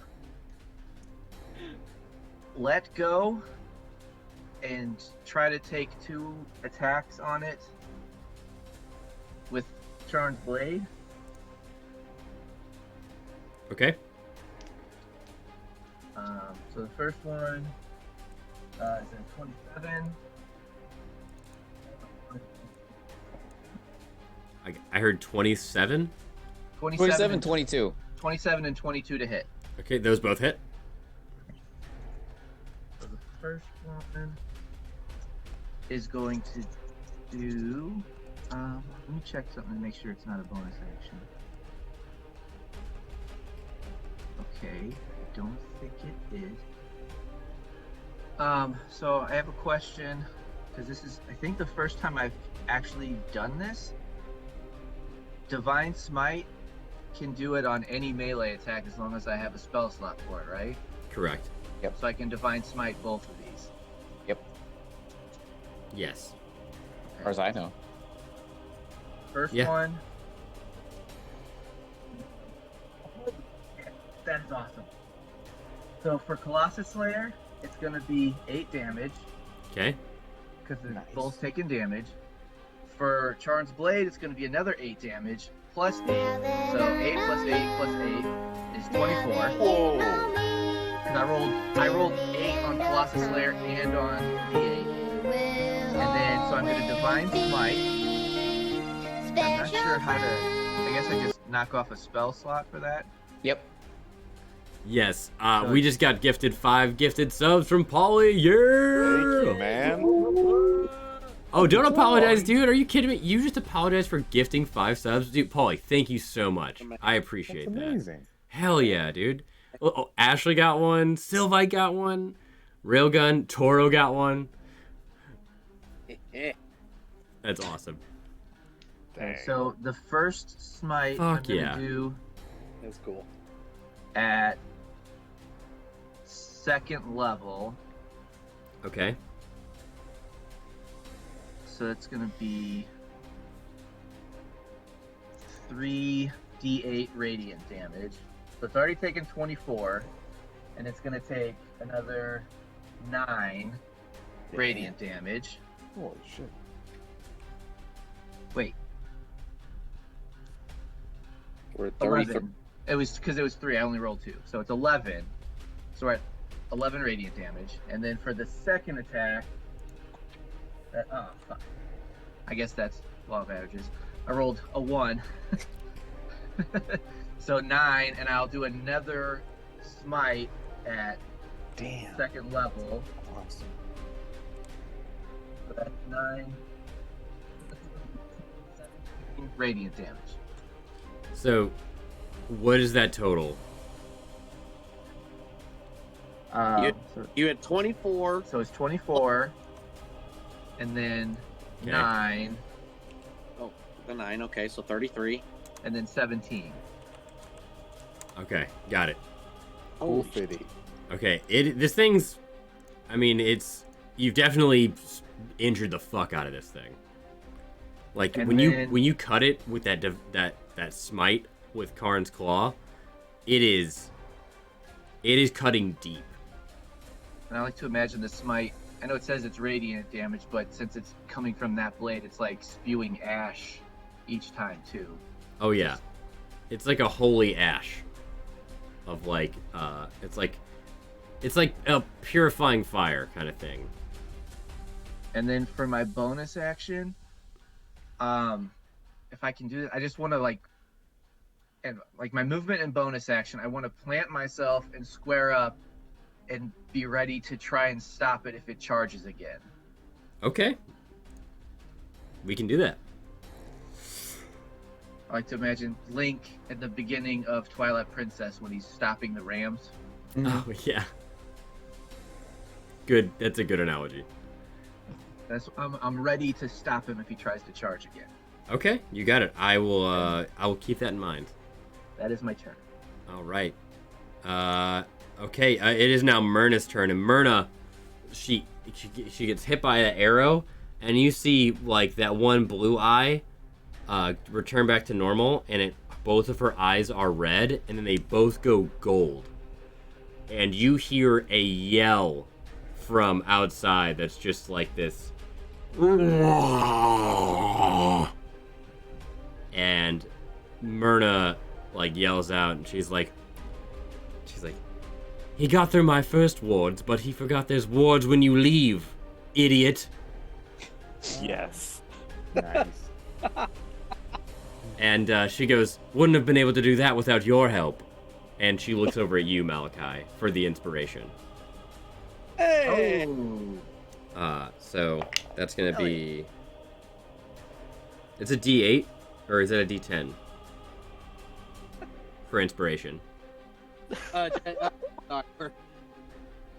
You're my inspiration. Dude, I've been seeing that in my head. I love it. What a classic.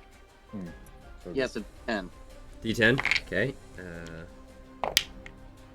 Nice. Yeah, she does quite a bit of damage to Dirge as he leaves. And you hear a big, you kind of see a flash outside, those of you that aren't stone, and then you hear this big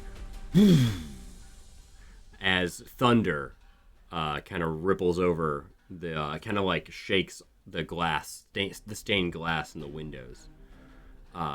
He apparently was just struck by a lightning bolt. Ooh. Yes. So that is going to be Myrna's turn, and she is still, her eyes go back to red as she is monitoring the outside. And it is now Cadmus's turn. Cadmus, you are stone. And so I can roll, right? To Yes. Try to... Give me a Okay. Constitution saving Is that throw. the beginning of his turn or the end of his turn? They are the What did I same say? at the moment. I mean, I'm just saying, does he still get a chance to attack if he saves? Or is it? It's like, gonna. when It's he the. said- Oh yeah. Okay, I see what you're saying. Yeah. It's the end of his turn. Okay. Hey. Good point. 10 Good point, total. Brad. 10 total. 10. That is a fail. You are still stoned. Damn. I'm Not the very good sorry. kind. The worst kind, yeah. Yeah. Not even the fun. I can't even enjoy this. What the fuck? Ah, fuck balls. What the fuck? All right. I'm so sorry you've waited that entire turn order to just not succeed on a save. I was so pumped. Well, until we got turned to stone too, I was like, oh man, I'm gonna do this. And I could do this. I mean, I couldn't do any of it anyway. But the dream. The dream is there. This. Yeah. I'm gonna It's- do that. Yeah. It's true. The captain, she is seeing her partner grabbing the bull by the horn. She runs in and starts attacking this thing with her rapier. And she is gonna do. Get it, girl. Okay, that's gonna be. Okay, that one's gonna hit barely. That's a nat 20. Hell yeah. Yeah, girl. Hell yeah. Come on, Captain. Come on, Captain. So she is gonna do. Where's my other D8? She ain't bullshit. She's gonna do See what you did there. 19 points of slashing damage, but it doesn't look like it goes all the way through. Well, I'm still glad she grabbed her sword and drew it. Only if she slew it.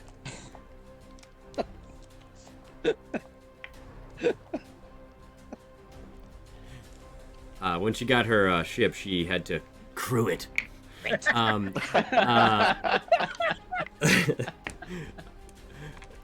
So that is going to be the end of her turn as she's up close and personal. It is Tibbs' turn. Tibbs is going to do what he does best. He's going to fire 2 shots down over there. 1 misses, 1 hits. That's going to be... Where's Tibbs? Oh, I rolled the wrong dice. I keep forgetting that longbows are D8s. Oh shit, okay, that's gonna be 13 points. Oh, nice, Tippy. From Tibbs. And then it doesn't look like it sinks all the way in, as well as its piercing damage. It is now Chrysocrates' turn to save. Save. That is an 18. Ooh. 18! Okay. Save. Chrysocrates, the weirdest feeling comes over you, and it starts at the very top of your head and works its way down. You feel like a butterfly coming out of a cocoon, but the cocoon is like hardened skin, and your own the stone melts off of you in the creepiest way possible, and it just disappears on the floor, completely dissipating. But you are back in action. And you see remnants of this stone golem at your feet. You are not sure what has happened in the past 30 seconds. And it is just... It's not great. But you see... you look over, you see Kared grabbing this bull by the horns. You're looking around, you see Cadmus turn to stone. You see Mira turn to stone, as well as David. And... you still see Myrna up there, but her eyes are now suddenly red. What would you... that's the end of your turn, but... Yes, the end of my turn. But I will allow you some movement if you would like to move. I'll kind of like just take my bearings, like, oh! And then I will. That cloud of daggers is still there, isn't it? Correct. I'm gonna move. Oops. I'll move right down here, almost behind it, but I want to stay away from that cloud of daggers. Okay, yeah, you got it. Hey, Mike. Yeah. So this was like some sort of stone type bowl. Mm-hmm. It's a shame it's not meat because we can make patties and barbecue it. I was wondering how I was gonna get back to that joke. Good. That was good. That was good. Wonder if there's anything I can take from it to add to my keg and brew it. There we go. Yes. I'm glad we've all just gotten on board. Okay, as we continue on, Socrates moving to flank around the Gorgon. Gene, up on the countertops. What would you like to do?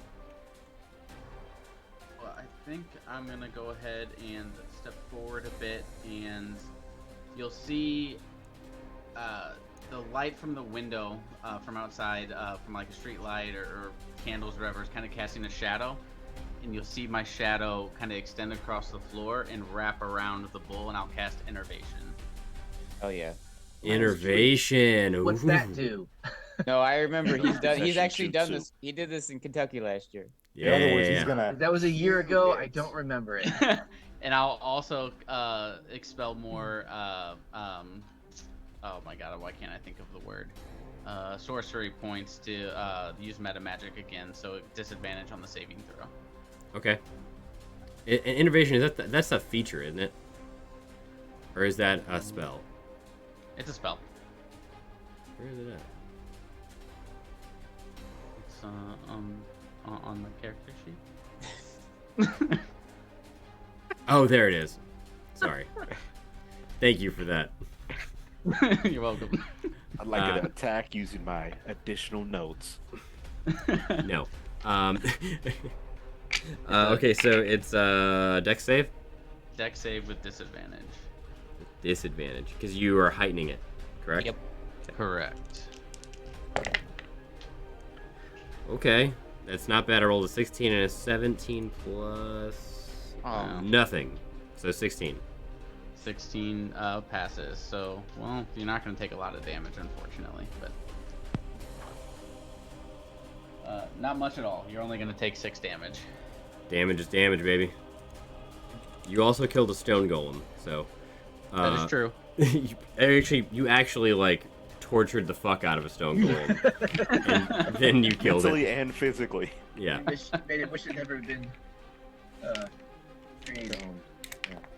His last thoughts were like, my mother told me flame magic wasn't real. Oh, actually, I'm sorry.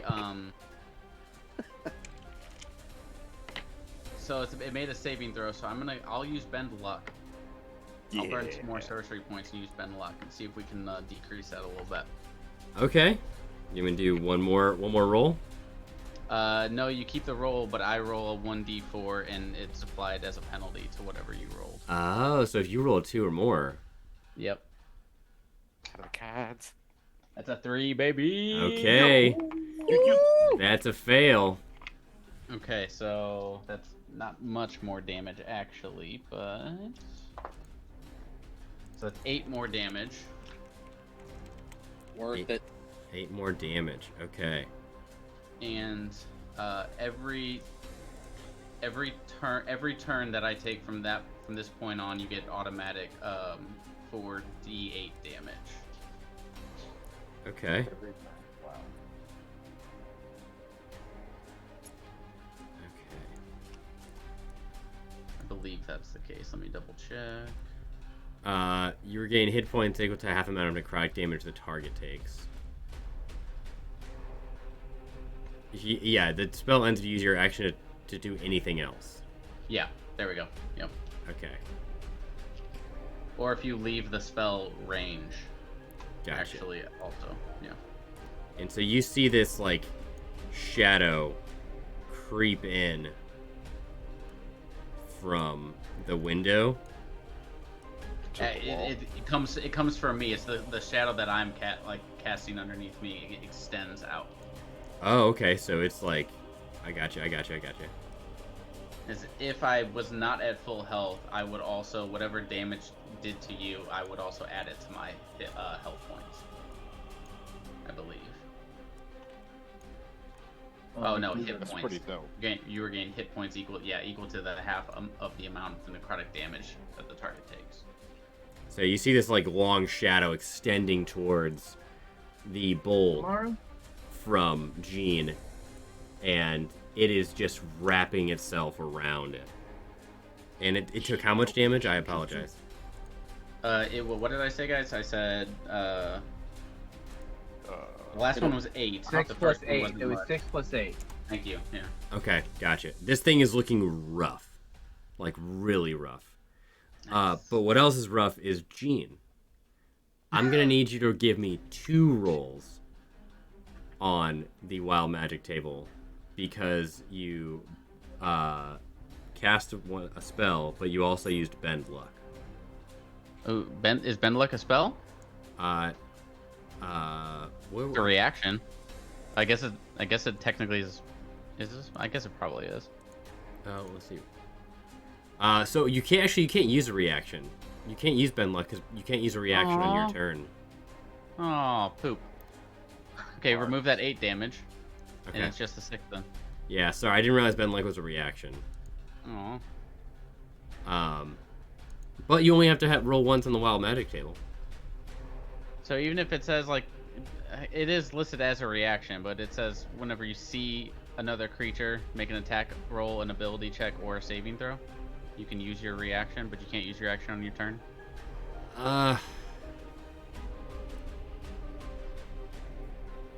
So you have me in a bind. You know what? No, I'll allow it for this instance because I have rule of cool, baby.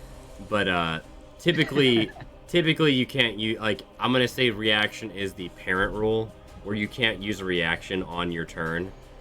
Although the text of bend luck is when you see a creature do a saving throw, you caused the saving throw on your turn. So Right. they are in direct conflict with each other. But I will say that usually a reaction wouldn't be able to be used, so you wouldn't even get that far. Do we want to say going forward that I can't be on my turn then? Does it have to be Yeah, something- going for after this, we'll say that because that's too fucking cool to just not have that happen. That's dope as hell. I dig But yeah, no, that's sick. But I will make you roll on the wild magic table. 13, 13. Okay, let's see here. and then let me know if I need to roll again for the bend luck. I feel like that's a fair compromise. Yeah. So at 13, roll me a d20. Okay. 8. 8. So with an 8, you may immediately take 1 additional action. Yeah. Oh, Yes. hell yeah. So I'm gonna go ahead and trigger Enervation again to cause 4d8. Okay, yeah. you got it. Go ahead and roll it for me. Come on, Sean, kill it. Kill it. Oh, Paulie, my heart is with you, Cadmus. He's shadow crazy. He is shadow crazy. Oh, it is. Wow, it is shadow crazy in here. Holy shit. Frozen. Is he frozen? He is frozen. Hey! He is counting still. That's a good sign. Family I'm gonna- Cookie Yasmin, thank you for the follow. Hail and well met. What a I'm gonna- name. I'm gonna trigger my meta magic again by burning a few more sorcery points, Okay. so I can re-roll 3 of the dice. And what meta magic is that? That's excuse me, sorry. That is meta magic empowered spell. Empowered spell. Okay. There's empowered, heightened, I and heard 2 subtle. mirrors. Yeah.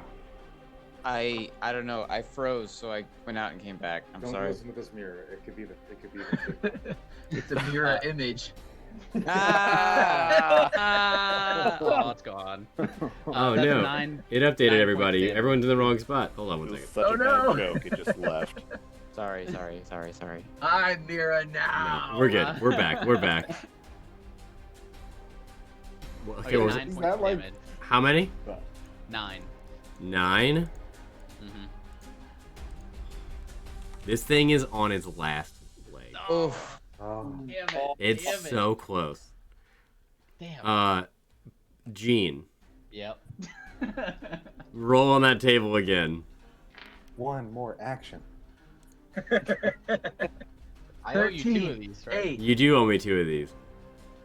86. 86. Okay.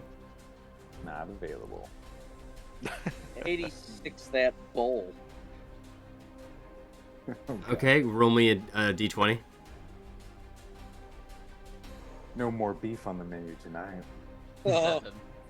A what? Beef. It's what's for dinner. 7.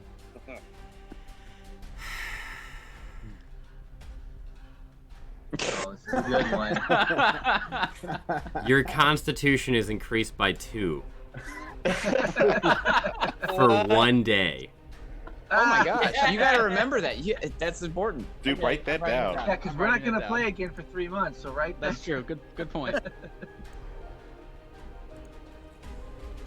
Constitution plus 2. Gene for is a the day. only wild magic sorcerer that gets buffs from his Stop. wild magic. Stop. Yeah, like- Don't- Like very measured, like improvements to his character. That's His okay, wild you want- magic. You want I love ano- it. another one? Hope I exploded, and I Yeah. thought we were all getting fucked up, and it's like it heals everyone 5 points. What the fuck? So I was like, here last- we go. Last wild magic surge. 38. 38. Anyone you can see that has turned to stone returns. Yeah, I'll be exactly. so mad. Ah. That is so specific. And roll a d20 for me, please. 2. No way. A 2? Yeah, way. Oh, fuck. Okay. Is it another good one? I know. So, what was the, oh my god, what was the first roll you had? A 20 what?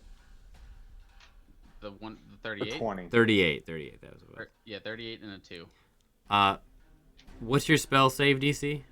Uh-oh. I don't know.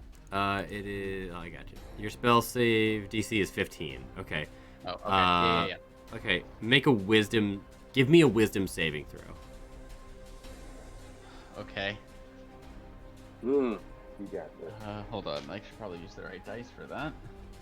Wisdom saving. Shit, I'm not good at that. Fuck. 4. Oh. Oh, how the mighty have fallen. Rip the So- band-aid off. Just rip the band-aid off. That, Chris, why did you had to say it, man? It's Had to say almost, it. it's almost beautiful in its justice. So the Gene, Uh-huh. you for the next minute are transformed into a cat.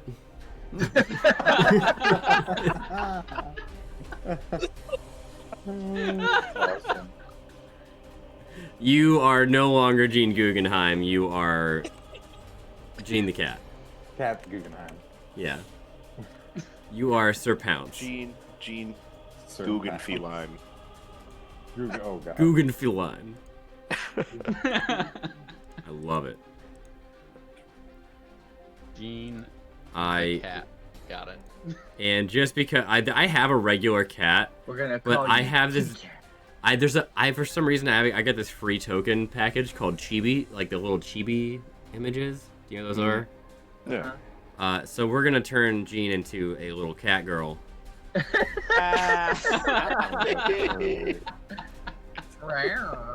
which I am all I'm a about. sexy cat. Yeah, I'm a cat. I'm a sexy cat. Yes. What color cat? It is it's a black cat, black hair, but we are gonna turn Jean into a little cat girl. I love it. So Jean is a cat for the next minute.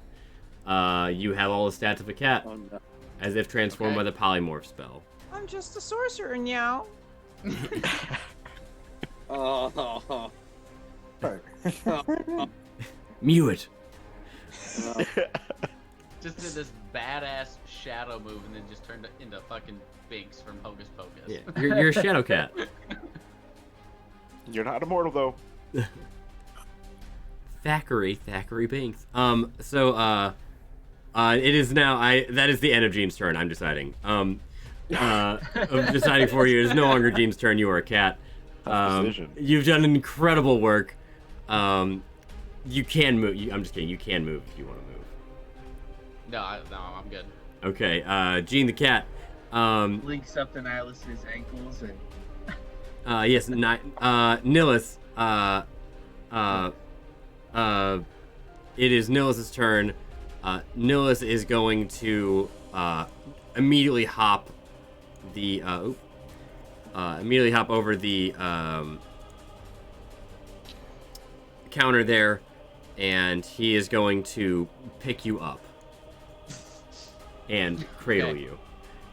And he just goes, "Oh, my sweet baby. Oh, what will we do?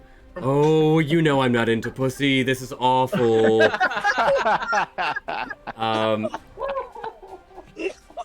And low-hanging fruit, friends. So yeah, that is going to be his turn. Is just literally cradling you and very worried that you will never turn back. As you were just like looking back, like he's behind you, seeing you just cast all this like terrifyingly powerful magic. He see you destroy a stone golem by exploding its brain off, and then you cast this crazy shadow thing, and you're twisting this giant gorgon's legs, and then right as you do that, cat. It doesn't see the Constitution increase. He doesn't see the extra boons that you have. He just sees cat. You know, hindsight, I probably should have used my new ring for one of those 3 rolls. But Probably. It's too good. It's too good for now. Yeah, it's too good. Yeah. Okay, and that is Nils' turn. Mira, give me a Constitution saving throw, please. Time to save. Come on, Mira. Save. All right. I got 14. Ooh. That ties. Yeah. Holy shit. Okay. So yeah, you're back in the fray. You just have your movement though for the end Okay. of your turn. Borg got a 6. David got a 6. David is still stoned. I go, yikes, dude. I'm a boar, man. Get out You're of not here. a boy. You're interesting. That's my movement. Get away You from got that it. guy. Get the fuck out of here. That sucked. And you, same thing. You look around. Gene, nowhere to be seen. You don't Just know where he running went. towards. I see Nihilus holding a cat, and I was like, "There's just some things that you find out later." Like, Yeah. You've seen enough weird shit with this group Someone that will you're have like, to whatever. explain What happened? Yeah, That's probably yeah. the most normal thing that's ever happened after me casting a spell. So Yeah. just roll with it. I'm not. Well, you I'm did not, turn into a treasure chest once. I'm not sure that Exactly. I don't think that's Gene. You know what I'm saying? Yeah. Oh yeah. If anything, you assume that is Gene. I was like, that's probably Gene. That black cat has a big white stripe across the middle of its back. I don't know. Correct. The cat looks very indifferent. That's probably Gene. What cat? It didn't ask where the restroom was, so it's probably not Malachi. The thing about this cat is it just goes meow instead of meowing, just meow. Okay, it is Mira breaking free of your stone prison. It sleuths off you just in the same way Chrysocrates' skin just and it dissipates, and you sprint up towards the counter to some relative safety from the Gorgon. Malachi, it is your turn directly behind Mira. What would you like to do? This Gorgon is looking rough. You can do it. shit. Turn that shit. I mean, I can't really. Man, any of them spell attacks would probably fuck up the people around. I'll Anyway. out with the dog. Oh, hold on now. Fuck these I'll take- kids.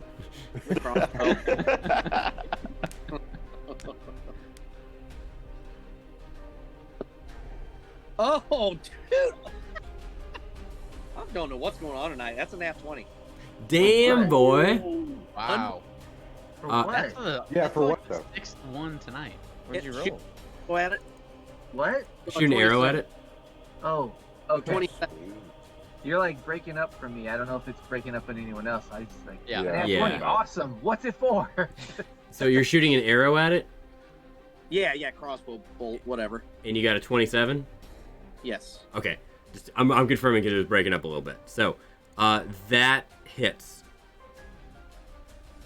And then Well, did you say this was a crit, or did you say this was just? That was a nat That's a 20. crit. Oh, okay. what does that mean then? This is normal damage roll, or do I? No, you roll max possible damage plus an extra die roll. Oh, so no matter what's max, so that would be a D6 plus 3, So 9. 9 plus another 9. D6. 9, 6. 3 more. 12. Nice, 12. Sick. Okay, Finish it. He's got to be close. Come It's on. got to be close. Come on. He Malachi. did it. He did it. Malachi, describe its demise. Oh, the bard with the crossbow kill. Yes. Dude, wow. What a night it's been for me. Shit. This doesn't normally happen. I don't even know what to say. Well, I'm just gonna say I kind of jump up on top of the counter there, and I don't know, nothing fancy with it. Just take a quick shot and hit it right in the asshole. I love it. Facing that thing. I love this. And Kared, you get a surprise as you're like wrestling with this thing as it gets hit and it starts running at you, and as you prepared yourself, you grab its horns out of instinct. And you kind of yank it to the side, and as you yank it to the side, its gaping butthole is perfectly facing Malachi. And his arrow goes straight into it, just clipping the edges as it inserts, and it goes straight through, and you get a very big shock as it stops just shy of your face as it comes through the Gorgon's mouth. Oh. Yeah. You got a booty hole arrow facing you. Yeah. It is, and then as you're arrow. holding it, the sudden weight to your right arm, which is missing fingers, I have to point it out every All time. the time. So you're holding it by 3 fingers. It's a little bit too much because this whole Gorgon is slumping sideways as it crashes to the ground. Woo. Yeah, And- boys. And you have solved my stone puzzle. Yay! dope. Since the bull died before Cadmus could not be stone, Cadmus is just eternally stone now, right? Forever. Really Boy, did. always No. hard. The pagan eye. No. Him and David have to keep making Constitution saving throws. So how Realized on do they his have to favorite carry mount. us, or how do they? What's up? Do they carry us until I? Right now they can. I mean, I would say every 1 minute you could just keep making a save. Oh, David perfect. just got So- 16. A 16 that passes. David is back.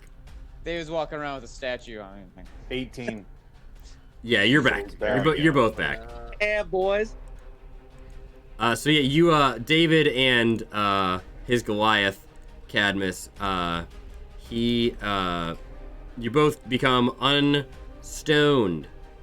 You're both doing you're both back in the world, but you see a sight. It's almost like you transported into another room. It's just, and you're like, what the hell? There's a dead stone golem. There's a Gorgon. There's a cat. There's all people are brutally hurt. Myrna looks exhausted, and that's gonna be where we end for the evening. Awesome. Badass. Woo! I didn't get to do much in the fight, but I didn't actually get hurt at all. Good fight too. Hey, same, That's true. actually. Good point. Yeah. Because honestly, just because Kared saved us from. Oh getting- yeah, we almost were pulverized. Yeah. Yeah. We were almost out of this game. Dude, there were a lot of. Goodness.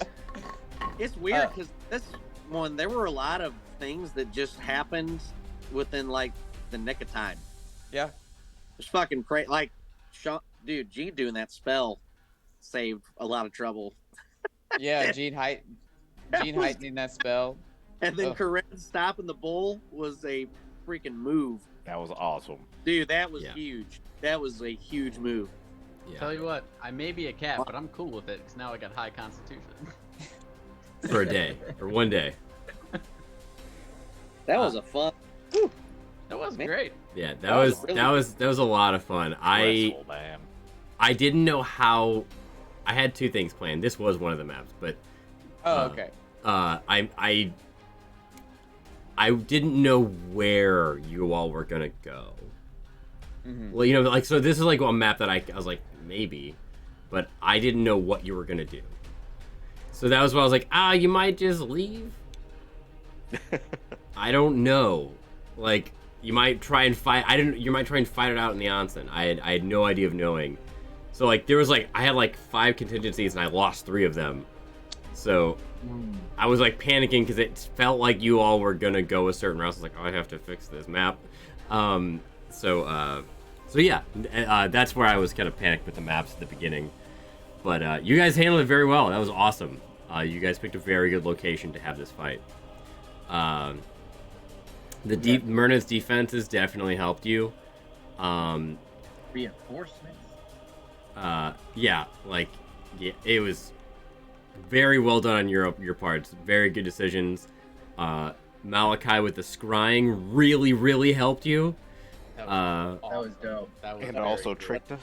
It also was the, it fully let you trick us. Yeah. it was good because I know you could definitely probably see me struggling to not describe a doppelganger while also describing a doppelganger. Because I was like, it can only do beasts. I was like, but it can, but it can't. So. Man, I've been wanting to use that spell a while, and it's like, it just doesn't seem like the perfect. And then it's like, oh wait, this makes sense right now. Yeah, that is that is a DM plan alterer right there. Yeah. Because I was like, what is that motherfucker doing right now? He's definitely out looking for him. Thematically, that made the most sense of anything we've done in a while. Yeah. Yeah, that was brilliant. Y'all came back swinging with a vengeance in this episode, and I greatly appreciate it. Did the mental prison too, man. Holy Yeah, that was awesome. That was Yeah, cool. It was insane. But we're hitting that point where our spellcasters are really, turning up the power. You know what I'm saying? Yeah. Oh yeah. They're really finding some stuff. Unless I turn him to stone. Freaking huge. Yeah. Sorry. As far as Chrysocrates' life goes. You nailed that huge moonbeam, and then Yeah.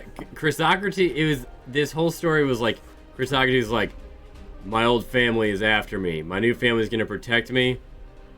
And my girlfriend I'm is, stoned. and we're going to my girlfriend's house. Like, Sleepover. like, Well, when you say it like that, it's really funny. worst sleepover ever. it was just incredible. Like, you guys were like, Boondock Saints are like, pack your shit! Pack your shit! Yeah. It was awesome to watch you guys. And I was just foaming at not foaming at the mouth. I was just dripping with anticipation for Kared to meet back up with the captain. With his hand. I was like, oh, you. I thought he was gonna open with that, but he didn't. I was like, ho ho ho. Do you know, Mike, that I thought that you were having someone impersonate the captain for a split second? Oh. Okay. Oh man. Because you were like, her eyes start getting really wide, and it sounded like you were going to describe her eyes getting too wide. Yeah, Like, I was like, starting to change. I was like, it's just that them. It's just them. It's just them. It's just them. I was Fuck. expecting. I was fully expecting us to walk up onto the ship and it be like on fire or in ruins or something like. That's missed what I it. was expecting. Like we I were too thought late. they would have already gotten there or something. Yeah. Yeah, to be completely honest, a little peek behind the screen, I've thought of having the ship be not on fire, but be a trap where like they were like goaded into just staying there and then keeping you there. Like they wouldn't be leaving. Ooh, And then have you guys get ambushed. Like they'd be hiding in the hole of like, hey, if you don't do what we say, we're gonna kill them. But if you don't, we'll just imprison them. That kind of thing. But that was like, I was like, I don't know if I should do that or not. Well, I knew it was a gamble when we split the party. Yeah. Yeah, when you guys did that, I was like, oh, if I had done that, they would have fucked. Oh, that's nerve-wracking. I tried to play it cool, but because when you said, yeah, you guys split the party with the best of intentions, you said that, and I said, yeah, oh boy. That's just me being a dick, because anytime you split the party, like, genuinely, like, if you split the party, it's always a risk. It's dangerous. Yeah, it's always a risk. But Cadmus with the fucking moonbeam and the pebble, and then just constantly riding David, it's never gonna leave my head. I'm happy to hear that. I love David, honestly. I'm glad he's sticking around at least till tomorrow morning. Well, till the sunrise. He might be able to come back. Who knows? Till the sunrise. I fucking love it. And then you got Mira over here, just like being the actual like center hub of like, hey, I got you. Like you went with Chrysocrates, like you packed all the shit. Like you're basically like the mom of the group of like, oh yeah, I got it. The youngest member. Yeah. Fully the youngest member. Yeah. It's honestly like, you're like, yeah. And then Chris, just a fucking drama episode from your end, from a backstory.